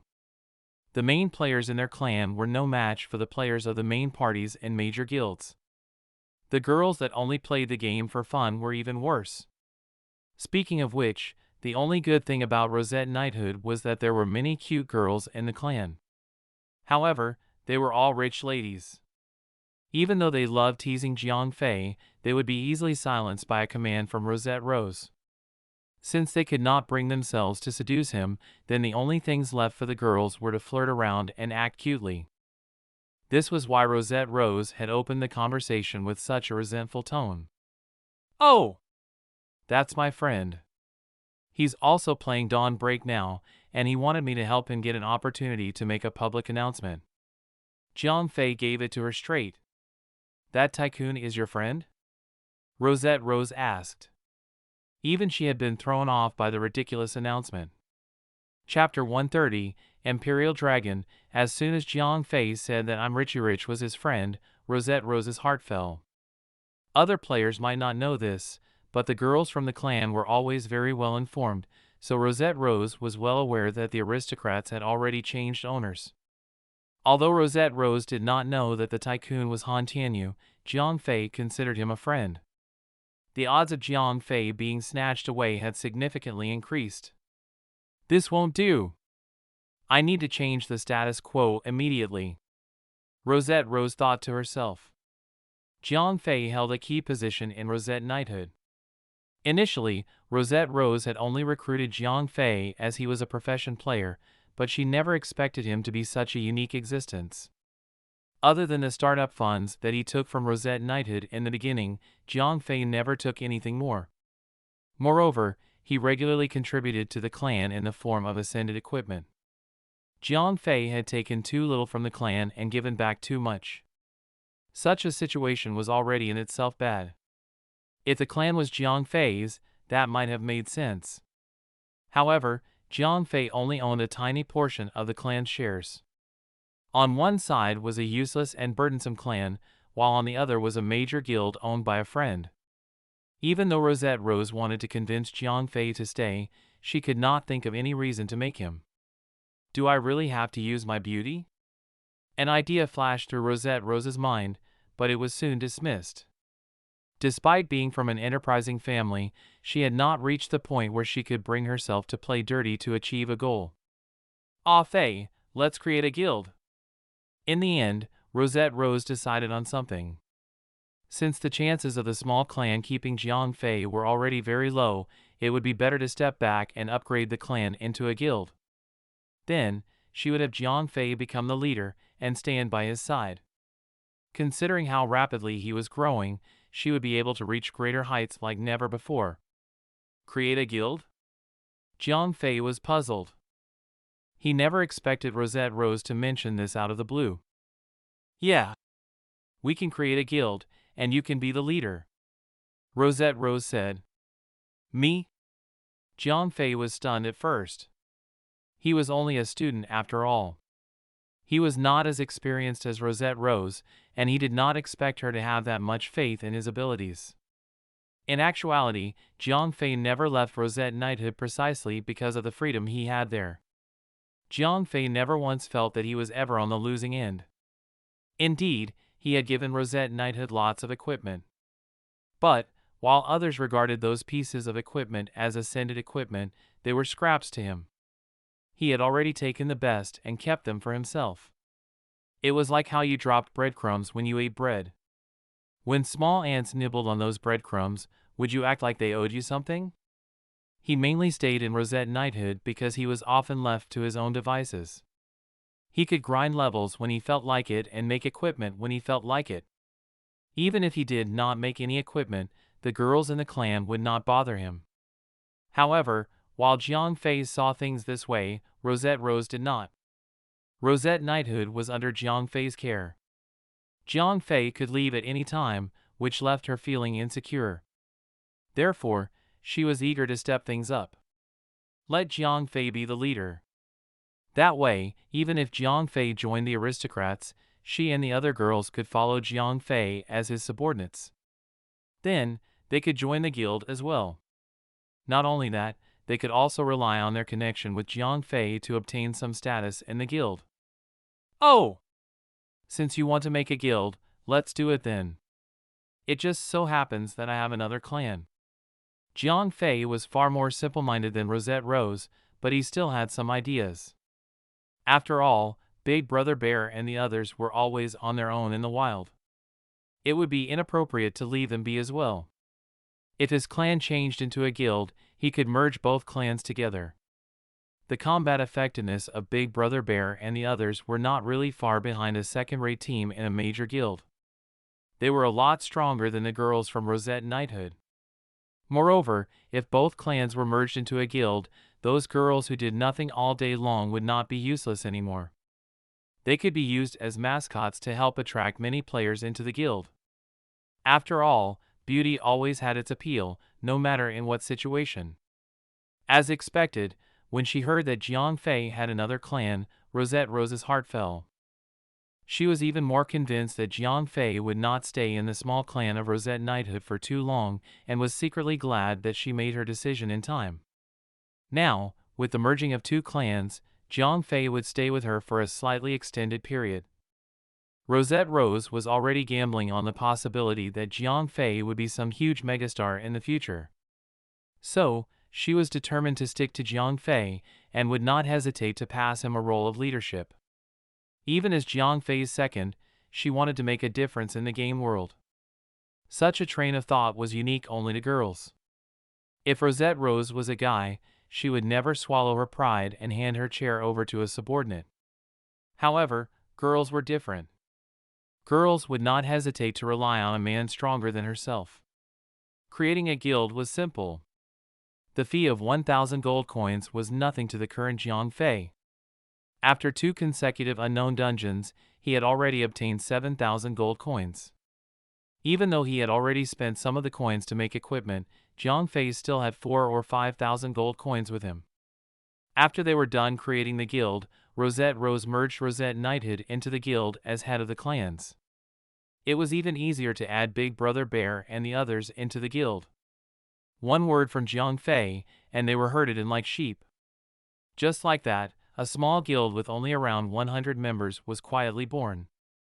No one could have thought that this discreetly formed guild would become so powerful in the near future that others would not even dare look up at them. Imperial Dragons was the name that Jiang Fei gave his own guild. It would also be the name that everyone in Dawnbreak feared in the future. But for now, it was barely standing.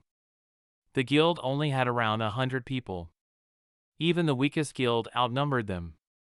However, after the guild was created, a new bout of headaches came to Jiang Fei. Young master, we're here. Since the guild had been created, it was time for the first major meetup. So, Big Brother Bear brought along the group of punks from the original Young Master's Bodyguards clan, while Rosette Rose brought along the girls from Rosette Knighthood. Big Brother Fei. I miss you so much. Of course, the crazy girl, Mrs. Awesome, would not miss the opportunity. Fei, who is she? Sun Mingming looked at Mrs. Awesome, who was clinging really tightly onto Jiang Fei's arm. I'm Big Brother Fei's girlfriend. Before Jiang Fei could even speak, Mrs. Awesome took the initiative to speak first. When Mrs. Awesome saw such a large group of beautiful women, she instantly felt threatened. She became like a small dog that fiercely defended its food as she stood in front of Jiang Fei, blocking him. Sun Mingming was shocked. After all, they were classmates, but she never heard of Jiang Fei having a girlfriend before. The mighty class representative only gazed at Zhao Feng dubiously. The little fatty had never heard anything about it from Jiang Fei either, so he shrugged helplessly, expressing that he had no idea himself. Little cutie, not bad at all.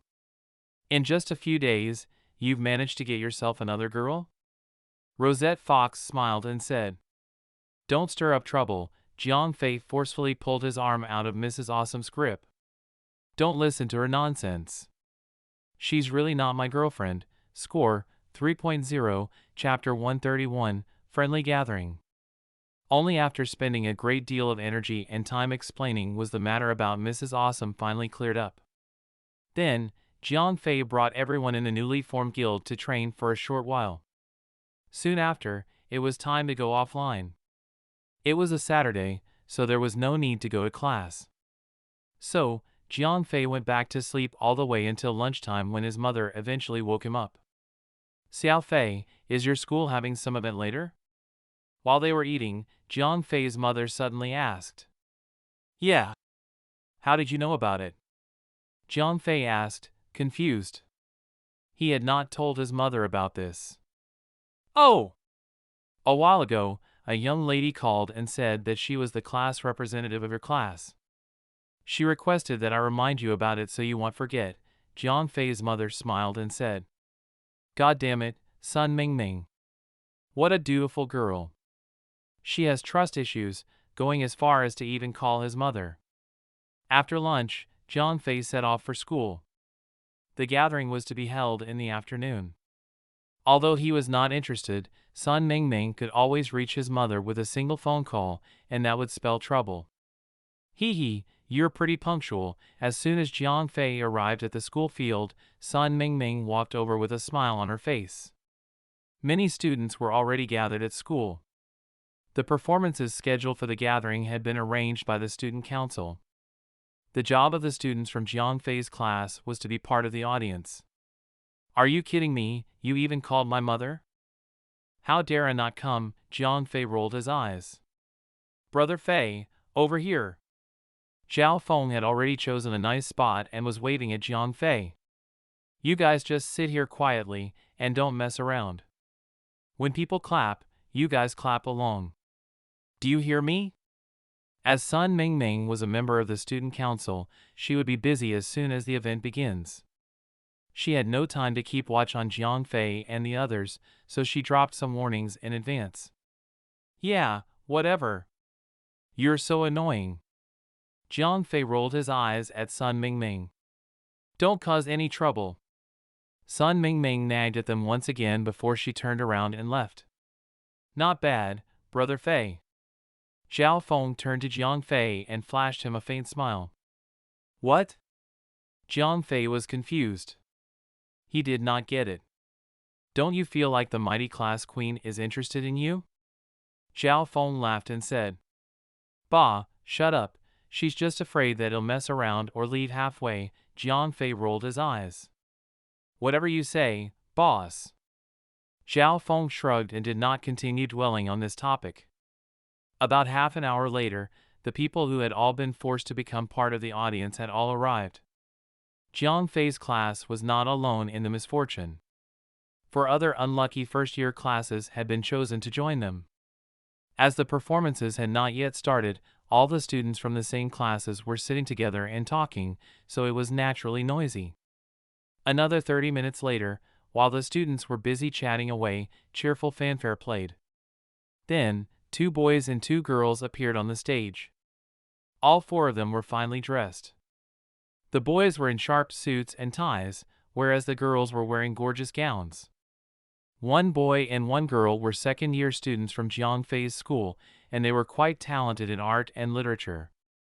The student council had assigned them to be hosts for the event.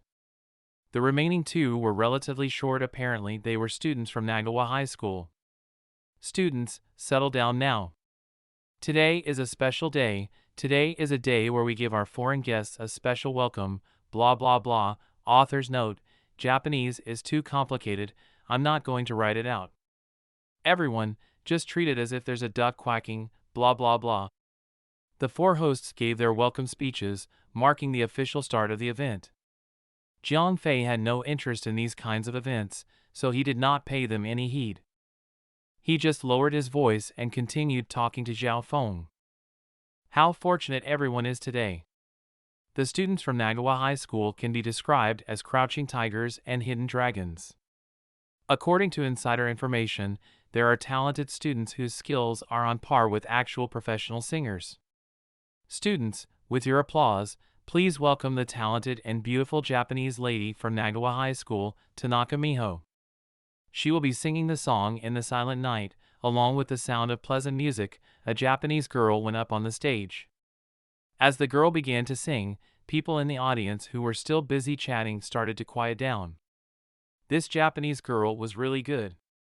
Not only was her voice sweet, her singing skills were also fairly refined. Although Jiang Fei and the others did not understand the lyrics, this did not prevent them from appreciating the song. By the end of the song, the audience gave her a big round of applause. Even Jiang Fei had to admit that this girl could easily end up as a professional singer. He may be a racist, but he could not deny that she sang really well. Very well, I believe that everyone loved Tanaka's performance. There is an old saying in China: courtesy demands reciprocity. Next, let us welcome Wei, our goddess from second year's 4th class. She will be singing The Heavenly Road.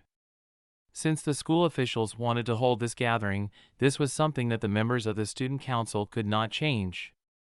However, Sun Mingming and the other members of the student council had worked hard to schedule their performances. They had deliberately arranged for the Japanese to perform first, only to overshadow it with a superior performance by one of their own. If they wanted to be arrogant on China's territory, they would have to go back to their own country and improve themselves first. The music started to play. Wei, dressed in a snow-white gown, stepped onto the stage. As soon as the goddess opened her mouth, she blew the audience away. Her voice flowed with grace. While Tanaka Miho's voice was filled with youthful energy, Wei's was purely melodious. Her voice forced its way into the souls of all who were present. At the climax of the song, Goddess Mirong's voice rose, in more ways than one. Even the Japanese students could not deny that her singing capabilities were a notch above Tanaka Miho. This was followed by folk dance performances. This time, the Japanese students had miscalculated everything. Their dancing skills did not go unnoticed. If not for their proficiency, it was the foreign, exotic nature that attracted them. After all, no one had ever seen white-faced people dancing while wearing wooden slippers and wrapped in a bedsheet with a pillow on their backs. The slow and melodious Japanese music was accompanied by a slow and monotonous dance. This would probably be nice to older people. Older as in 70 or 80 years old. Before a group of teenagers, it would be a miracle if you actually held their attention for 10 minutes. Sure enough, in less than 5 minutes, it was not just the Chinese students, even the Japanese students had begun chatting away. Boring! As soon as the Japanese performance ended, the Chinese peacock dance performance began. Regarding both skill and entertainment, the Chinese students defeated their opponents once again. After being defeated twice in a row, some of the Japanese students were starting to fume and rage. Baka! These Chinese are bullying us on purpose. We absolutely won't take this lying down, Tokugawa Shinji frowned. But we gave them our program list long ago. They would have been prepared for this, long ago. By then, Tanaka Yasukata, the teacher from Nagawa High School who was responsible for organizing this gathering, had almost merged his brows together into one. The purpose of this gathering was to create a good relationship between people from the two countries, but no one could stand having to admit defeat so many times. Since they've prepared themselves according to the program list, we'll simply have to make some last-minute changes, Tokugawa Shinji spoke up. Chapter 132, Dance Battle, what do you think? The performances are great, right? At that moment, Sun Mingming ran to Jiang Fei and sat down beside him. It's all right. Don't you have to go help out? Jiang Fei looked back at Sun Mingming. What, am I an eyesore to you? Sun Mingming's cheerful demeanor instantly turned sour.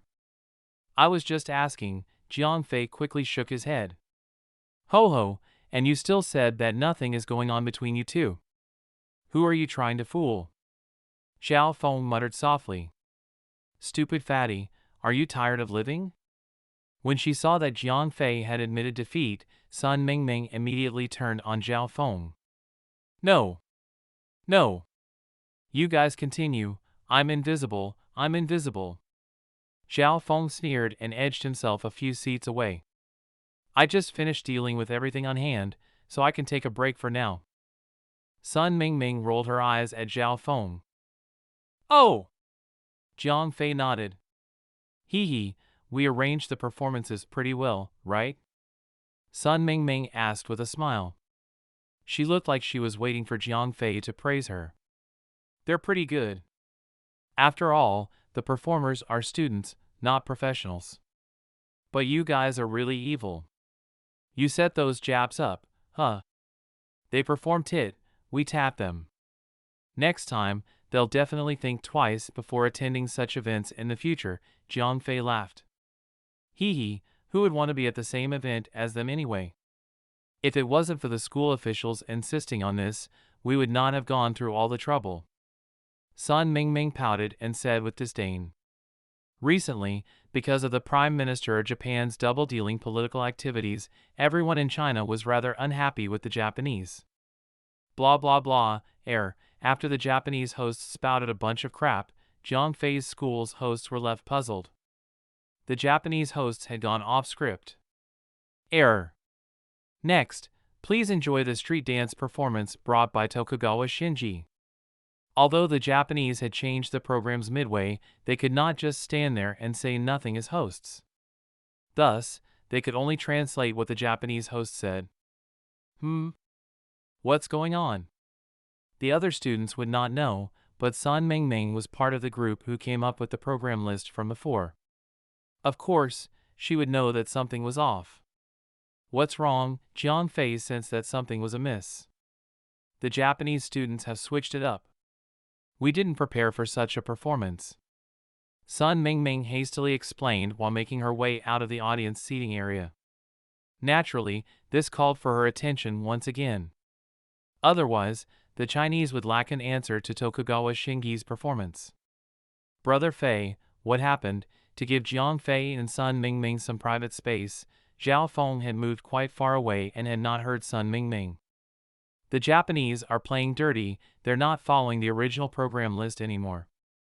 We have no immediate answer for whatever they've improvised on. This time, we might not be able to defeat them. They might even wipe the floor with us instead. Jiang Fei explained. F***ck. He's lucky that I don't know how to dance. Otherwise, he'll definitely go up there and step on that kid. Zhao Feng grumbled. Tokugawa Shingi's dance skills were rather average, they were just at the level of an amateur hip-hop enthusiast. If you go, you can defeat him by rolling about. With all that fat, you could not possibly screw up no matter how you roll. Jiang Fei laughed. Get lost. I'm not fat. I'm must well fed. Zhao Feng said with a sullen face. Although Jiang Fei was joking around with Zhao Feng's words had given him an idea. Naturally, a shut-in gamer like Jiang Fei did not know how to dance, but the jazz dance doll that he obtained the other day was still lying in the spatial ring. Jiang Fei put his hand in his pocket and closed his eyes, silently connecting to the spatial ring. A faint blue light flashed, and a small toy, barely more than an inch long, appeared in Jiang Fei's hand. It looked like a Western cowboy-themed keychain, complete with the ring. Kid, let's just say that you've been destined to fall since the beginning. I'll show you a real dance now, Jiang Fei thought to himself as he looked at the still-performing Tokugawa Shinji.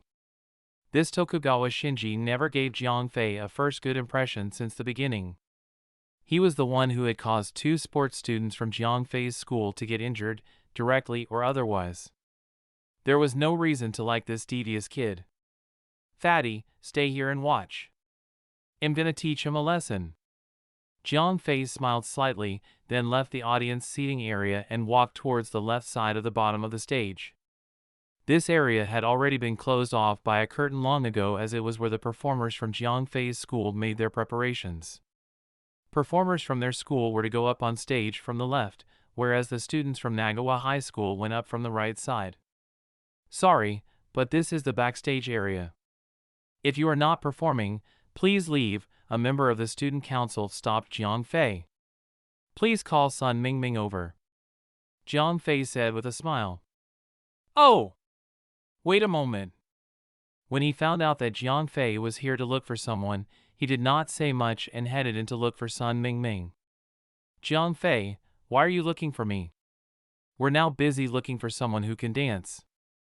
If it's nothing urgent, we can talk later. Sun Mingming forced her way out, perspiring profusely. I'm your man. Jiang Fei smiled slightly.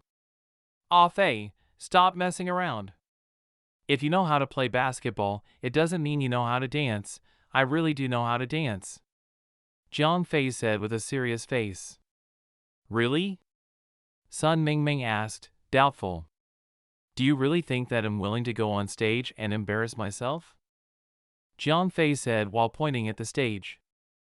Mingming, stop overthinking it. If he wants to go, let him go. This time, a beautiful girl came out from the back of the curtain. It was the singer Murong Wei who had recently performed. She also happened to be the chairman of the student council. Can you really? Clearly, Sun Mingming was far from convinced. Don't worry. How difficult can it be to bully a Japanese kid? Jiang Fei said as he walked into the backstage area. You're Jiang Fei, right? Go wait below the stage with Wang Xiaoming. Once that Japanese kid is done performing, Wang Xiaoming will make an announcement for you. Currently, Murong Wei's situation was best described with the phrase, a drowning man will clutch at a straw. After all, the Japanese kid had already started performing. How long did a street dance performance last? It was too late to find someone now. Since Jiang Fei said that he knew how to dance, she could only depend on blind faith. Got it, Jiang Fei lined himself up. Destroy him, buddy. The host Wang Xiaoming patted Jiang Fei's shoulder. Although the two of them did not know each other at all, everyone was of one mind when it came to destroying the Japanese. Hee, I have a better idea, Jiang Fei said. Then, he whispered into Wang Xiaoming's ear. Buddy, are you sure? Wang Xiaoming's eyes lit up. Isn't bullying that kid easily within my grasp? Jiang Fei smiled slightly. All right. Leave it to me. After Wang Xiaoming said that, he did not even wait for Tokugawa Shinji to finish performing. He directly went on stage. Jiang Fei turned and said to Sun Mingming, Mingming, come on, play something fast. Sun Mingming was puzzled. Then, she heard Wang Xiaoming's voice from the stage. Everyone knows that a fast-paced street dance performance embodies enthusiasm, freedom, and passion. Although one person dancing on stage can be wonderful, such a passionate dance can only be fully expressed with a dance battle. Next up, please welcome Jiang Fei and Tokugawa Shinji, who will now be competing on the same stage. Chapter 133, stomping on one's face to the point of unrecognition. As Wang Xiaoming's voice fell, an upbeat jazz song started to play. Before going up on stage, Jiang Fei ran a little to get some momentum and made a huge leap. With his enhanced speed and the jump from the cat spirit boots, Jiang Fei jumped nearly 2 meters high. This was followed by a somersault while he was still in the air, before pulling off the perfect landing. Amazing! That was really cool, Brother Fei. I love you to death. Jiang Fei's brilliant entrance had set off a bomb among the audience. There was no need to even mention the results of the dance battle. That entrance alone was already a critical blow to Tokugawa Shinji. Tokugawa Shinji had also stopped dancing. He was a little confused. As they had changed the program list without informing the Chinese students, he did not expect the Chinese students to get revenge by directly starting a dance battle. Moreover, the person who came on stage was the annoying guy who had destroyed his plans the last time. Ho ho, it's you again. Tokugawa Shinji looked at Jiang Fei coldly. His face turned dark. Yeah. I'm here to make you embarrass yourself again. Jiang Fei sneered and said. After all, he was only a 16-year-old high school student. Although his family was quite well-to-do, it was not the kind that scrambled for supremacy. So, at that age, Jiang Fei knew nothing about keeping an inscrutable countenance. His expression clearly revealed everything. This Japanese guy had played dirty and injured Jiang Fei's schoolmates. To Jiang Fei, this guy was an enemy. When faced with an enemy, there was no need for niceties. Sure. You're just a little fitter than me, that's all. Dancing isn't as simple. Tokugawa Shinji taunted Jiang Fei. All he knew from the basketball with Jiang Fei was that he was very fit. When Kato underwent his checkup, they soon learned that his ribcage had actually been fractured. Ho ho, I actually thought of having you stay on stage a little longer, but since you're in a hurry to embarrass yourself, I'll grant your wish. As Jiang Fei spoke, he swiftly put his thumb into the ring attached to the jazz dance doll. Then, he held the jazz dance doll in the palm of his hand. As he gently squeezed the jazz dance doll in his hand, Jiang Fei suddenly felt his limbs wriggling uncontrollably. Unlike the haphazard, uncontrollable nature that he had experienced in the game, Jiang Fei still had some degree of control here. As Jiang Fei started to dance, he could not stop. His upbeat dance moves incited another wave of cheers from the audience. Awesome, what the F***ck. This shut-in gamer has really hidden his talents way too well, right? He's not just good at basketball, his dancing is amazing, idiot. You're still calling him a shut-in gamer? Have you forgotten about the helicopter from back then? OF***ck no. Treat it as if I never said anything, Brother Fei. You're really awesome. Japanese kid, start dancing. Don't just stand there and watch, yeah. Japanese kid, you'll either continue dancing or get off the stage, don't block my view. When a master is placed beside an amateur, the contrasting differences could then be seen. When Tokugawa Shinji was dancing alone, it had not been so apparent. Now, it was over for him. He looked simply pathetic. As the crowd jeered and booed away, Tokugawa Shinji finally snapped. His eyes were cold. At the same time, he awkwardly got into a one-arm stand.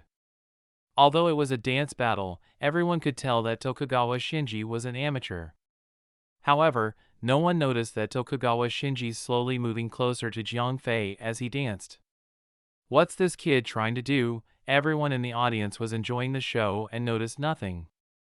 However, Jiang Fei had his guard constantly up. After all, this was not the first time Tokugawa Shinji played dirty. As he danced and danced, Tokugawa Shinji found the opportunity to get close to Jiang Fei through his dance moves.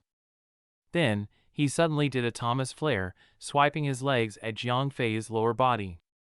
If he managed to kick Jiang Fei, currently at the edge of the stage, would definitely be kicked off the stage. OF***ck. This Japanese kid is playing dirty. Xiao Feng roared. F***king Japanese people know no bounds when it comes to punching below the belt, as if the humiliation wasn't enough. He's still trying to play dirty. The Chinese students were accusing Tokugawa Shinji of playing dirty, but they were too far away to help Jiang Fei. Nice try. Jiang Fei sneered. Having experienced a severe beating from Shinji for so many hours, Jiang Fei had honed his combat senses well enough. Also, he was already paying extra attention to Tokugawa Shinji.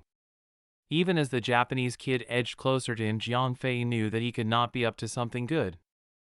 Jiang Fei gave the jazz dance doll a firm squeeze, abruptly ending the dance. At the same time, he jumped more than a meter high and evaded Tokugawa Shinji's sweeping leg. While in the air, Jiang Fei flipped and he landed behind Tokugawa Shinji. Courtesy demands reciprocity. You're going down, Japanese kid. As he spoke, Jiang Fei raised a leg and sent it towards the Tokugawa Shinji, who had yet to regain his balance. Yamaro, when they saw that Tokugawa Shinji was in trouble, the Japanese students in the backstage could not take it any longer. Doke doke doke doke. 4 people came out of the right backstage booth. However, as they were too far away, it was too late for them to save Tokugawa Shinji. Dong, ah, Jiang Fei's foot landed on Tokugawa Shinji's back, and he flew between 7 to 8 meters away. Tokugawa Shinji was sent flying off the stage. It just so happened that he flew towards the area where the Chinese audience stood. Were they going to catch such a shameless guy and save him from the fall? Everyone scattered, leaving a huge empty spot in the middle. Thus, Tokugawa Shinji fell right onto the ground. That was not all. Some furious Chinese students even sneaked in a few kicks as he lay on the ground. In such situations, one who throws the first stone would quickly be followed by a crowd. If you're not part of the pack, you're nothing but a Grinch. By the time the Japanese students rushed over and pushed the Chinese students out of the way, Tokugawa Shinji's body was covered with footprints. Baka! Who did this? Tanaka Yasutaka was going crazy. Although he was Tokugawa Shinji's teacher, he was actually a vassal of the Tokugawa family. Moreover, the Japanese valued loyalty above all. There was no such thing as good and evil in the hearts of the Japanese people. They could kill others, burn down the houses of others, commit fornication, and steal from others. However, as long as they were loyal to their masters, they would become gods after their deaths. Otherwise, how could the toilets of the Yasukuni Shrine, 1, possibly house millions of gods? If their masters had been humiliated, they were better off dead. With such a mindset, Tanaka Yasutaka's eyes were red with anger as he saw Tokugawa Shinji on the floor, his body covered with footprints. Even his face was covered with footprints. His face had been trampled upon. Even his own mother would not recognize it now. Since his master had already been stepped on by other people in such a manner, as a slave, there was no other option for him except commit seppuku, too. Bakayaro. Tanaka Yasutaka was not alone in his turmoil. The 4 Japanese bodyguards who had rushed onto the stage were also vassals of the Tokugawa family. When they saw Jiang Fei kick their master off the stage, their eyes became red with anger. If their masters found out that this had happened, they would also have to seppuku. Baka! Go to hell! Tokugawa Shinji's bodyguards looked at each other, and a murderous intent toward Jiang Fei aroused within them. Chapter 134. Take 2 steps forward if you are not sick. When the 4 Japanese bodyguards charged at him, Jiang Fei knew that things would not be good. So, he immediately jumped down from the stage and quickly ran into the crowd. Although Jiang Fei's physical fitness was far superior to that of ordinary people, Tokugawa Shinji's 4 bodyguards were not weak. Moreover, Jiang Fei could easily sense such murderous intent. A few hours with Qin had not taught him much, but he understood that no matter how good he thought he was, bigger fish were always swimming out there. He knew that he was no match to full-fledged bodyguards. However, Jiang Fei was not without advantage. Even though he was not going to last long against these 4 Japanese bodyguards in a fight, he had the speed that easily eluded them. With the additional 10 points of agility from the cat spirit boots, Jiang Fei was now China's Usain Bolt. F*CK, F*CK me. Are all the security guards in the school dead? Jiang Fei complained as he ran. The 4 Japanese bodyguards still had him in sight. If they at least avenged this injustice, they would be excused from seppuku. Jiang Fei ran around the school field in circles, keeping the 4 Japanese bodyguards on him. The show went on for everyone else. Tanaka Yasutaka and the Japanese students were still lost in their rage. The teachers and security guards of Jiang Fei's school were under Wang Huaren's control, so they had to remain in the hall.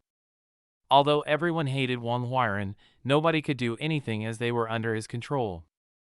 Wang Huaren had originally intended to have them stew in their own rage for a while so that he could use this opportunity to ask them for money, but he had forgotten something. Who were the onlookers present? 2/3 of the people were hot-blooded teenagers. With a bunch of Japanese was swearing at them, how could they remain silent? There is no such thing as a friendly gathering, go back to your own country. King hell. These Japanese people are too arrogant. Beat them up. The one who uttered this line would never be found, but it still started a chaotic melee. You're right.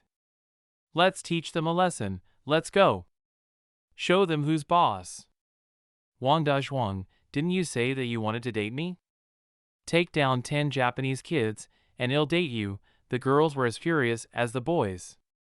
When such lines were uttered, it added fuel to the fire.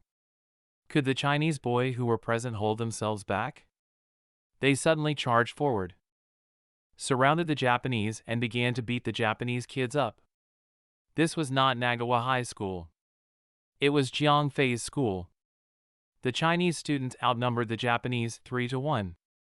Many of them had also rushed over to join the fun.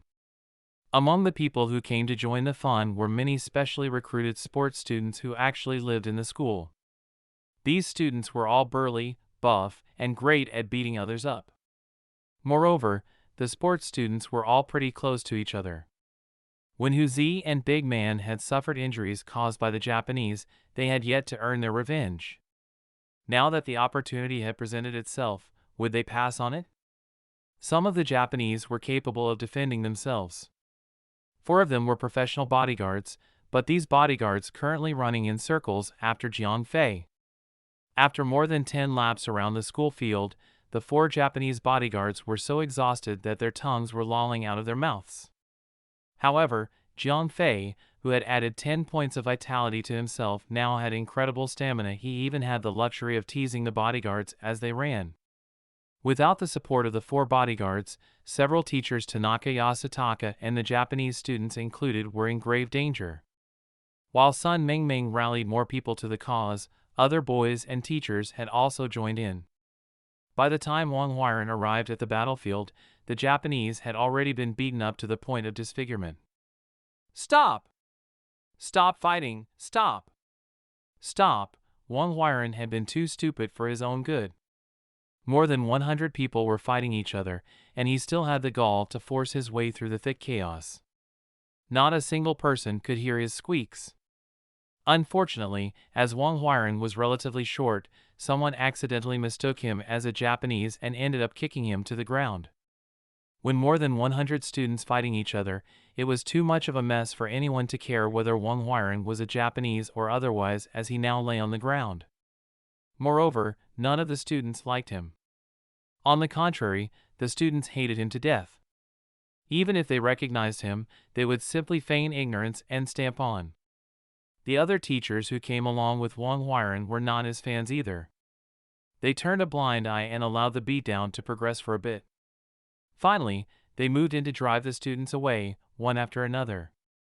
When they finally managed to drag Wang Huairan out of the crowd, the guy's round belly was covered with footprints, and there were 2 dark circles around his eyes. There was also a massive palm print on his fat face, but nobody knew of the perpetrator. B*****. You guys are crazy. Do you want to rebel? You actually dare touch me? As soon as Wang Huairan re-emerged from the crowd and caught his breath, he screamed in anger. None of you will be able to get away with this. I will punish all of you. Wang Huairan shouted loudly. Just forget about it, Dean Wang, a teacher next to him said. No way. You're not the one that got beaten up. Just forget it? Impossible. You guys actually dare to beat me? All of you are expelled. Wang Huairan shouted. Dean Wang, it's not that I'm against you or anything, but if you expel the students from 4 first-year classes, 3 special sports classes, and the members of the student council all at once, the principal might end up expelling you instead, don't you think? A teacher sneered. The teachers all hated Wang Huairan. This stupid gathering was Wang Huairan's idea anyway. He had specifically asked the teachers to stay out of it. Now, chaos had broken out, and the students had turned on Wang Huairan. If he was thinking of expelling the students, he should just forget about it. It was the chair beneath his ass that he should be worried about now. Huff huff, Wang Huairan panted. He knew that he could not do such a thing. There were nearly 200 students, he would not be able to punish all of them. Even if he wanted to punish the one who triggered the start of the fight, that person was long buried by the masses. At least he could turn Jiang Fei, the one who kicked Tokugawa Shinji off the stage, a scapegoat. However, he summoned a freaking helicopter to the school grounds. What if Jiang Fei rode a helicopter to his house? Doom Wing, why object? Tanaka Yasutaka limped over. He was barely recognizable. He could not even say, "Dean Wang, we object," properly. After all, he was the one who had scolded the Chinese students the most, so he had been given his just desserts. There was no one way to solve the chaos here. On Jiang Fei's side, however, things were going pretty well. The 4 Japanese bodyguards were now too exhausted beyond measure. They had completed more than 4,400-meter laps around the school field. They now sat on the ground, panting through open mouths like dogs. They could not even stand up anymore, let alone keep chase. Even Jiang Fei was breathing heavily. However, thanks to 10 additional points of vitality and spirit, Jiang Fei recovered fairly quickly. It only took a few steps for him to recover. He walked before the 4 bodyguards with his arms folded in front of him and continued teasing them. "Hey buddies, are you guys okay? Get up and walk 2 steps if you're not sick." Chapter 135, riled up with killing intent. In the end, the security guards dragged the 4 bodyguards away. The bodyguards were so tired that they looked like dead dogs. The entire gathering ended on an unhappy note. The photographers hired by Nagawa High School were all dazed. Originally, they were supposed to take pictures that illustrated the friendship between the people of 2 countries to bring the 2 countries closer. Now, all they had were pictures and footage of a large-scale fight. As for the fighting, the conclusion was still the same. Wang Huairan could not do much. All he could do was to pointlessly scream at people in anger. Although his face was now swollen like a bun, he could not find the one who threw the first stone. Could he punish all of them? Even if he wanted to punish all the students from 7 different classes as well as the members of the student council, the school officials would never agree, let alone expel all of them. Only Jiang Fei stood among the masses, but Jiang Fei was not one that Wang Huairan dared to mess with. Last time, Han Tianyu sent a helicopter rushing into the school. The school officials had imposed a gagging order, and Fatty Wang did not even dare ask about it, let alone try and punish Jiang Fei. This book would have to be concluded without an ending. The students from Jiang Fei's school were rather happy about it. They not only managed to take their anger out on the Japanese, but they had also taken the opportunity to get revenge on Wang Huairan and beat him to a pulp. After the incident, Jiang Fei got another new nickname, Running Dancing King Jiang. With his fine jazz dancing performance, Jiang Fei blinded everyone. When this was followed by 40 laps of running around the school field, even the sports students from his school were awestruck. Jiang Fei was one fine specimen. The 4 Japanese bodyguards were by no means weak. They were all professionally trained bodyguards. They could easily do 20 kilometers of cross-country running while carrying weights. Jiang Fei's 40 laps only came up to 16 kilometers, but no one could do 10 kilometers straight in full sprint. Jiang Fei had deliberately toyed with the bodyguards. It was as if the 4 bodyguards could catch up to him if they accelerated just a little more. However, as soon as they accelerated, Jiang Fei would also accelerate. Whenever they slowed down, Jiang Fei would turn around and taunt them again. After 40 laps of such forced sprinting, the 4 bodyguards were not able to do anything except pant with their tongues dangling outside their mouths. Finally, the security guards had dragged their helpless bodies away. Jiang Fei's schoolmates were pleased. The student council had also spread the news about how Jiang Fei stepped in just in time and saved the day by destroying the Japanese. The Jiang Fei who returned from walking the dogs was treated like a hero. Some people were happy, others were sad. As Jiang Fei's school celebrated, the Japanese people had lost themselves to rage. Why did all of them get beaten up? Wasn't the gathering supposed to be cementing the friendship between the 2 countries? Why did it turn into a fight out of nowhere? Deep within, the Japanese were just inhumane people who would never change their ways. In their eyes, there was no right or wrong. They did not care how Tokugawa Shinji played dirty on the stage, and they did not care about how Tanaka Yasutaka swore at the Chinese students. According to their logic, this was all about the pride of their nation, and this was how they showed their loyalty to their emperor, and this was right. Baka! Ouch ouch, Tokugawa Shinji had been miserably beaten to a pulp today. Jiang Fei's initial kick had not been a light one. That kick had been quickly followed by the stomping of an entire crowd. After he got through the pain, Tanaka Yasutaka finally came over and yelled at the Chinese students. As a result, chaos broke out, and Tokugawa Shinji was trampled on again for the second time. Now, the Tokugawa family's young master was 3 times fatter than he usually was. It was not just his face that was swollen, but his whole body. Young master, bear the pain for a while more. The swelling will reduce very quickly once I'm finished with the medicine. As he was a vassal of the Tokugawa family, Tanaka Yasutaka had to help his master with the medicine first, despite his own injuries. Ouch ouch! Baka! Do it lightly. The moment Tanaka Yasutaka touched Tokugawa Shinji's injuries, Tokugawa Shinji was in so much pain that he ended up squealing like a monkey. After much difficulty, they were finally done treating the wounds. Tokugawa Shinji had gone through so much pain he nearly fainted.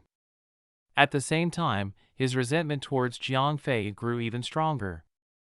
As he was also Japanese, Tokugawa Shinji did not feel that he had committed any wrong. So what if he injured 2 Chinese students during the basketball match? As a descendant of the emperor, how could he lose in a game of basketball? Anyone who wanted to diminish the glory of the emperor was an enemy and deserved more than death. That Jiang Fei actually dared to retaliate.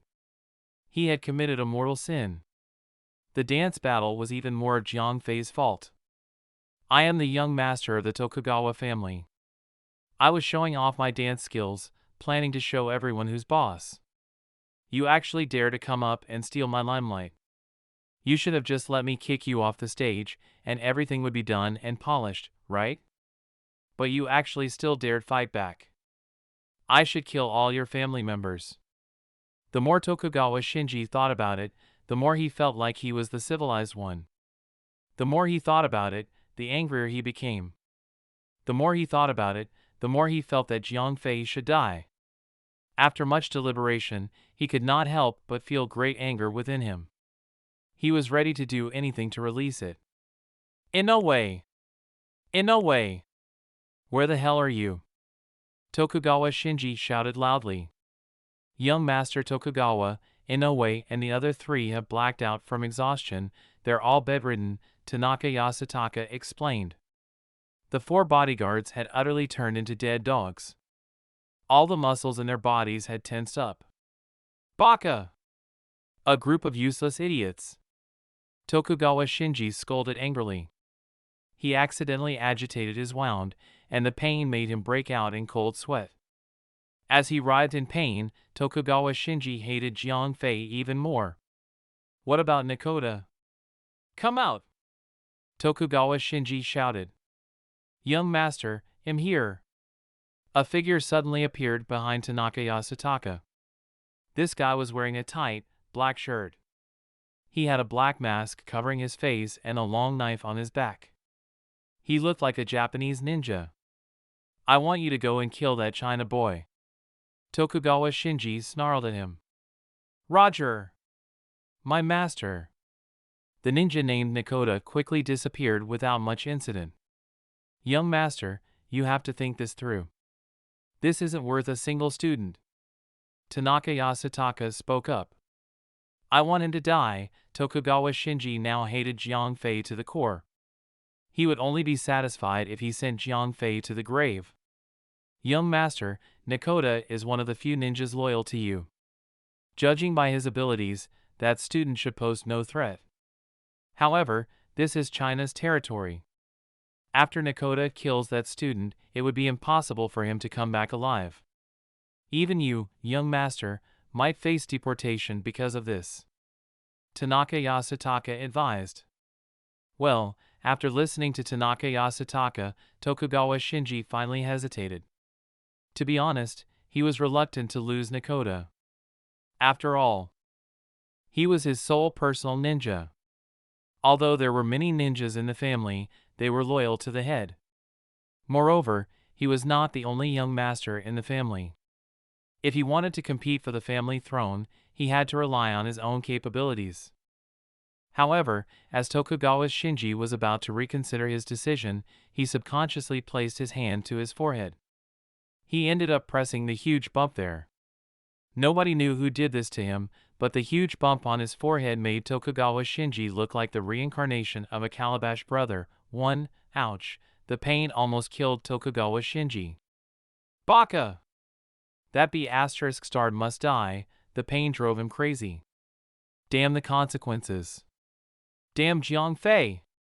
Chapter 136, Ninja's Surprise Attack. After the chaos, the student council simply allowed the remaining performances to go on. It could be considered the celebration for their victory in the war. Engaging in a fist fight was not something to be proud of, but they were still pleased with how it all turned out. Even the teachers felt the same way.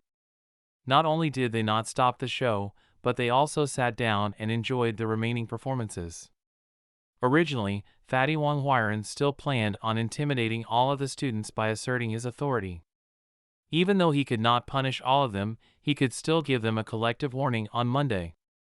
Fatty Wong would not be satisfied if the slightest action was not taken. However, when he shared his thoughts, the other teachers merely exchanged looks and glanced at Jiang Fei, who stood among the crowd. Fatty Wong started to freak out. The teacher's message was clear: you can punish the students however you want, we have nothing to do with it.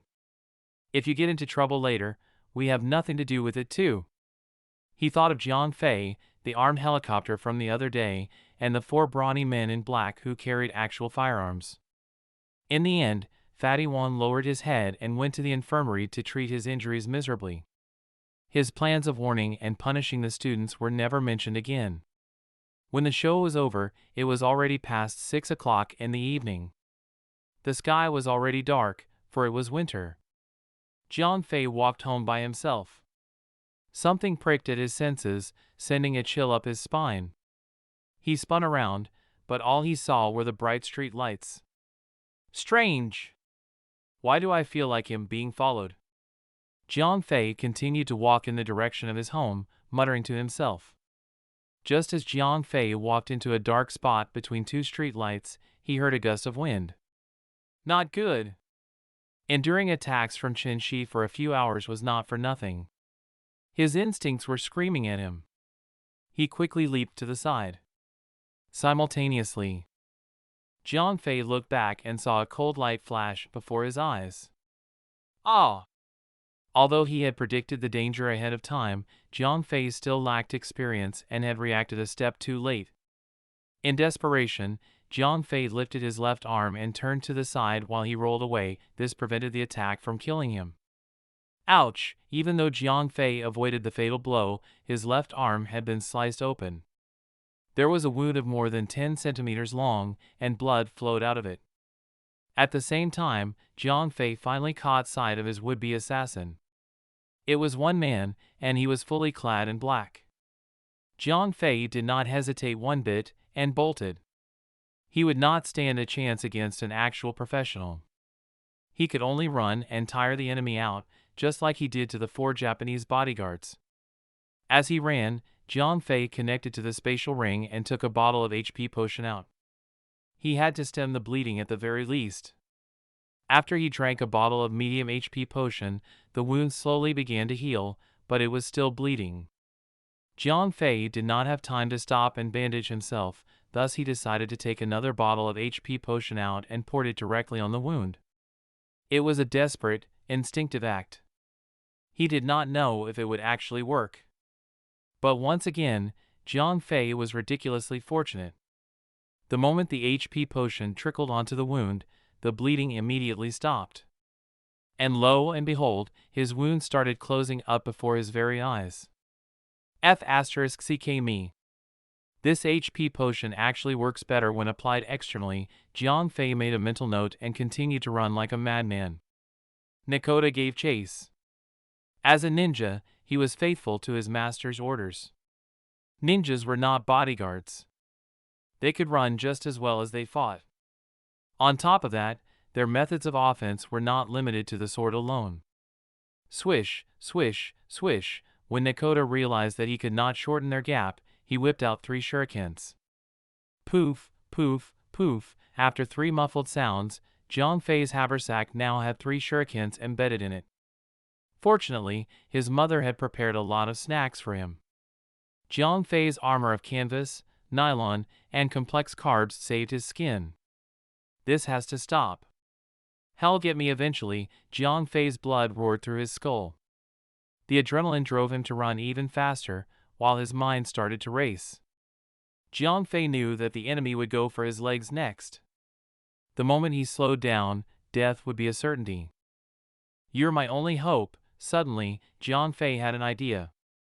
He thought of the enhancement potion, which had been stored in the spatial ring. After he took out a bottle of beginner defense potion from the spatial ring, Jiang Fei chugged it down. Shortly after, Jiang Fei noticed his skin glowing with a faint, green light. Ding, ding, just after Jiang Fei finished drinking the potion, he heard two crisp sounds coming from beneath him. At the same time, he felt a slight itch in his legs, as though pebbles had been tossed at them. Cling, clang, two more shurikens clattered on the ground. King hell. Am I invulnerable, or did he actually miss? Jiang Fei was both shocked and slightly delighted at the same time. However, whenever the cup of happiness overflowed, disaster followed.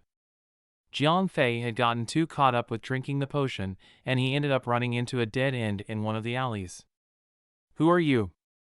Why do you want to kill me? Jiang Fei turned around and looked at the approaching ninja, his voice shaking. The ninja was silent. As a ninja, Nakoda only needed to follow and execute the instructions of his master. He had no obligation to clear Jiang Fei's doubts, so he remained silent. A long sword appeared in his hand. Grasping it with both hands, he charged at Jiang Fei. Oh, what the hell? Bring it on then, cornered prey were deadly. Jiang Fei's eyes were red with anger. Either he dies, or the enemy dies. He unslung his haversack and held it by the strap. Jiang Fei started to swing it like a morning star, and charged at Nakoda. Swish, the enemy casually neutralized the assault with a simple flick of his blade. The bag's straps were cut, and it flew far away. Jiang Fei was now unarmed and face-to-face with the sword-wielding ninja. Swoosh, a cold light flashed, and the ninja slashed at Jiang Fei's face. Jiang Fei was so terrified that he raised his arms to block the attack, and he squeezed his eyes shut. These movements had all been involuntary. The inexperienced Jiang Fei was simply no match for the ninja. Ting, something connected with his arm, but he felt no pain. He slowly opened his eyes to see. The ninja's blade appeared to have ricocheted off his arm, and it was still vibrating. CK. Am really invulnerable. Jiang Fei was ecstatic.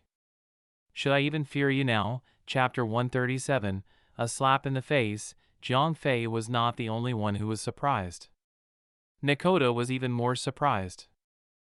These emotions of surprise came from opposite ends of the spectrum. Pleasant and unpleasant. His sword had clearly struck the boy's arm with full force. For some reason, not only was he unharmed, his treasured sword had also recoiled, as if he had just struck solid granite. Am I imagining things, or is this kid playing with black magic? CKU. Slash me again if you dare. Jiang Fei quickly found confidence in his invulnerability. He grabbed Nakoda by the collar and began to slap him really hard. Slap, slap, slap, slap, slap. It did not take long for the ninja to turn limp. Jiang Fei never stood a chance against one as competent as Nakoda. However, after that strange turn of events, any expert would be too startled to react accordingly. As a result, when Nakoda was puzzled and lost focus, Jiang Fei managed to grab him. Jiang Fei had grown strong indeed, with his cheat source of power. A dozen of slaps later, Nakoda was disfigured. Baka! Nakoda stirred to life again. He used his sword and thrust it right at Jiang Fei's heart. Jiang Fei's arm may be odd, but surely his heart was still flesh and blood, right? Ding, it did not even make it past his skin. In taking that, Jiang Fei reached out and grabbed the blade of the sword and started wrestling it away from the ninja.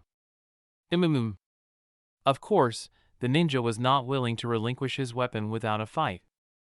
I am. Taking it, Jiang Fei gave the sword a mighty tug. Fine. Have it, Nakoda quickly released the sword.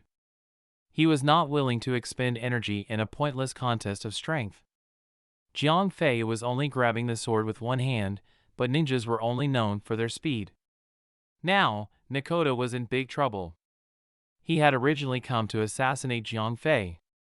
Now, Jiang Fei was grabbing Nakoda's shirt collar with his left hand and he held the shiny, sharp sword with his right hand. The assassin was now the would-be assassinated. Clap, clap, clap, clap. As Jiang Fei hesitantly held the sword in his hand, he heard the sound of someone clapping from behind. You're pretty skilled, young man, an old man leaped down the wall. He was dressed in a black tongzhuang, and a pair of cloth slippers. Jiang Fei was too surprised to respond. As things were, he looked like he was committing armed robbery. If this old man reported it to the police, he would never be able to explain himself. Ho ho, don't be afraid, young man. We're on the same side. The old man smiled at Jiang Fei. Then, he pointed at the ninja and said to Jiang Fei, if you kill him, you'll be in trouble. Can you hand him over to me? I can promise you that Japanese who attack others on Chinese soil would never get out of here alive. Oh? You want him? Take him then. But I want to know who sent him. He had to somehow get rid of this ninja. If he killed someone as a student, his heart might never recover. Don't worry, they always end up talking. The old man smiled and walked to the front of the ninja. As soon as Nakoda saw the old man approaching him, his eyes glowed with a hint of recognition. Eyes wide in terror, he attempted to bite open the poison sac placed in between his teeth. Hee hee.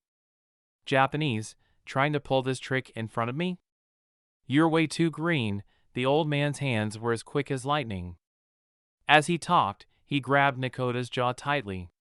While grinning, he started plucking out Nakoda's teeth, one by one. Having your teeth plucked out without any anesthetic was unpleasant, to say the least. Teeth were packed with nerves. Nakoda started screaming and flailing about that. Jiang Fei was terrified. What the F***, Jiang Fei had to take a few steps back. Who the heck was this sadistic, cruel, old man? Young man, don't think I'm cruel. These Japanese are all twisted. They hide poison in their teeth. Even if you get the poison out, they will attempt suicide by biting their tongues. So, it's better if these are dealt with in advance, or they'll commit suicide during interrogation. The old man explained to Jiang Fei. Oh! Go ahead, then. I'll get going. Jiang Fei was far from convinced. He did not intend to spend a second longer in the presence of this old man. All right, the old man nodded in acknowledgement. However, when Jiang Fei finally turned around, the old man said, Kid, when you go back, tell your master to not just teach you external martial arts, 2, like Iron Shirt, 3. Learn a few more techniques. You only caught this Japanese off guard by luck. A more experienced warrior might have reacted in time and gouged out your eyes. It would have been over for you, okay. Jiang Fei agreed flippantly. He was no longer interested to know who wanted him dead. Anyway, he had more or less figured it out already. He just wanted to get away from this old freak. As Jiang Fei started to leave, the old man continued with his work. Nakoda cried and screamed. This was not a no man's land. People would be attracted here very soon, so the old man just casually tapped Nakoda's body twice. The ninja fell to the ground, limp. After that, the old man carried Nakoda on his shoulders and bent his knees slightly. Then, he took a huge bound and ended up on top of the wall. Kid, you best get out of here. The police will probably be here soon. I'll bring this guy back and see what I can dig out of him. We'll inform you when we have news. The old man turned around and said to Jiang Fei. Oh! Doesn't matter to me either way. Jiang Fei shook his head. He had only offended one Japanese. He could already guess the culprit behind this attempt on his life. Moreover, This old man was a twisted old freak who plucked people's teeth out with his bare hands. Jiang Fei wanted nothing to do with him again, ever. By the way, who is your master? You have mastered Iron Shirt pretty well at such a young age.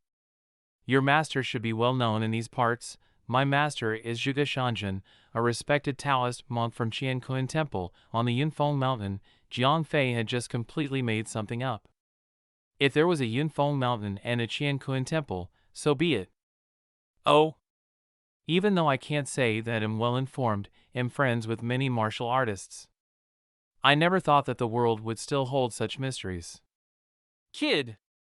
Pass a message to your master for me. When I have time, I'd like to have a chat with him and have an exchange of views. Shit, Jiang Fei grimaced. He got too carried away with lying. Okay.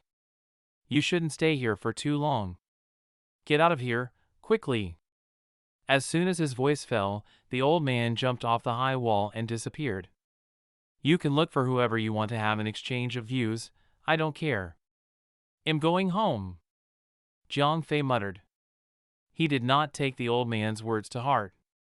Since the old man did not know Jiang Fei's name or details, how was this old man going to find him again?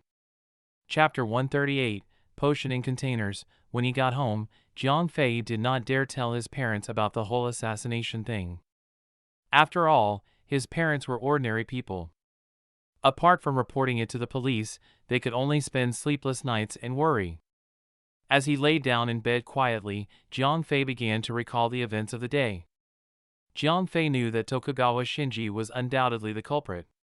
He had never offended anyone else, and the only person who ever held a grudge against him was this Japanese kid. This ninja was also clearly Japanese, so one could easily put two and two together.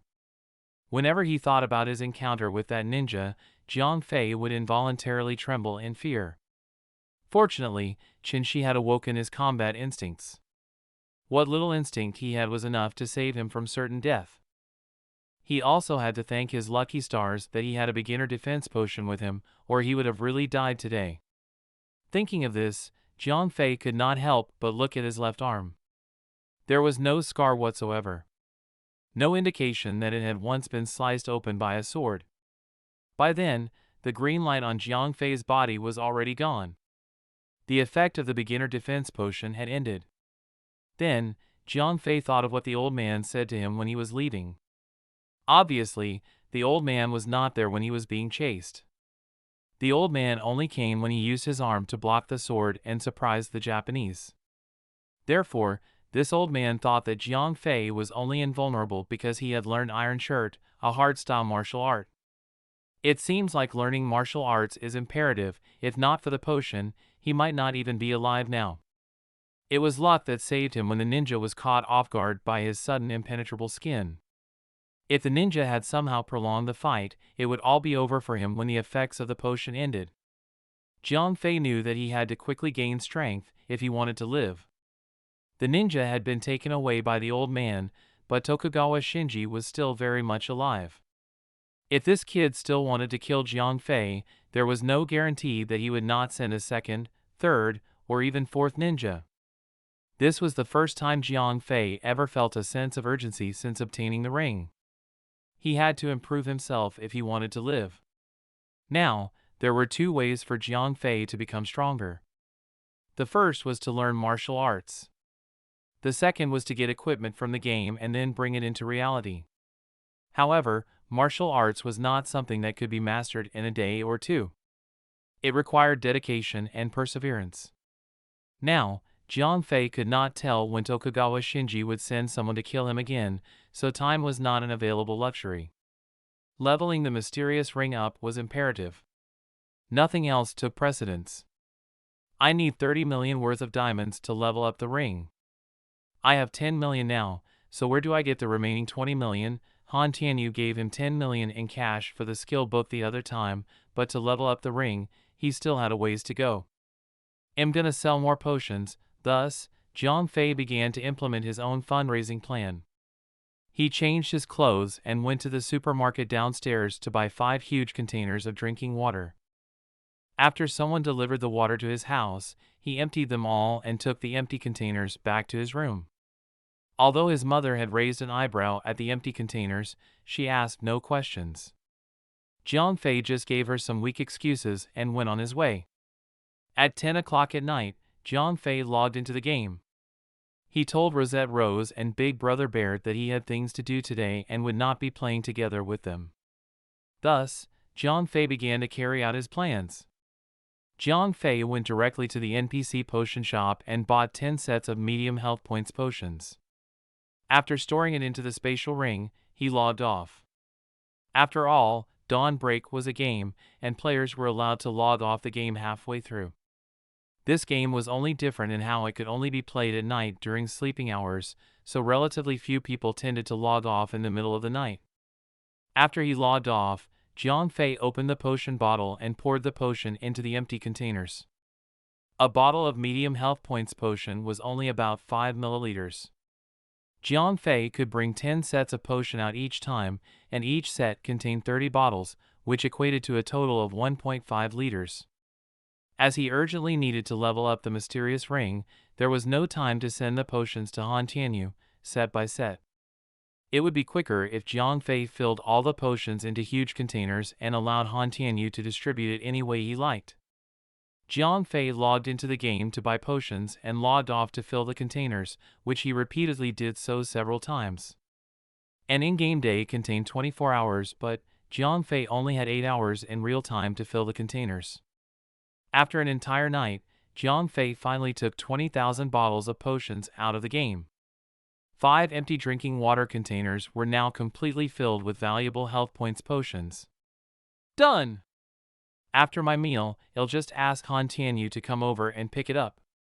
Jiang Fei sealed the 5 containers properly and tidied the empty bottles of potions that were on the floor. He placed the empty bottles in a big bag and planned to throw them out later when the sun comes up. By then, it was almost 6 o'clock in the morning. Jiang Fei did not log into the game again. He went back to sleep.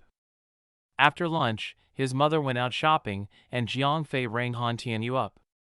Big brother, you, come to my house, I've got more potions here. Jiang Fei said. Okay. Han Tianyu nodded. When it came to potions, he would never laze around. By the way, don't take your sports car, there are a lot of potions this time, get something bigger. Jiang Fei said. Not long after, Han Tianyu reached Jiang Fei's house, bringing Ao Long and 2 other bodyguards with him. Come! Take these away. Jiang Fei had already moved the 5 large containers into the living room. Holy F***ck. Why does it come in truckloads now? Han Tianyu was surprised. Stop wasting time, do you think it's easy for my master to make these potions? It's probably good for 20,000 small bottles. Do you want to kill my master? Fill them yourself. Jiang Fei rolled his eyes at Han Tianyu. He had spent so much energy because he still wanted to use the facade of a fictional master to keep the mysterious ring a secret. However, as a high school student who was not very experienced in deceit, he could only think of this much. True. Han Tianyu nodded. He did not care how the potions were packaged. As long as it could save lives, it was all good. Ao Long, take these and go back for now. Han Tianyu waved his hand and motioned for Ao Long and the other 2 bodyguards to transport the containers. Yes. Young master, Ao Long led the 2 bodyguards. They picked up the 5 containers and left Jiang Fei's house. Brother, tell me, are you in some sort of trouble? Han Tianyu was not stupid. Jiang Fei was behaving oddly today. He had no intention to dig out Jiang Fei's secrets, but as his brother was in trouble, he could not just leave without caring. Yeah. My teacher needs a bunch of diamonds. After thinking about it, Jiang Fei decided to disclose a little information to Han Tianyu, but he would not say anything about the mysterious ring. How much? Han Tianyu was not curious to know why he needed diamonds at all. He went straight to talking about quantity. The total amount of diamonds needed is equivalent to the market value of about 30 million. No wonder you passed me the equivalent of 20,000 bottles of potions in one shot, Han Tianyu instantly understood the situation. Chapter 139, Ring Level Up. I've got an idea. Don't do anything with the 10 million that you have in your hands for now. I'll pay for this batch of potions with diamonds. We dabble in some arms trade with the locals in Africa. They use diamonds to pay us and at a far better price than what you get from jewelry stores. I'll give you 30 million worth of diamonds. It'll benefit the both of us. Han Tianyu said. Sure. Jiang Fei said. He only needed diamonds to have the ring devour them. Diamonds that had not been processed could also be used. This would save a considerable amount of money for both himself and Han Tianyu, so it was a good thing. I've got some on hand, I'll send them over later. Han Tianyu was not bragging for nothing. A large portion of his family's arms trade was with Africa. As there was nothing much in Africa, the leaders could only use gold and natural diamonds to pay for the arms. After Han Tianyu left, Jiang Fei started to get excited at the prospect of having the mysterious ring finally leveling up. Very soon, he would be able to take equipment out of the spatial ring. When he thought of how this new batch of equipment could turn him into a future superhuman, Jiang Fei started pacing back and forth in his room. It was like he had eaten stride. 1. Creak! The moment the door outside swung open, Jiang Fei immediately dashed out of his room. Xiao Fei, what's wrong with you? Jiang Fei's mother had just returned from her shopping. Jiang Fei suddenly flying out of the room had given her the shock of her life. Oh! Mom, you're back, Jiang Fei said, a little disappointed. He had thought that Han Tianyu was here with the diamonds. You seem to be very disappointed that I'm back home. Wait, who are you waiting for? After all, she was his mother. It only took a glance for her to see through Jiang Fei. No one, His mother only grew more suspicious. Ding dong, at that moment, the doorbell rang. I'll get the door, Jiang Fei immediately dashed out. Hi! Jiang Fei! As soon as he tugged the door open, a cute girl was standing outside the door. It was Sun Mingming. Why are you here? Jiang Fei asked, his eyes wide open. He was not surprised to see that Sun Mingming had found his house. She could just ask Zhao Feng any time of the day. I'm here to thank you on behalf of the student council. Your performance yesterday was really cool. Sun Mingming said with a smile. Xiao Fei. If we have guests, why aren't you letting them in? His mother, more suspicious than ever, quickly strode to the door to check things out. Hi, Auntie. My name is Sun Mingming, and Jiang Fei's class representative. Sun Mingming politely greeted Jiang Fei's mother. Come. Come. Come. Come on in. His mother shoved Jiang Fei aside and led Sun Mingming into the house. Hey! I said that. Jiang Fei was dumbfounded. Whose side was his mother on? Mingming, don't be shy. Just make yourself at home. If you want a drink, just tell me. Jiang Fei's mother was treating Sun Mingming nicely. Maybe a little too nicely. Thank you, Auntie. I'm not thirsty. Sun Mingming quietly sat beside Jiang Fei's mother. It did not take long before Sun Mingming began chatting away happily with Jiang Fei's mother. Jiang Fei's mother even took a photo album out and shared all of Jiang Fei's embarrassing childhood stories with Sun Mingming. F***CK. I don't want to live anymore. How am I going to face this silly girl in the future? Jiang Fei felt the whole world darkening. Sun Mingming stayed for almost an hour before she left. As soon as she left, Jiang Fei's mother grabbed Jiang Fei by the arm. Xiao Fei, tell me. Are you in a relationship? His mother asked. No. She's just our class representative, and I performed yesterday at the event, Jiang Fei tried to explain, but his mother quickly cut in. Stop talking your way out of this, it only makes you look all the more suspicious. Don't try and lie to me. I gave birth to you, how can I not understand you? As she spoke, she flicked Jiang Fei in the forehead. She's really not my girlfriend, Jiang Fei helplessly murmured. Stop lying to me, I didn't say that I'm against it. I think Ming Ming is pretty cute.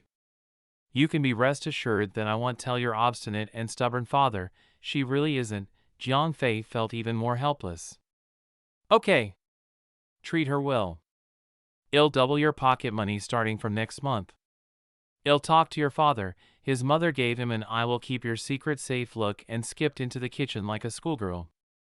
Jiang Fei was close to breaking down, but the tears would not come. The old him would have been happy if his pocket money was doubled, but Han Tianyu had given him 10 million in cash, and it was still sitting in a corner and used. What was pocket money to him? If only he could clear this misunderstanding. Ding, once again, the doorbell rang. Ah Fei, here! Jiang Fei opened the door and discovered that it was Han Tianyu. He had a backpack in his hand. There was no question about it, the diamonds were inside the bag. Big brother you, why did you come only now? Jiang Fei said tearfully. What's wrong? Am I late? Did I trouble your master? Han Tianyu was aghast. Had he caused Jiang Fei's so-called master trouble? It's not that. Jiang Fei told Han Tianyu about what just happened just now. He wanted Han Tianyu to give him an idea. I've said so last time. If you want me to help you get a girl, I can do it easily, but if you want me to help you get rid of a girl, I couldn't care less. Han Tianyu laughed. If you're done here, get going. Leave me alone. Jiang Fei grumpily took the backpack from Han Tianyu, then turned and walked inside. After that, he slammed the door shut. Ha ha ha, even though the door was closed, Jiang Fei could vaguely hear Han Tianyu's laughter as he left. Xiao Fei, who was that? His mother asked from the kitchen. Zhao Feng, he left some stuff in my room, so he came over to get it. Jiang Fei casually answered and then ran to his room with the backpack. He opened the backpack and looked at the bunch of diamonds inside. Jiang Fei's uneasy feelings were immediately swept away. Now, he was excited to see the mysterious ring leveling up. Jiang Fei no longer hesitated. As the mysterious ring was on his left hand, he shoved his entire hand into the backpack. Swoosh, swoosh, swoosh, swoosh, one after another, diamonds visible to the naked eye turned into streams of light, then they seeped into the mysterious ring. The number of marks on the mysterious ring increased rapidly as the diamonds vanished. It would not take long before the mark on the ring went full circle. Ding! The diamonds disappeared with a soft tinkle, and a silver light was emanated from the mysterious ring. The initially plain-looking metal ring was now covered in intricate, mysterious runes. Success! Jiang Fei was overjoyed. He knew that the mysterious ring had finally leveled up. Chapter 140, The Aries set in reality, the mysterious ring now looked a lot more quaint. With a light touch, Jiang Fei connected to the spatial ring.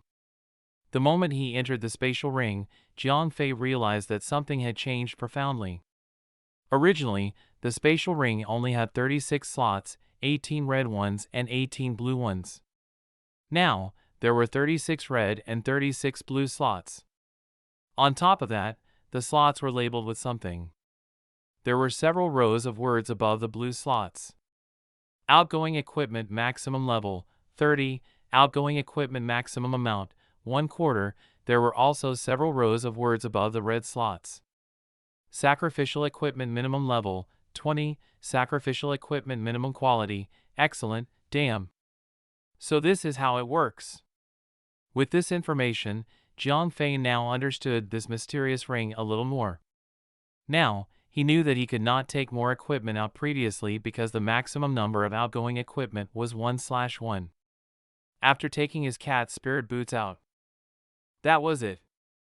Now, he could take 3 more pieces of equipment out. Without any hesitation, Jiang Fei took out the extra Aries set from the blue slots. Although this equipment set was only level 25, it was of epic quality. It was far stronger than separate pieces of level 30 equipment. Wrist armor, arm guard, and leg armor. When Jiang Fei put on these 3 pieces of equipment, they turned into streams of light and seeped into Jiang Fei's body, vanishing into thin air. Jiang Fei was not too concerned about the information displayed over the red slots. After all, others might find it difficult to get green-graded equipment over level 20. It was not a problem for Jiang Fei.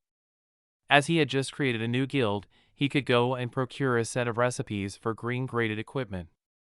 When the time came, he could make another batch of equipment. If they ended up as blue equipment, he could give it to his guild members.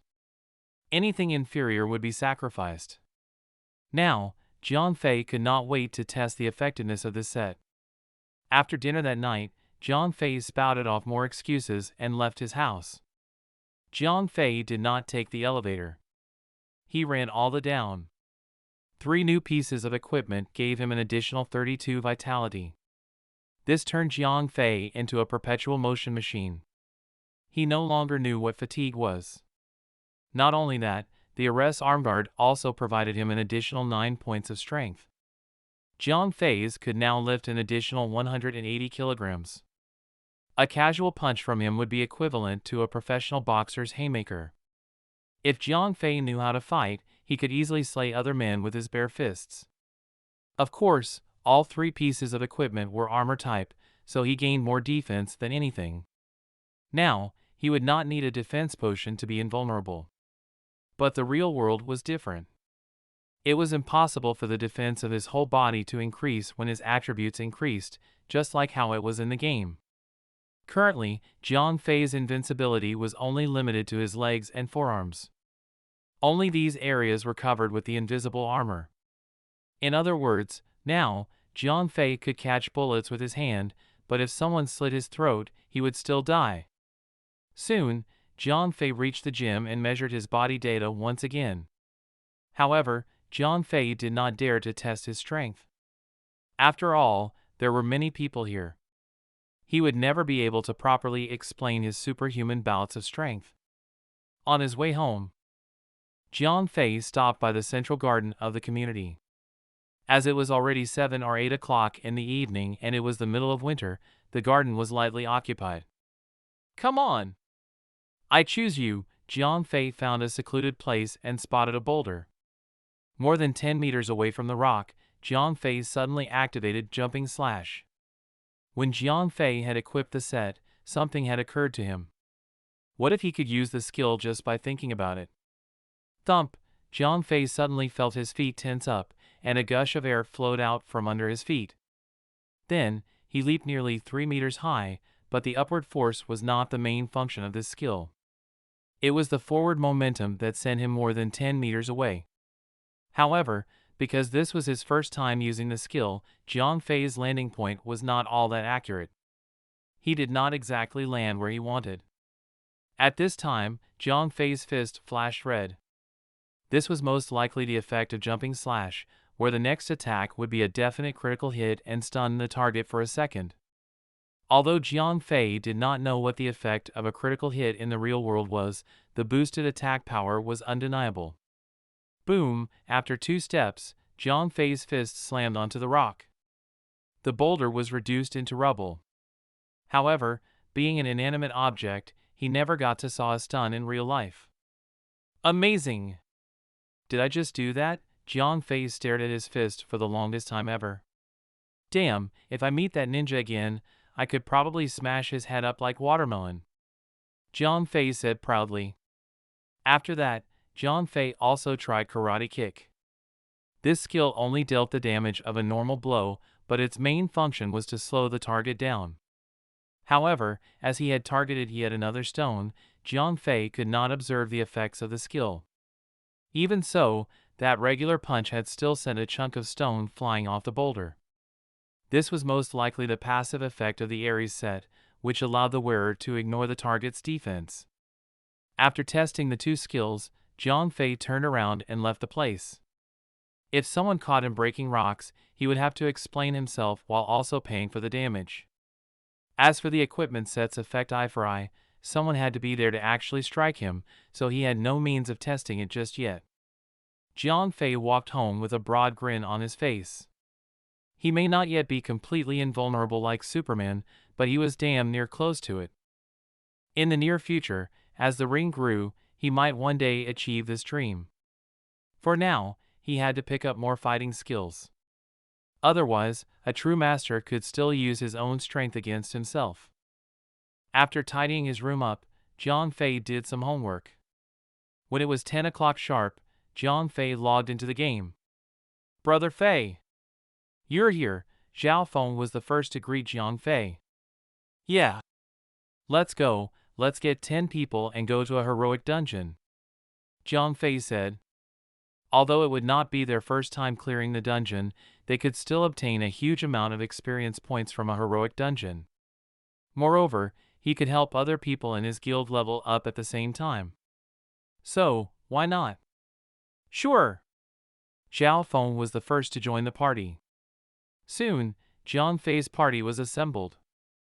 This time, as the average level of the girls from Rosette Knighthood had risen, Jiang Fei only brought the 2 clerics, Rosette Rose and Rosette Meow Meow. The other party members were made up of the punks from the young master's bodyguards clan. Although these punks were relatively inferior in level and equipment, they were far more skilled than the girls from Rosette Knighthood. In his bear form, even the usually silly second brother bear ended up more effective at generating aggro compared to Rosette Dazzle Dance. Chapter 141, Epic Quest. After clearing the heroic mode once, Jiang Fei had gained another half of a bar's worth of experience points. Simultaneously, those in the team had reached levels between 20 and 30, while even acquiring quite a few fresh pieces of equipment. When they came out from the dungeon, Jiang Fei arranged for some of the people to train and increase their levels. Thereafter, he delegated some of the less urgent tasks to Rosette Rose, as he was not too well versed at issues related to management. Rosette Rose was squealing internally. Jiang Fei trusted her. Moreover, managing the guild was her birthright. After excusing himself from the overly attached Mrs. Awesome, Jiang Fei sent a voice message to her box. Ever since his close brush with death courtesy of the ninja, Jiang Fei had grown highly aware of the importance of strengthening his potions. Therefore, he urgently hoped he could get his hands on a certain number of strengthening potions and hopefully be able to sleep at night. "Yo! Brother Fei, do you have assignments for me?" Her box laughed heartily. After all, Jiang Fei was a famed person in Dawnlight City. He was the number 1 in terms of level, tanking, being a big-shot equipment dealer, and walking mobile banks. Very few people would not have heard about Verger Glider. "Yes. Let us meet up." Jiang Fei nodded. "All right. I am at XXX, see you there." Her box answered excitedly. Very soon, Jiang Fei arrived at the rendezvous point. "Brother Fei! Over here!" Her box shouted from the door to a small tavern. These small taverns came with a few features. One was the big living room. There would be a public notice board which displayed the details of some daily quests. Players would usually gather around to chat and went about with their tasks, if any. Players could also mingle in private compartments. Each person had to pay an entry fee of 5 silver coins. These compartments contained their own instances, just like private dungeons. Players could speak freely in these compartments without much worry. Nobody would interfere. They could also trade in safety without worrying about robbers. "Come! Let us talk inside." Jiang Fei sent a party invite to her box. He paid 10 silver coins and directly entered the compartment. "Let's hear it, Brother Fei," her box started. After all, Jiang Fei had always been his greatest customer. "Yes. Do you still have those strength potions?" Jiang Fei went straight to the point. "I still have 10 bottles. But I'm not going to lie to you. They're crap. They don't help much, and cost way too much to be worth anything. Ever since learning the recipe, I have only made 20 bottles. Apart from the 2 bottles you bought previously, no one else has ever been interested in any of them." Her box said. "Great! I'll take all of them." Jiang Fei nodded. He was only left with 1 bottle. These 10 additional bottles should last him a fair bit. "No problem," her box said, turning to retrieve the remaining 10 bottles of the beginner defensive potion. "All right." Jiang Fei accepted the potions and handed her box 20 gold coins. Brother Fei, I have recently acquired the recipe for a new type of potion. Are you interested? Her box asked. Oh, what would that be? Jiang Fei asked, curious. Speed potion. Her box said, holding up a sample. Jiang Fei took it in his hands and took a closer look. Speed potion, normal quality, use, immediately increases your movement speed by 100% for 15 seconds. Cooldown is 1 minute. Not bad at all. Jiang Fei nodded. This would serve him well both in-game and in real life. Be it the pursuer or the pursuant, it would be most helpful. Well, the materials cost even more, I'm afraid. A bottle would cost you 10 gold coins, her box said, observing Jiang Fei's face carefully. He was fearful of scaring this tycoon away. All right. It'll take 2 sets, Jiang Fei said after a while. These items would help him even more than the defensive potions ever could. He could not possibly lose anything from this purchase. Eh? Her box blinked in surprise. He had been most terrified of scaring this god of wealth away. Beyond all expectations, the said tycoon had asked for 2 of those sets. If only he had known this earlier, he would have asked for more. What is the matter? Jiang Fei asked. The thing is, I only have 2 bottles of it. Her box looked rather embarrassed. Oh, go ahead and make more of them. I will wait for you here. Jiang Fei nodded. No problem. I'll be back in 30. Her box nodded excitedly. He then left the tavern. 2 sets of potions meant 60 bottles. It was worth a total of 600 gold coins. Even if he deducted the production costs, he would still make a profit of 300 gold coins. This was no small sum. After all, not everyone was as lucky as Jiang Fei. 2 consecutive unknown dungeons had earned him a few thousand gold coins. Regular players would drool at mere tens of gold coins. Most others were all broke. Taking advantage of this opportunity, Jiang Fei arranged the items in his spatial ring. Not too long after, her box returned. Brother Fei! There you go! Freshly brewed. Still piping hot. Her box treated Jiang Fei with extreme courtesy. At that point, he was more of a devout servant than a traitor. Great! Jiang Fei accepted the 2 sets of speed potions and gave her box 600 gold coins. Brother Fei, please remember me the next time you ever have some purchases in mind. Her box called out. Once he exited the compartment, Jiang Fei entered the big living room in the tavern.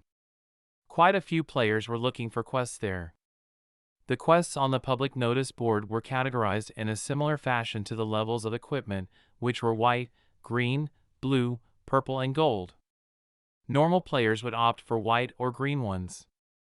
Some better skilled players would form a team to accept blue quests.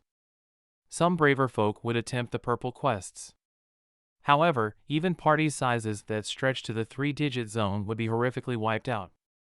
At this rate, the gold quests might as well have never been published. As difficult as the quests were, their rewards were never worth the effort. One would still find themselves leveling more rapidly in a concentrated area of monsters rather than complete those arduous blue quests.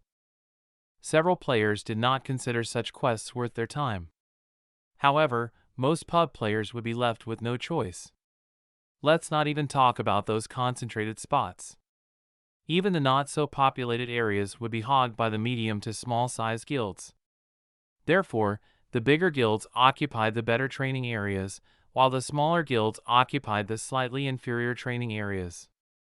Pub players would be left with no place of their own and had to resort to accepting quests at taverns. Hee, this is a little interesting. Jiang Fei browsed through the quests. Although he was not going to accept any, he had always been curious about them. After briefly running his eyes through the list, Jiang Fei achieved a certain level of understanding about the public notice boards. White quests were mostly delivery missions for individuals. In other words, errand boys and messengers. The quests provided little experience and money. However, They were simple, and any agile thief or hunter class would be able to complete the quests rather quickly. The green quests were slightly harsher. They mostly required a certain material from certain monsters.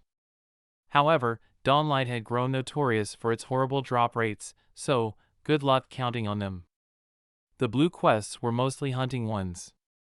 The goal would be to kill some named elite monsters. For normal players, at least 5 people in a team were required to accomplish the tasks. When he saw the purple epic quest, Jiang Fei almost jumped in surprise. He had to accept this mission. Chapter 142, The Missing Elemental Elf, Quest Name, The Missing Elemental Elf, Epic Open Quest, Quest Description, a young elemental elf Wei Weian has gotten lost somewhere around the entrance to the void. To the one who delivers Wei Weian safely to the Elven Court, may he be handsomely rewarded. Such was written on the public notice board for the epic quest. Although Jiang Fei had not yet accepted the quest, it did not take much for him to guess how groups of hundreds could have been wiped out by this quest.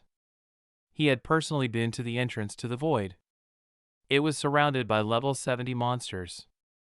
This elemental elf had gone missing, and it was unlikely to find missing people in the middle of the main path. That meant that search parties would inevitably run into groups of level 70 monsters. Based on the game's current average level, forget sending 100 such players. Even 10,000 average players would have little chance of surviving. This quest was indeed dangerous.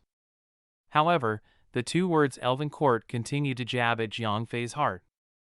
As he intended to revive Isabella, he would need the elemental water, sooner or later. However, the elemental water lay in the hands of the Elven Court. They would not give it to him for no particular reason. Therefore, completing this quest was more of a side job. Accepting the quest was simple enough of a matter. The public notice boards were open to everyone. However, some quests could be completed repeatedly, like those that required the collection of materials.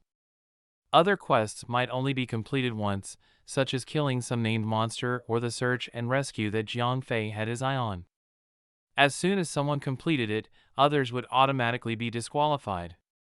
Having accepted the quest, Wei Weian's approximate location appeared on the quest map. It was indeed close to the entrance to the void, a long way off from the main road. Now, how do I go about with this? Jiang Fei said to himself. Although he had good equipment and was a hidden class with very high defensive attributes, there was no way he could handle a group of level 70 monsters alone. Neither could he drag along others to their deaths against such high-leveled monsters. Most players would either cause very little damage or miss altogether. They would not be able to do much significant damage, let alone kill the monsters. Forget it! I should head over to where Isabella is. That blasted Black Dragon Prince lives close to the entrance to the void. He may know a thing or two. Jiang Fei gave it some thought and decided to approach Anastasa. After all, this Black Dragon Prince had the same objective as Jiang Fei, which was to revive Isabella. If he were to help, completing the quest would be as easy as playing a game for Jiang Fei.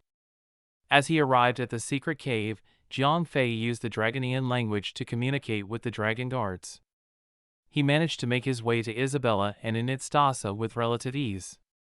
Explorer, have you brought ingredients for me to be revived? Isabella's attitude towards Jiang Fei had changed significantly. Jiang Fei's capabilities spoke for themselves. In only a few days, he had collected nearly half of the ingredients required for Isabella's revival. Now that Jiang Fei was once again here, he must have found something else. As such, her revival could not take any longer than a few more days. Naturally, Isabella was beyond elated. No. Jiang Fei shook his head. Isabella's smile quickly faded. Then, what are you doing here? Isabella asked coldly. Bella! Anastasa called out and stared at Isabella, pointedly hinting that she had to change her princess-like attitude. After all, Jiang Fei was helping them. If they ever annoyed him, he might blow an horn and call in a large army from the Church of Light. Even Anastasa, the Black Dragon Prince, might have his back against a wall. Hee hee, Verger Glider, come on, tell us already. If there is anything that we can do to help, we may consider it. The Black Dragon Prince may be charming and all smiles, but he was a deviously cunning fox. He had emphasized on the word consider. He may have quickly lightened up the mood, but he had barely given Jiang Fei any ground whatsoever. I have found where the elemental water is. However, I need your help, Jiang Fei said to the Black Dragon Prince. Oh no, no way! And not running headlong into the elven court with you, the Black Dragon Prince quickly snapped. He had clearly allowed his mind to drift off. Who's asking you to attack the elven court? Jiang Fei rolled his eyes. Oh? What is it then? Hearing that Jiang Fei was not asking him to rob the royal court of an entire race, Initstasa's facial expression relaxed. I have a quest that could help foster positive feelings from the elven court and have them owe us big time, Jiang Fei said. Oh? How big a quest would that be? Isabella asked. The elemental water was indeed expensive. The gravity of the quest would play a very huge factor indeed. By my estimations, when we're done, asking for a dash of elemental water would not be too much of a request, Jiang Fei said. He was not unfamiliar with the element elves. The promotional clip for Dawnlight had often revealed some insight of their daily lives. These little elves were high-level monsters, while also being divine beings. Their existence allowed the Tree of Life to continue surviving, and they also enabled the elemental spring to keep flowing. They could be said to be the roots of the elven clan.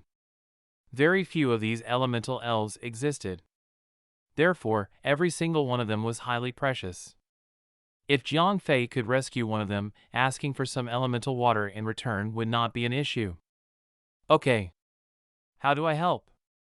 The Black Dragon Prince asked. I need to get to the entrance to the void.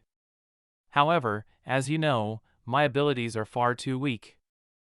I would die as soon as I leave the main road. That is why I need your help. Jiang Fei laughed it off, pretending that he had not just thrown his ego into the mud there. Of course, if you are not willing to help, I do not mind waiting. I could wait until I'm strong enough to go to the entrance to the void as I wish. No trouble. This, Initstasa was hesitating. According to the rules, if Jiang Fei could revive Isabella, Isabella would induct him to become a Nephilim. It was a fair trade, and it was also an examination of sorts. Technically, he should not be helping Jiang Fei. However, he also wanted Isabella to be revived as soon as possible. After all, Isabella was currently far too weak to even leave this miserable cave. The Church of Light might discover them at any moment. Therefore, the sooner Isabella could be revived, the sooner they could remove all these risks.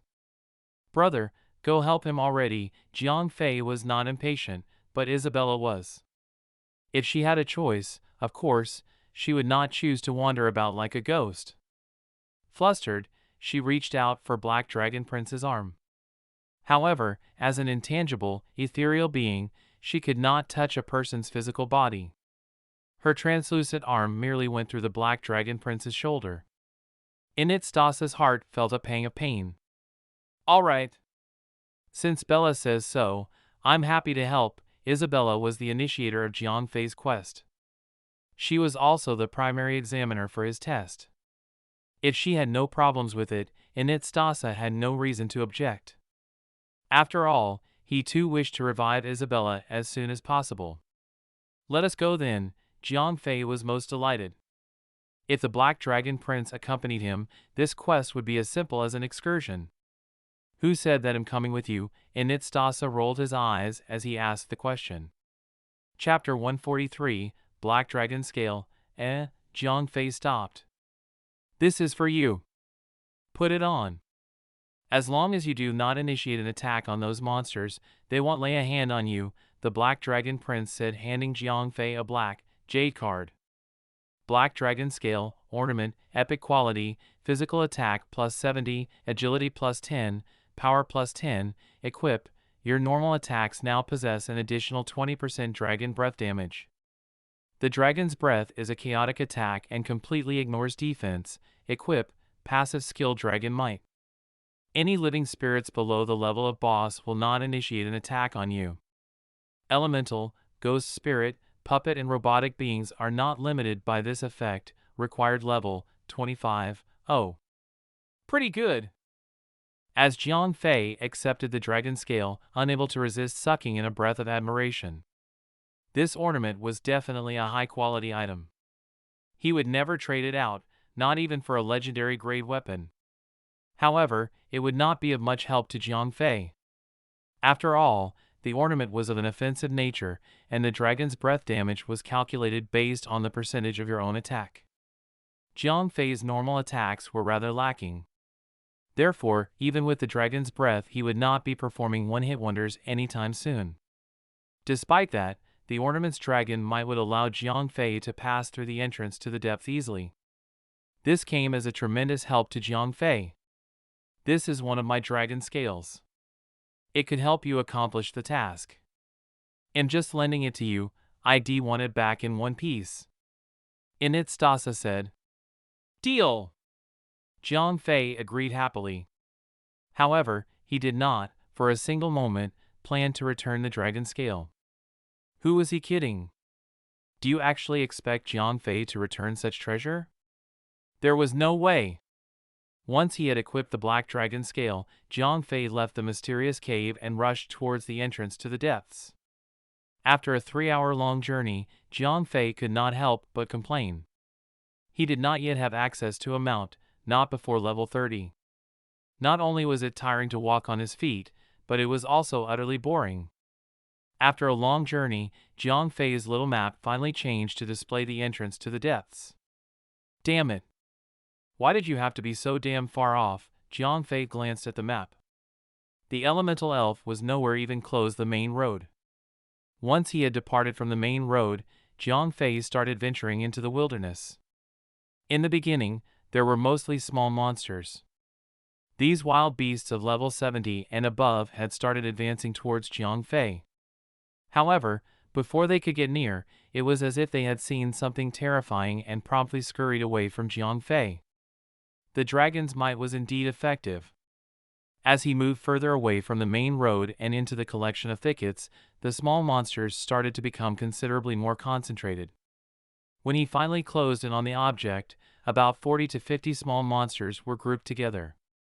It was no wonder that even a group of 100 would be wiped out. Based on the capabilities of an average level 20 player, 40 to 50 level 70 monsters would be impossible to defeat. If anyone has ever walked out of that, it would be highly suspicious. After another half hour or so, Jiang Fei arrived at the location marked on the task map. This was where the elemental elf had apparently vanished. However, after scanning the environment around him, Jiang Fei could not see any trace of the elemental elf. The area was surrounded by a type of level 70 monster known as the infectious demon bear. There was no other living being around. Darn it, is she even alive? Jiang Fei mumbled as he looked around. Anyway, he still had the black dragon scale which emanated the dragon's might. The infectious demon bears would run away in fear as soon as they got too near to Jiang Fei, therefore he was not worried about being attacked whatsoever. After exploring for a bit, Jiang Fei finally arrived at the entrance of a small valley. Buzz, buzz, sensing a vibration on his hand, Jiang Fei lowered his head to have a look. The treasure-seeking ring was glowing with a bright light. There must be a great treasure in this valley. Hee hee! Heaven is on my side. Jiang Fei was almost giddy with joy. No one could ever be rich without the aid of an external fortune. Since he had no idea where the elemental elf had roamed off to, he might as well try to gain some fortune for himself. Now that he also had the black dragon scale, Jiang Fei would no longer need to be concerned about being defeated instantly by the defensive SS wave protecting the treasure. As long as the opponent did not exceed boss level, Jiang Fei would not be in danger. As SS waves were extremely rare, and they would have to be at the boss level that matched Initstasa's father, the Black Dragon King. Only the worst luck in the world could have Jiang Fei bumping into one such entity. Jiang Fei made his way into the valley. It was not a particularly deep one. Oddly shaped rocks lined the inner surfaces of the valley, and not a single blade of grass stood up. Is it possible for a treasure to be in such a place? If it were not for the bright light from the treasure-seeking ring, Jiang Fei would not have been bothered even to come this far. This place was ridiculously deserted. This was the last place you would expect to find treasure. Rustle, all of a sudden, a rustling sound crept into Jiang Fei's ears, giving him quite the scare. He quickly peered around. He could only see rocks scattered all over the place. It did not seem like anything else was present. As he jerked his head around, he yelled out like a little girl despite being a full-grown man. A huge python, its body as thick as a water bucket, was right in front of him. There was a horn in the middle of the python's head, even. It was dangling awfully close to the top of Jiang Fei's head. Saliva was nearly dripping onto Jiang Fei's body. It was a very late form of warning, if anything. If all it elicited was a scream from him, that was not too bad. Anyone else might have wet their pants. The python was of a grayish-white color. The patterns on its skin were perfectly camouflaged and blended into the patterns of the weird rocks around it. If one did not pay close attention, it might not even have been discovered. That was why Jiang Fei had nearly run straight into it.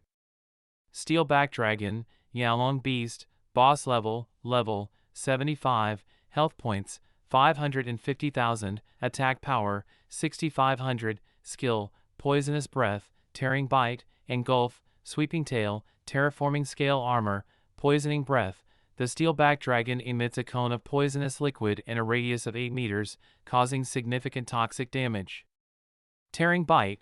The Steelback Dragon immediately attacks the opponent by tearing open a wound which causes bleeding. Engulf. The Steelback Dragon engulfs another target. In 8 seconds, a large amount of damage is dealt to the target. If the target dies during the period of being engulfed, the Steelback Dragon recovers 10% of its health points. Sweeping Tail. The Steelback Dragon sweeps at the enemies behind it, dealing significant damage to its opponents. Terraforming Scale Armor. The Steelback Dragon sacrifices some of its attack power and movement speed to increase its defense tremendously. Jiang Fei's improved Mysterious Ring not only allowed him to bring more equipment to the real world, it also provided some changes to the game.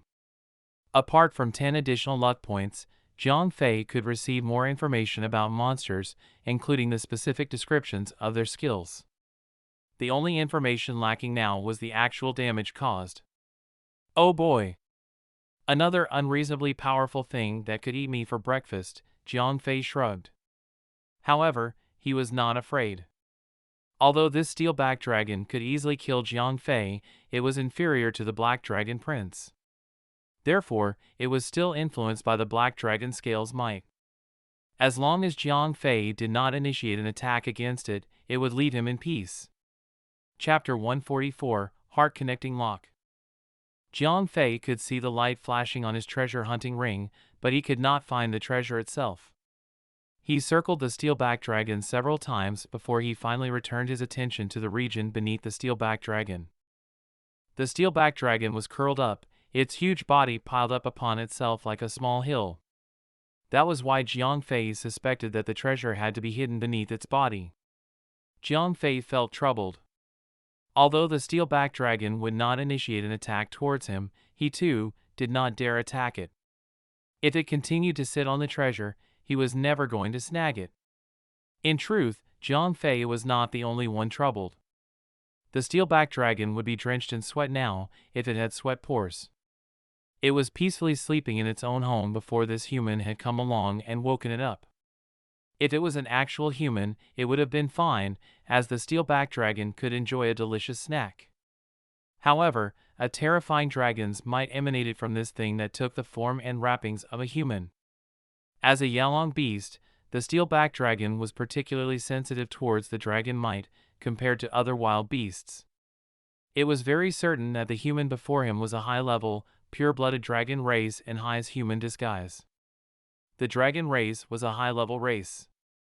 They were very particular about their bloodlines. As a mere Yalong beast, the Steelback Dragon should be honored to bump into a pure-blooded dragon race. It was both excited and also frightened at the same time. It was excited because if it could associate itself with this pure-blood dragon race, it would be able to go very far in life and no longer had to remain stuck in this tiny valley. It was afraid, on the other hand, of offending the pure-blood dragon race, which could cost its life with a single dragon's breath. Therefore, as Jiang Fei did not seem to be actively hostile, and was instead circling around it with no apparent motive, the steel-backed dragon did not dare to make any moves. It merely sat there in silence, afraid of upsetting the man and dying to his dragon's breath. How do I get this miserable pile of scales off? Jiang Fei continued to inspect the steel-backed dragon, murmuring to himself. Yaktapspakspako, oprk? In dragon's language, my respected dragon lord, may I ask what you are looking for? The steel-backed dragon was getting most uncomfortable and finally voiced out its question. What the heck? You speak? Jiang Fei was murmuring to himself when the steel-backed dragon spoke and gave him a fright. Tot? In dragon's language, what branch are you from? Since it had wisdom and could speak, things had become much easier. Jiang Fei had even dared to trick the Nephilim's princess. Blackmailing a Yalong beast was nothing. Roikpokapeko, 3 Eknum. In dragon's language, I am branch Yalong from the dragon race. I live here. The steel-backed dragon explained. Ka 3 a 6, 26 WNNK, in dragon's language, do you speak common? Jiang Fei asked. Yes. Hiss. A little bit, hiss. The steel-backed dragon was rather fluent in the dragon's language. However, once it started using the common tongue, the words became heavily layered with hisses. What are you hiding under your butt? Jiang Fei asked directly. Since he was pretending to be from the dragon race, he had to have the demeanor of someone from the dragon race. If he behaved very gently and politely, his pretense would be quickly discovered. The dragon race had to act like bullies without any grounds for reasoning. There is a treasure under my protection. Hiss, the steel-backed dragon answered. That is fine. The treasure belongs to me now. Jiang Fei said bluntly. Ah, the steel-backed dragon was stunned. It was at a loss of words. What is the matter? Do you have a different opinion? Do you not want to give it to me? Jiang Fei said as he stared at it. He looked as if he was about to attack. No! Not at all. The steel-backed dragon might have sensed it wrongly, but when Jiang Fei stared at it, Jiang Fei's dragon might seem to grow even stronger. The dragon felt a chill running up its scaled spine. The fear nearly killed it. If it offended this high-level dragon race, it would not likely survive. Then why don't you get out of the way and give me the treasure? Jiang Fei shouted. He perfectly exhibited the barbaric attitude of the dragon race. The steel-backed dragon sighed in its heart. He had heard about the boorishness of the pure-blood dragon race multiple times. The only exception of it was the 7th prince of the black dragon race. The other pure-blood dragon race members were all unreasonable and snatched any treasure that came in their way. If defied, they would kill mercilessly. There was no honor in meeting one. He was most definitely unfortunate. In the face of a death threat, the steel-backed dragon could only give in. If it were any other boss-level SS wave, the steel-backed dragon would have defended the spot with its own life. However, Jiang Fei spoke the dragon language perfectly. He looked like a pure-blood dragon race member from all aspects. The Yalong beast has had all the fight sapped out of it. Shuffles, the steel-backed dragon slowly moved away from the spot. A wide gap that had a circumference of 2 meters was revealed. What is down there? Jiang Fei asked. I'm just guarding the cave. I have never entered it myself, the steel-backed dragon spoke truthfully. In truth, it too did not know why it was guarding the place. All it had was a thought in its head that it could not let anyone else take away the treasure within.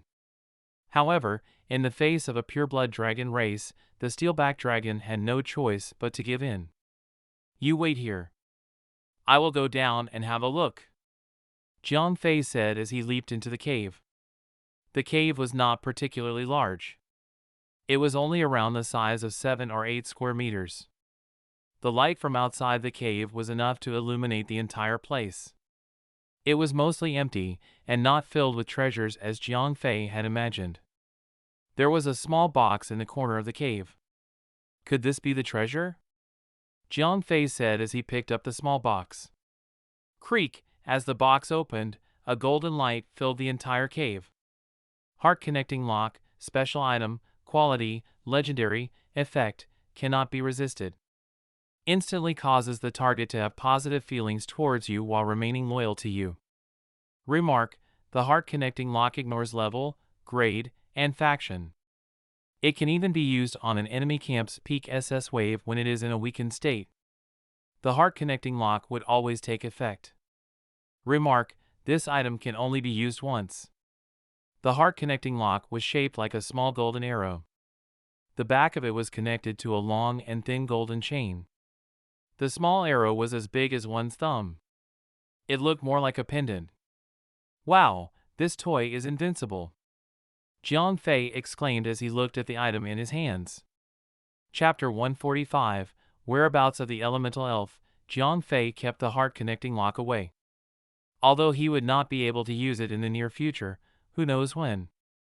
This item disregarded an opponent's level and grade. If he could capture someone akin to the Black Dragon King, then he would become invincible. When he exited the cave, he found the steel-backed dragon still waiting for him. For one, this was its old home. Secondly, the steel-backed dragon had regained its freedom of thought. It had only stayed here to look after the treasure in the cave. Although it was not sure who had given it the task, the treasure was now gone. It no longer had any reason to stay in this wretched place. Here stood someone of the pure-blood dragon race. On top of that, he was the new proprietor of the very treasure he had been guarding. There is an old saying that if one took someone's meal away, he should be responsible for looking after the person. This should also apply to even the most barbaric of all dragon races. Since he had taken away the treasure, he could not possibly leave the steel-backed dragon alone. Therefore, the steel-backed dragon was still contemplating on how he could latch onto Jiang Fei, who was of the pure-blood dragon race. As a Yalong beast, being a follower of this pure blood would already be the highest of honors. Congratulations, Dragon Race Lord, for obtaining a worldly treasure. Hiss, in truth, the steel-backed dragon did not even know what the treasure beneath actually was. In any case, it was better for it to say something nice. If Jiang Fei was unhappy with it, how could it beg him to take it in? All right. I will take the treasure with me. I am leaving now. Jiang Fei was rather thick-skinned. He left as soon as he got what he wanted. Dear Lord, look at me now. I am nothing without the treasure. Please take me in. I will be your follower. I will do anything for you. The steel-backed dragon quickly blurted out. In its panic, it was barely even coherent.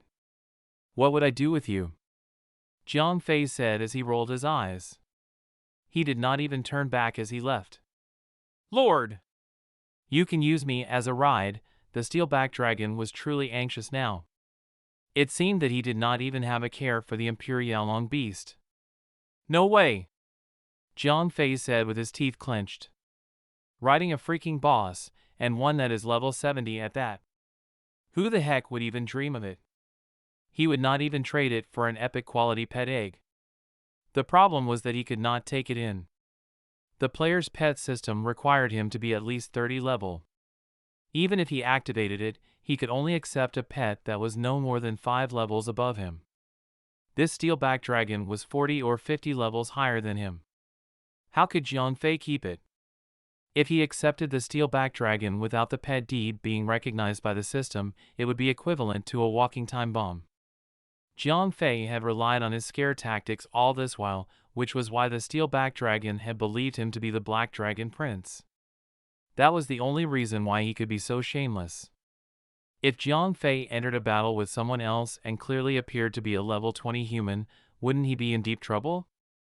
As a mere human, Jiang Fei had terrorized the monster and even took its treasure away. If the steel-backed dragon found out, Jiang Fei would be torn to shreds. Lord! Please, I am begging you, please take me in.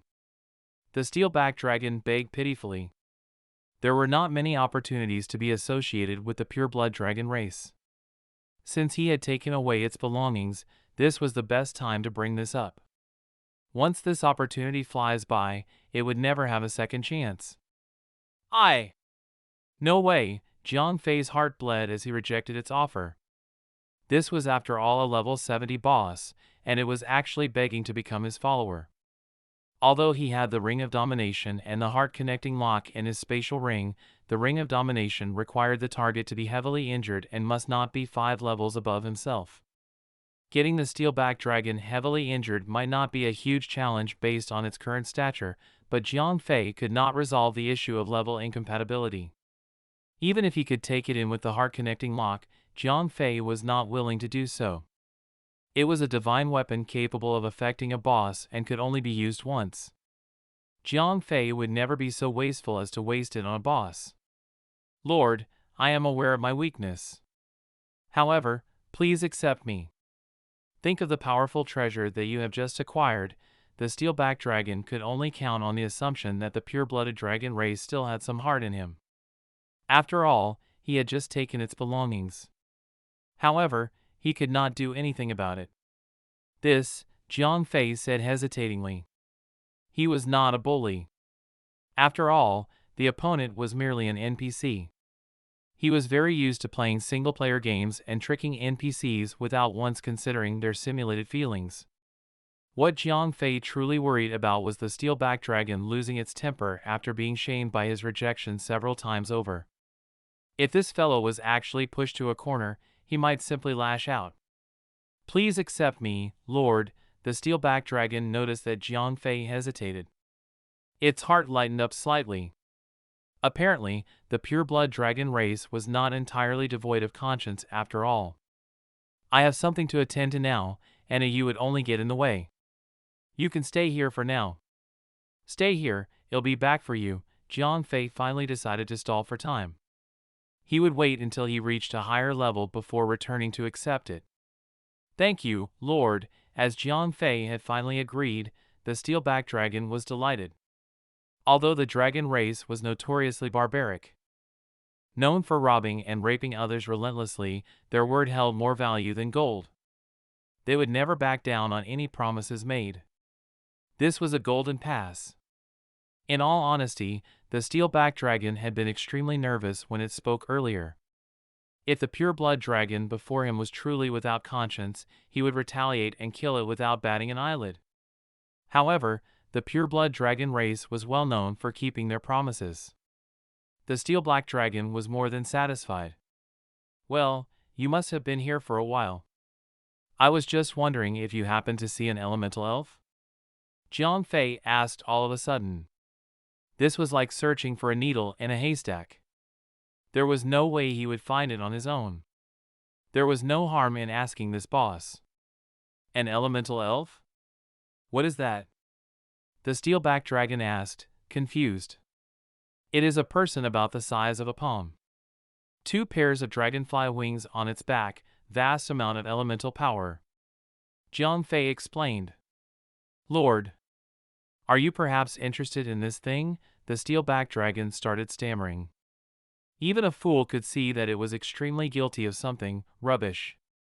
I simply need her power. Jiang Fei said with a bad temper. I have seen her, the steelback dragon said shamefully. Oh! Great! Where is she? Tell me immediately. Jiang Fei was thrilled. I ate her, the steelback dragon said as it carefully looked at Jiang Fei like a guilty little kid. What? You freaking ate it. Jiang Fei felt his sanity quickly leaving his mind. Chapter 146, Elemental Elf Wei Weian. Ah. You ate her? The steelback dragon nodded dumbly. How dare you eat her? Spit her out. Jiang Fei was almost losing his mind. Okay, the steelback dragon nodded dumbly again. This was the first order from its master. It dared not refuse. It used its tail to probe its throat.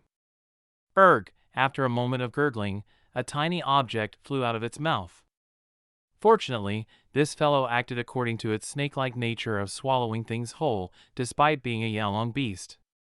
If it were any other beast, it would have been chewed into bits and pieces, and spitting it out would not make any difference.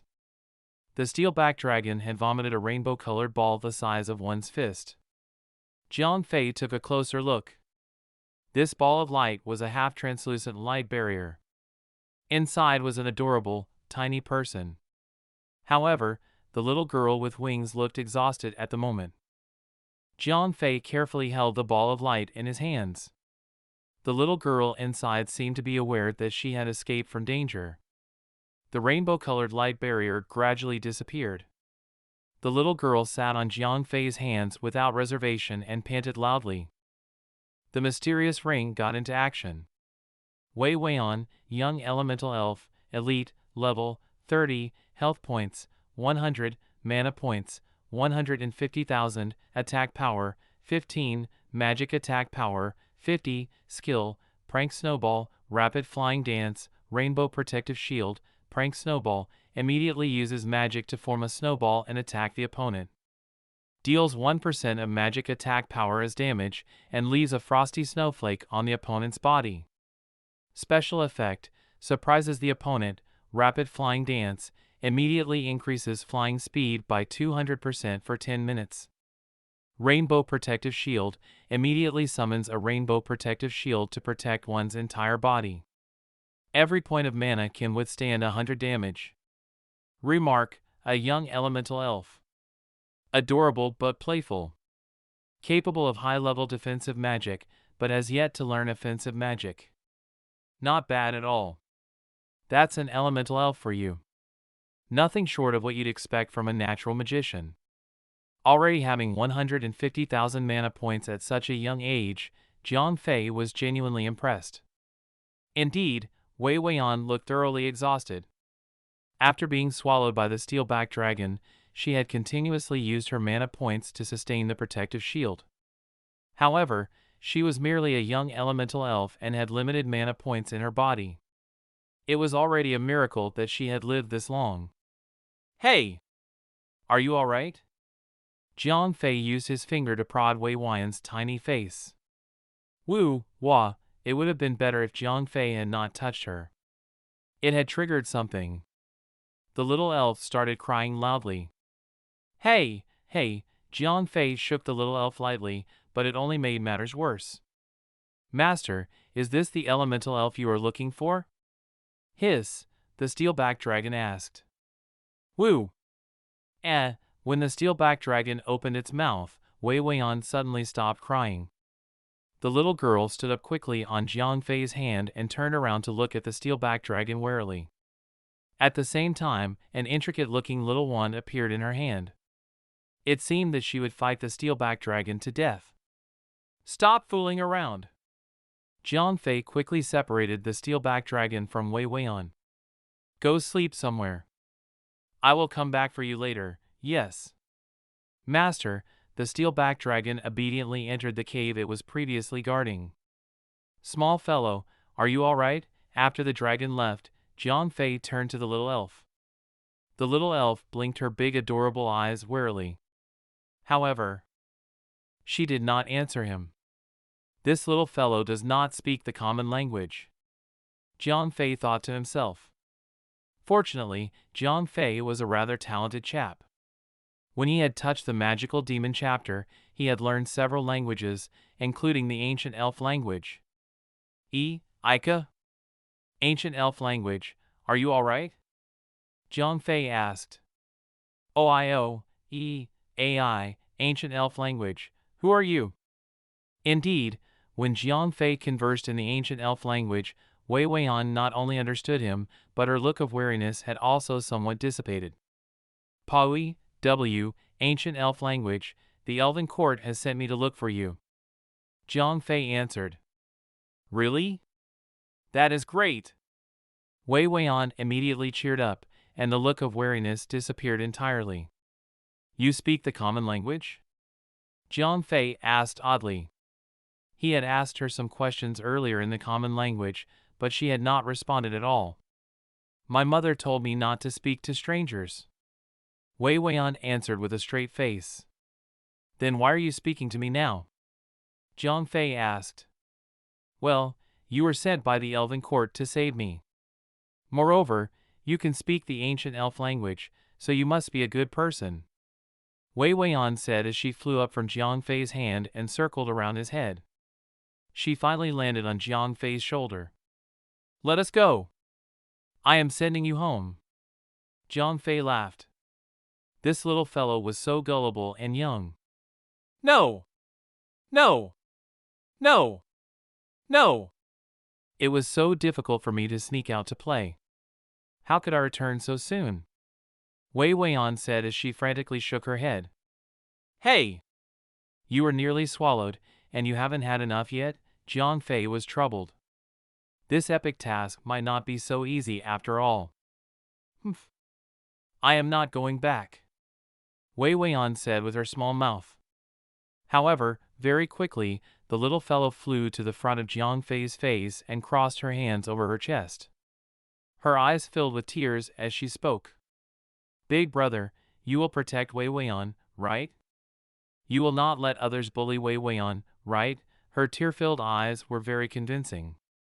Jiang Fei was not a cold-hearted person. Subconsciously, he nearly nodded his head.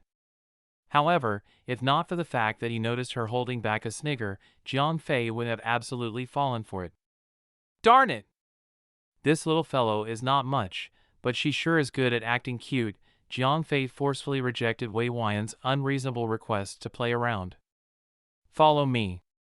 We are going home, Jiang Fei said as he grabbed the little elf in his hand when she was not paying attention. Thereafter, he made sure that Wei Weian would not escape by covering his hands. Woo, woo. Big brother, you're a bully. I want to play. I do not want to go home. Wei Weian started crying after she was captured by Jiang Fei. Her body was small, but her voice was loud. What the heck? Why am I doing this? Jiang Fei walked towards the outskirts of the entrance to the void with Wei Weian clasped in his hands. Her cries were starting to annoy him. Chapter 147, Calling Shotgun. Jiang Fei rushed back with the elemental elf Wei Weian in his hands. As the Elven Court was not a place anyone can enter, Jiang Fei should hurry back to Dawnlight City as soon as possible to complete the task at the tavern. Someone from Elven Court would come to pick Wei Weian up. That way, Jiang Fei could earn his rewards. Jiang Fei walked on, trying his best to ignore Wei Weian's non-stop cries. Woo! Woo! Big brother, you are a bad guy. I do not want to go home. I want to play. Big brother, let me go. I do not want to go home.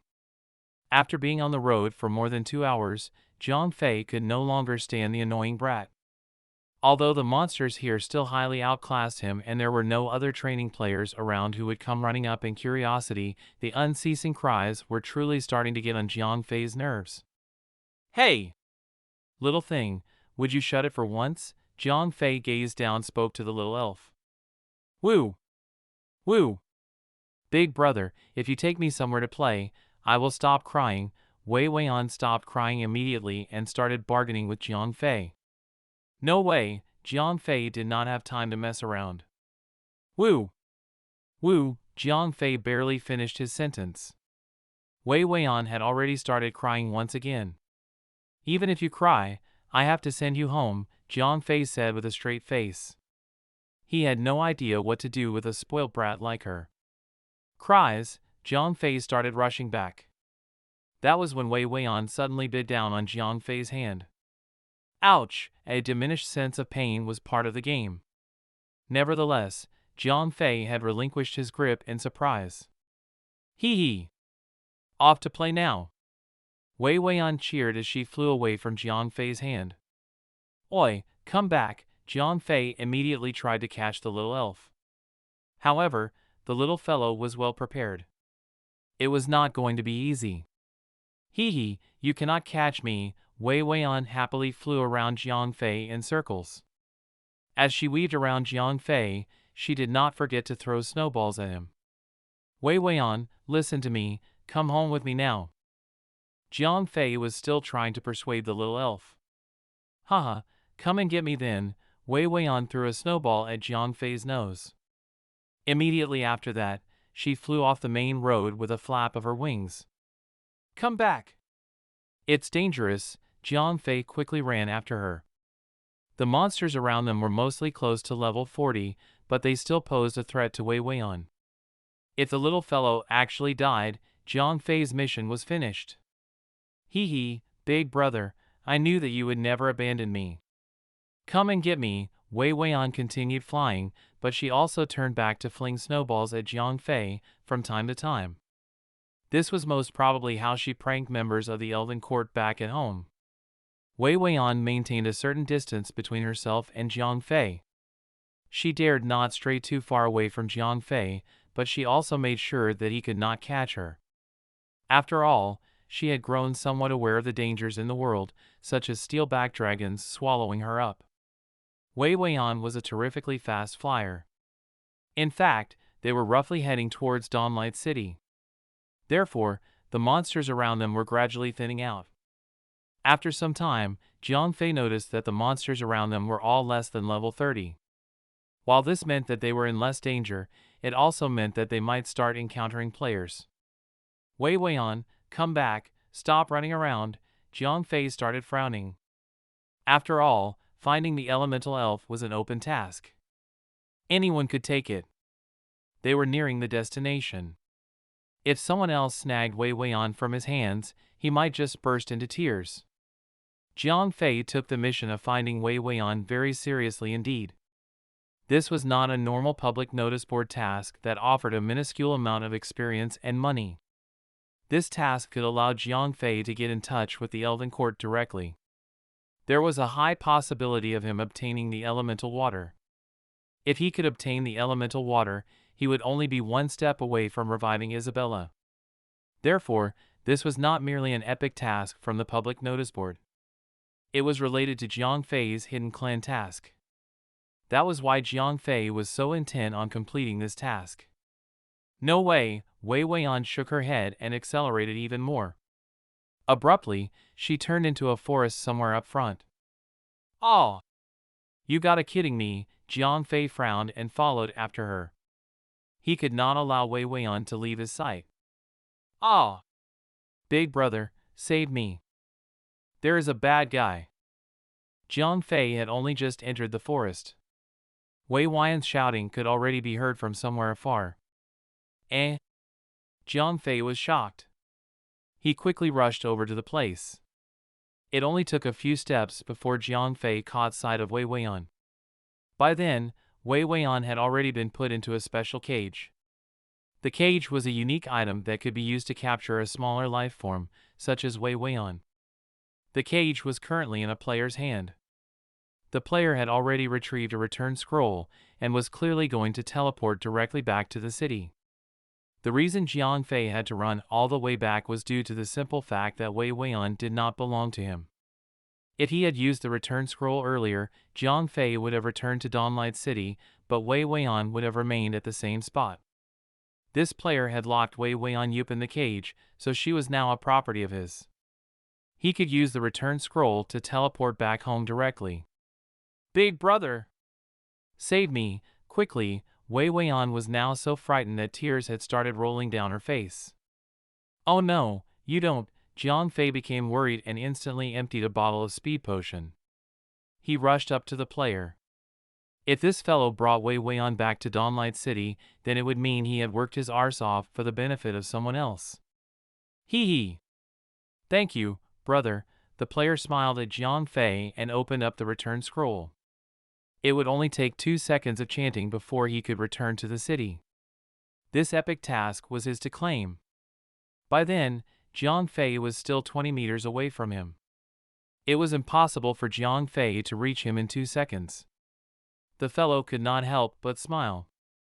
Never decreasing tooth, elf clan, thief, level, unknown, health points, 2215, attack power, 537, remark, member of the Phantom Killers. Jiang Fei scanned the fellow's information. If only he had remained clueless about his identity. Now that he had scanned the player, he had learned that this fellow belonged to the group that had ambushed him. It was such a small world. They were all from the Phantom Killers. But as the chant of the return scroll was almost complete, Never Decreasing Tooth had the gall to wave at Jiang Fei. Chapter 148, The Snobbish Elf Lady. Oh no, you don't. Jiang Fei used the speed boost from the speed potion to cover nearly 10 meters in under 1.5 seconds. As he flew through the air, he activated his skill. Jumping Slash. Jiang Fei leaped into the sky and appeared next to Never Decreasing Tooth in the next instant. Ice Burst! Jiang Fei did not show any mercy. With a single ice burst, he froze Never Decreasing Tooth at the very spot he stood. At the same time, he sliced the returning scroll in half. 1021 Based on Jiang Fei's health points that exceeded 10,000, the damage from his ice burst skill was over 1,000. It instantly decreased Never Decreasing Tooth's health points by more than half. Crash! 998 for 32 ding! You have killed Never Decreasing Tooth. He did not even need to strike a third time. The thief flopped lifelessly in no time at all. Before he died, Never Decreasing Tooth's eyes were filled with shock and hatred towards Jiang Fei. The last time the Phantom Killers ambushed Jiang Fei, Never Decreasing Tooth had been occupied with something else and therefore did not participate. That had allowed him to escape from the disaster. Back then, nearly half of the members had had their equipment destroyed by Jiang Fei. Never Decreasing Tooth inevitably ended up as the Phantom Killer's sole ace. Over the past few days, he had been on a robbing streak during the night. He had worked tirelessly to recover the equipment for his guild. Today, he was just carrying out his routine, working in places the NPCs could not see, picking on unsuspecting players. The lost elemental elf had come as a huge surprise. The public notice board mission was not unfamiliar to pub players like himself. Without proper training grounds, they mainly relied on the daily missions on the public notice board to increase their levels. Therefore, nearly everyone had accepted the purple color epic mission from the public notice board in hopes that, one day, the lost elemental elf might return on its own and be discovered by them. Never Decreasing Tooth had not expected to earn the fortune of bumping into the lost elemental elf today. It just so happened that he had a special item he had acquired from a recent treasure chest. It could be used to capture some small critters or any other little monster that did not have offensive abilities. The young elemental elf just happened to be small enough for the cage. Therefore, Never Decreasing Tooth had snuck up to Wei Weian and locked her into the cage. It turned out that just as he succeeded, Wei Weian's cry had attracted Jiang Fei over. Never Decreasing Tooth had remained calm, as the distance between them was enough for him to use the return scroll to get away. Once in the city, Never Decreasing Tooth did not believe Jiang Fei would go all out to kill him in order to retrieve the elemental elf. However, Never Decreasing Tooth did not expect that Jiang Fei, having drank the speed potion, would be able to cover more than 10 meters in just slightly over a second. In an instant, he had used the jumping slash to land next to him and thereafter used 2 skills to kill him without even having the opportunity to fight back. Never Decreasing Tooth's dead body lay on the ground. His equipment had fallen all over the place, including the cage that was used to keep Wei Weian. A few bottles of elixirs had also been spilled on the ground. Jiang Fei collected the rewards from the victory. Although it was a very close call, Never Decreasing Tooth's appearance did help Jiang Fei somewhat. At least, Wei Weian would not be able to run around anymore. He could now use the return scroll to teleport back to the city and not waste another hour running back on foot. As a white light flashed by, indicating the completion of the teleport, Jiang Fei brought Wei Weian back to Dawnlight City. Wei Weian, I'm letting you out now. You ought not to run around, Jiang Fei said to Wei Weian as they arrived at the entrance to the tavern. After all, it was a delivery mission. This little fellow was a treasure to the Elven Court. If someone else saw him carrying her in a cage, it would only cause unnecessary trouble. Yes, big brother, I promise I will be good. Wei Weian had truly frightened when she had been shoved into a cage for no reason. She genuinely thought the person was going to hurt her. Seeing as Wei Weian had agreed, Jiang Fei opened the cage. The item was a single-use item. Therefore, as soon as the cage's door opened, the cage broke into pieces. "Big brother, I want to go home now. Let them come and pick me up." Wei Weian was truly scared. Not only did she not run away, she obediently landed on Jiang Fei's shoulder.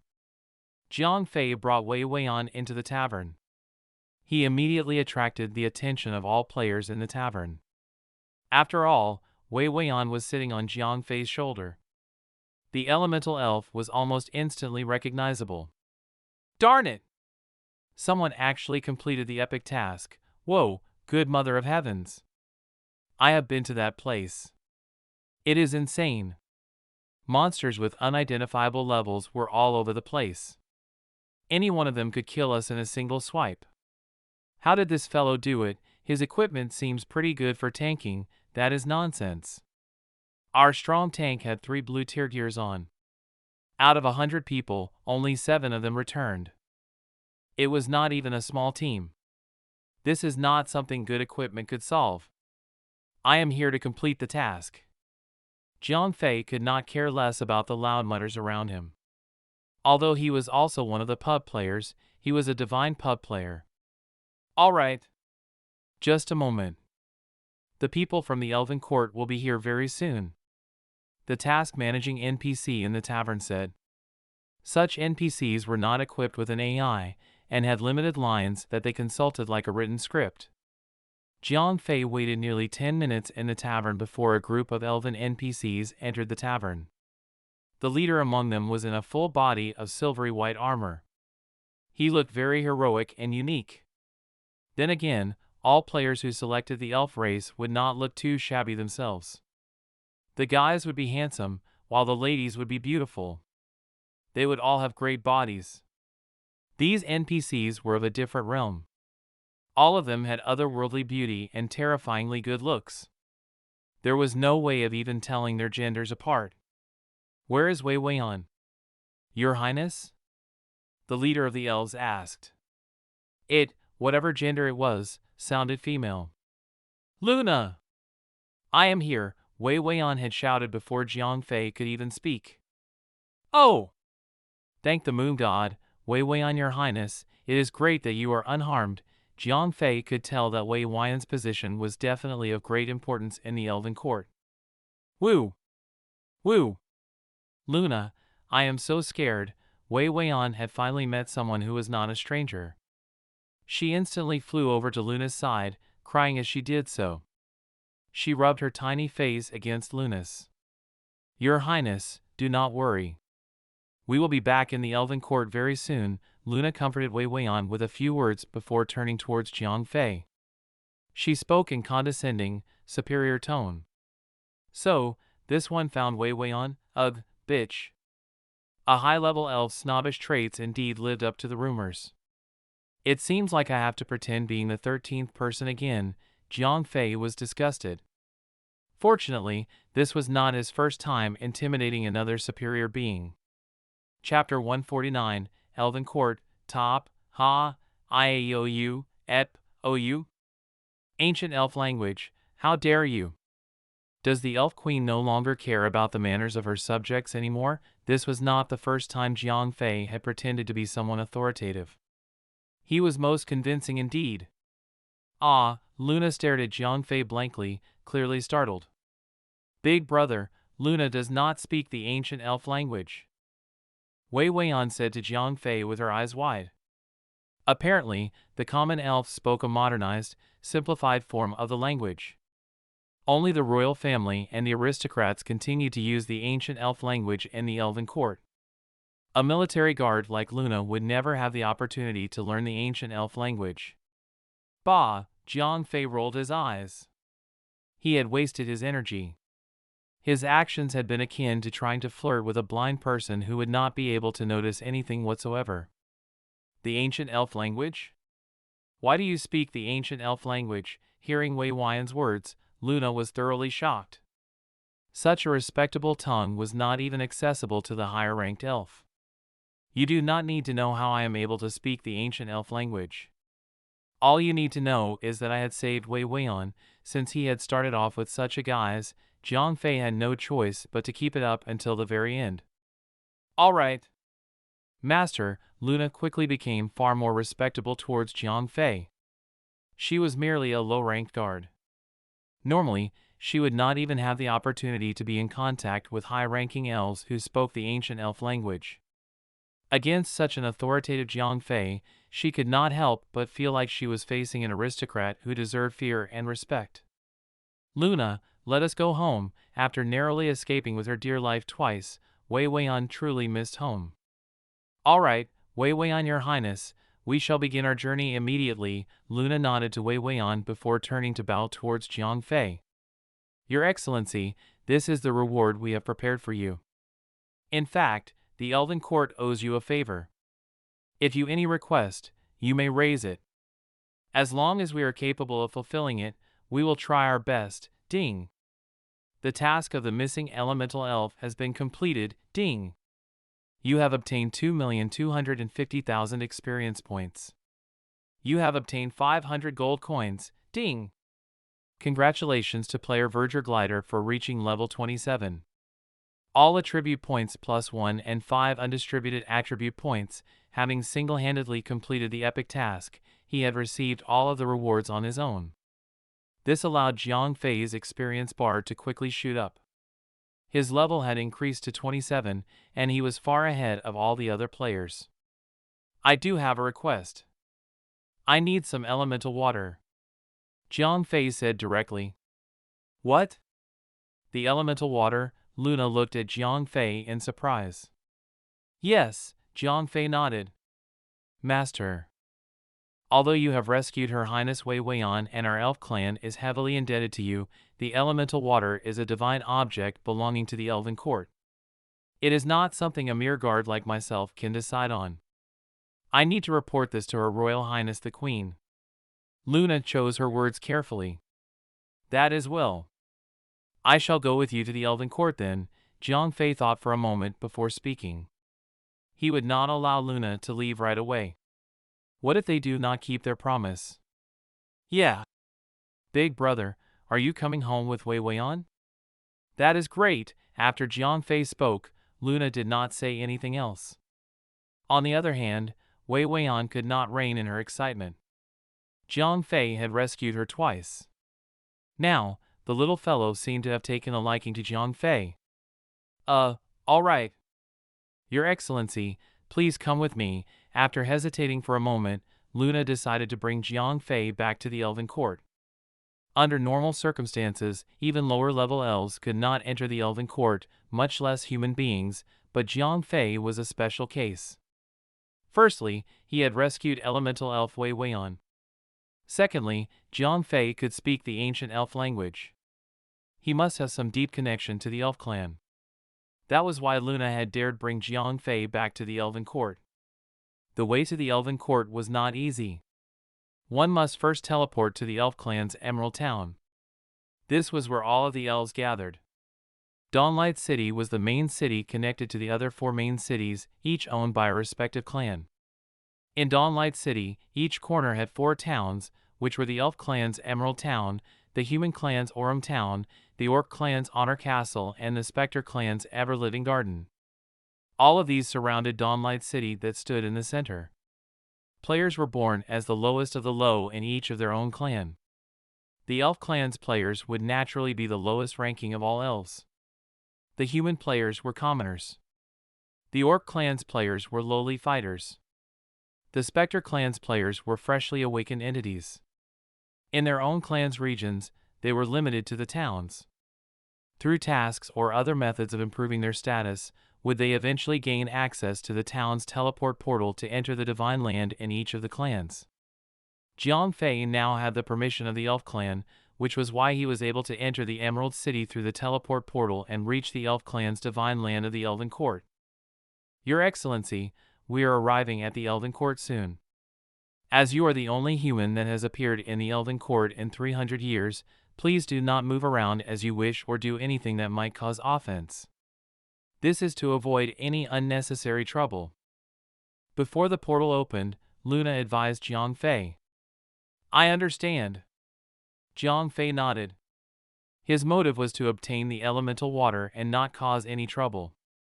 As the portal opened, a white light flashed before Jiang Fei's eyes. In the next second, Jiang Fei had appeared in the Elven Court. Phew, when he laid eyes upon the legendary Elven Court, Jiang Fei could not help but suck in a breath of cool air. This was a truly magnificent town. It was bustling with life. The entire Elven Court was built on a humongous tree of life. In other words, the tree of life was the mighty Elven Court itself. The size of the tree was indescribable. The crown of the tree was as over 10 kilometers. The branches of the tree of life curled up together to form the city walls. While walking on the branches that were a few 10 meters wide, Jiang Fei did not feel like he was standing on a tree at all. The ground was just as unyielding and stable as that of any other actual town square. As they passed through the city gates, Jiang Fei followed Luna into the inner part of the Elven Court. Hee, big brother, it is beautiful here, is it not? Wei Weian looked very happy to be home. She flitted around Jiang Fei's head for a while. Sometimes, she would land on Jiang Fei's shoulder, and at other times on his head. Wei Weian's fondness of Jiang Fei had caught Luna's attention. However, she was but a lowly guard. If not for the agreement between the 4 big clans which restricted the higher-ranked members of each clan from entering the main city of adventurers, the vital mission of escorting the elemental elf back to the Elven Court would not have been assigned to a low-ranked military guard such as her. Adventurer, Your Excellency, please wait here. I shall bring Her Highness Wei Weian to meet the Queen, Her Royal Highness. I believe that Her Royal Highness the Queen would meet you promptly, as Luna had brought Jiang Fei here herself. She dared not bring Jiang Fei directly into the court. She could only have him wait outside. Chapter 150, A Divine Opportunity. Jiang Fei did not wait too long in the Elven Court. It did not take long before Luna reappeared. Your Excellency, the Queen, Her Royal Highness, is ready to meet you. Please follow me. Jiang Fei could not even guess what had unfolded in the Elven Court. Now, Luna seemed to treat Jiang Fei with even more respect. All right, Jiang Fei took large strides as he followed Luna into the palace. My Queen, Your Royal Highness. The adventurer has arrived. As Luna spoke, Jiang Fei walked into the big palace. Most people who entered the palace would be careful not to raise their heads. As an adventurer, Jiang Fei did not have any concept of class. As he walked further inside, Jiang Fei looked around at the palace's inner decorations. The elf race was known for being the race of perfectionists. These fellows pursued perfection. According to Jiang Fei's words, these fellows who were both beautiful as male or female. They were like the Virgo horoscope. The entire palace's interior was beautiful. It was not the grandiose kind of human's palace, but it was a specific kind of beauty. The elves worshipped nature. The materials they used to decorate their rooms were mostly trees or flowers. Very few places used gemstones as decorations. While gold and silver were worshipped by humans, they meant nothing to the elves. In the beautiful palace, a graceful and stunningly pretty lady sat on a giant throne.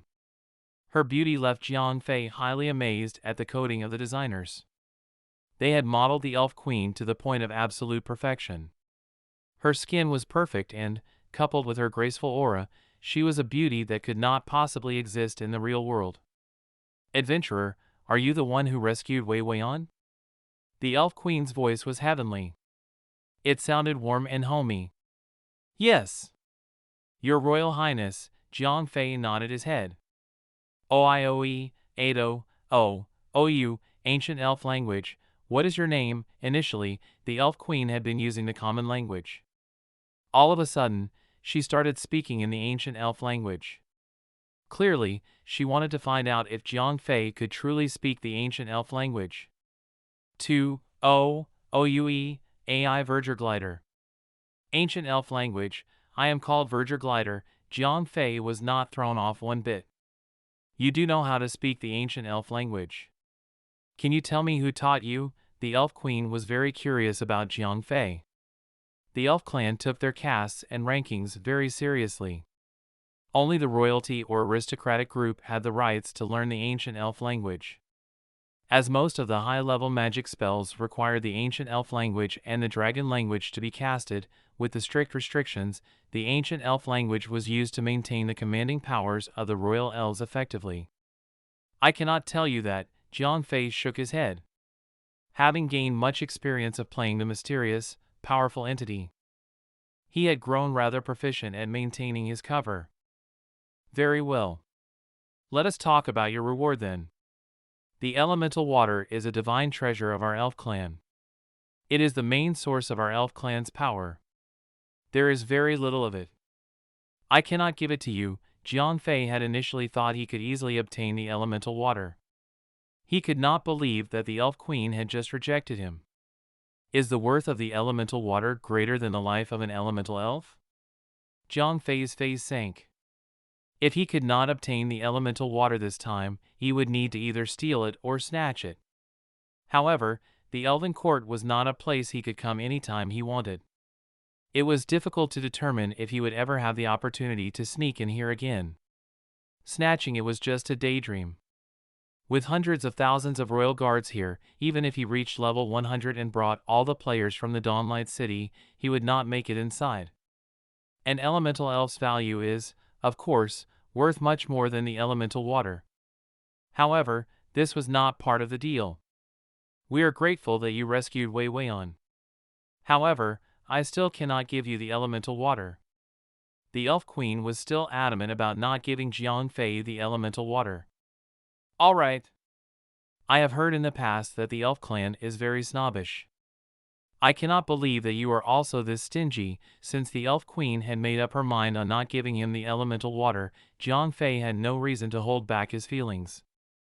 I know that we, the elf clan, owe you a favor. However, I still cannot give you the elemental water. The elf queen was ashamed. She did not hold it against Jiang Fei for his lack of mannerism. However, she still rejected Jiang Fei's request for the elemental water. You lot, Jiang Fei was truly concerned now. This elf queen would take neither his soft nor hard approach. If she truly did not want to give him the elemental water, there was nothing he could do about it. Your Royal Highness, something bad has happened. The prince has been gravely wounded. The elder said that if we do not find the bloodlingji mushroom in half a day, he would not make it. Just as Jiang Fei was feeling perplexed, a female elf servant ran out from behind the palace. Such an unbecoming act was a major crime in the elf clan. However, with the elf clan's only prince close to death, to hell with palace-sect decorum. What? The elf queen looked as if she had been struck by lightning. Her entire being felt lost. Unlike monarchies who were far more fertile and fruitful, she only had one son after all her years of living. If he died, her heart would break into pieces. The bloodlingji mushroom. Upon hearing this, Jiang Fei's heart shook. This was a beautiful coincidence. Quickly, search for the bloodlingji mushroom. Regardless of the asking price, fetch it back. The elf queen could no longer care about her majestic image. She almost sprinted off to see her wounded son. Your Royal Highness, the bloodlingji mushroom only appears where the higher level specters gather. That is the only way the strange medicine would grow. It is not so easy to find. The bloodlingji mushroom was not so easily found. If not for Jiang Fei's luck when he came across a broken weapon that once belonged to a specter, he would not have discovered the bloodlingji mushroom. Am I supposed to let my son die just like that? Moon God! Please, help me! I only have one son. The royal elf's words sounded like a hammer that once again crushed the queen's already broken heart. On the verge of losing her only son, the queen had lost all of her grace. Right now, she was only a helpless mother whose son was about to die. I have the bloodlingji mushroom, Jiang Fei said without a hurry. When he was collecting the bloodlingji mushroom, he had managed to acquire 7 of them. He had used 5 of them for a task. Now, he had 2 remaining. What? You have it? The elf queen suddenly leaped in front of Jiang Fei, as if she was counting on him for her dear life. Yes. I have it. Jiang Fei's smile clearly hinted something. the situation had changed. Prior to this, he had already handed over Wei Weian to the elf clan. They could renege on their promise, and he would not be able to do anything about it. This time, things were different. Possessing the blood Lingji mushroom meant that Jiang Fei had the elf prince at his mercy. It was all up to him now. It was such a great opportunity. If he did not make use of this leverage, he would have forsaken all the NPC who he had tricked in his single-player games.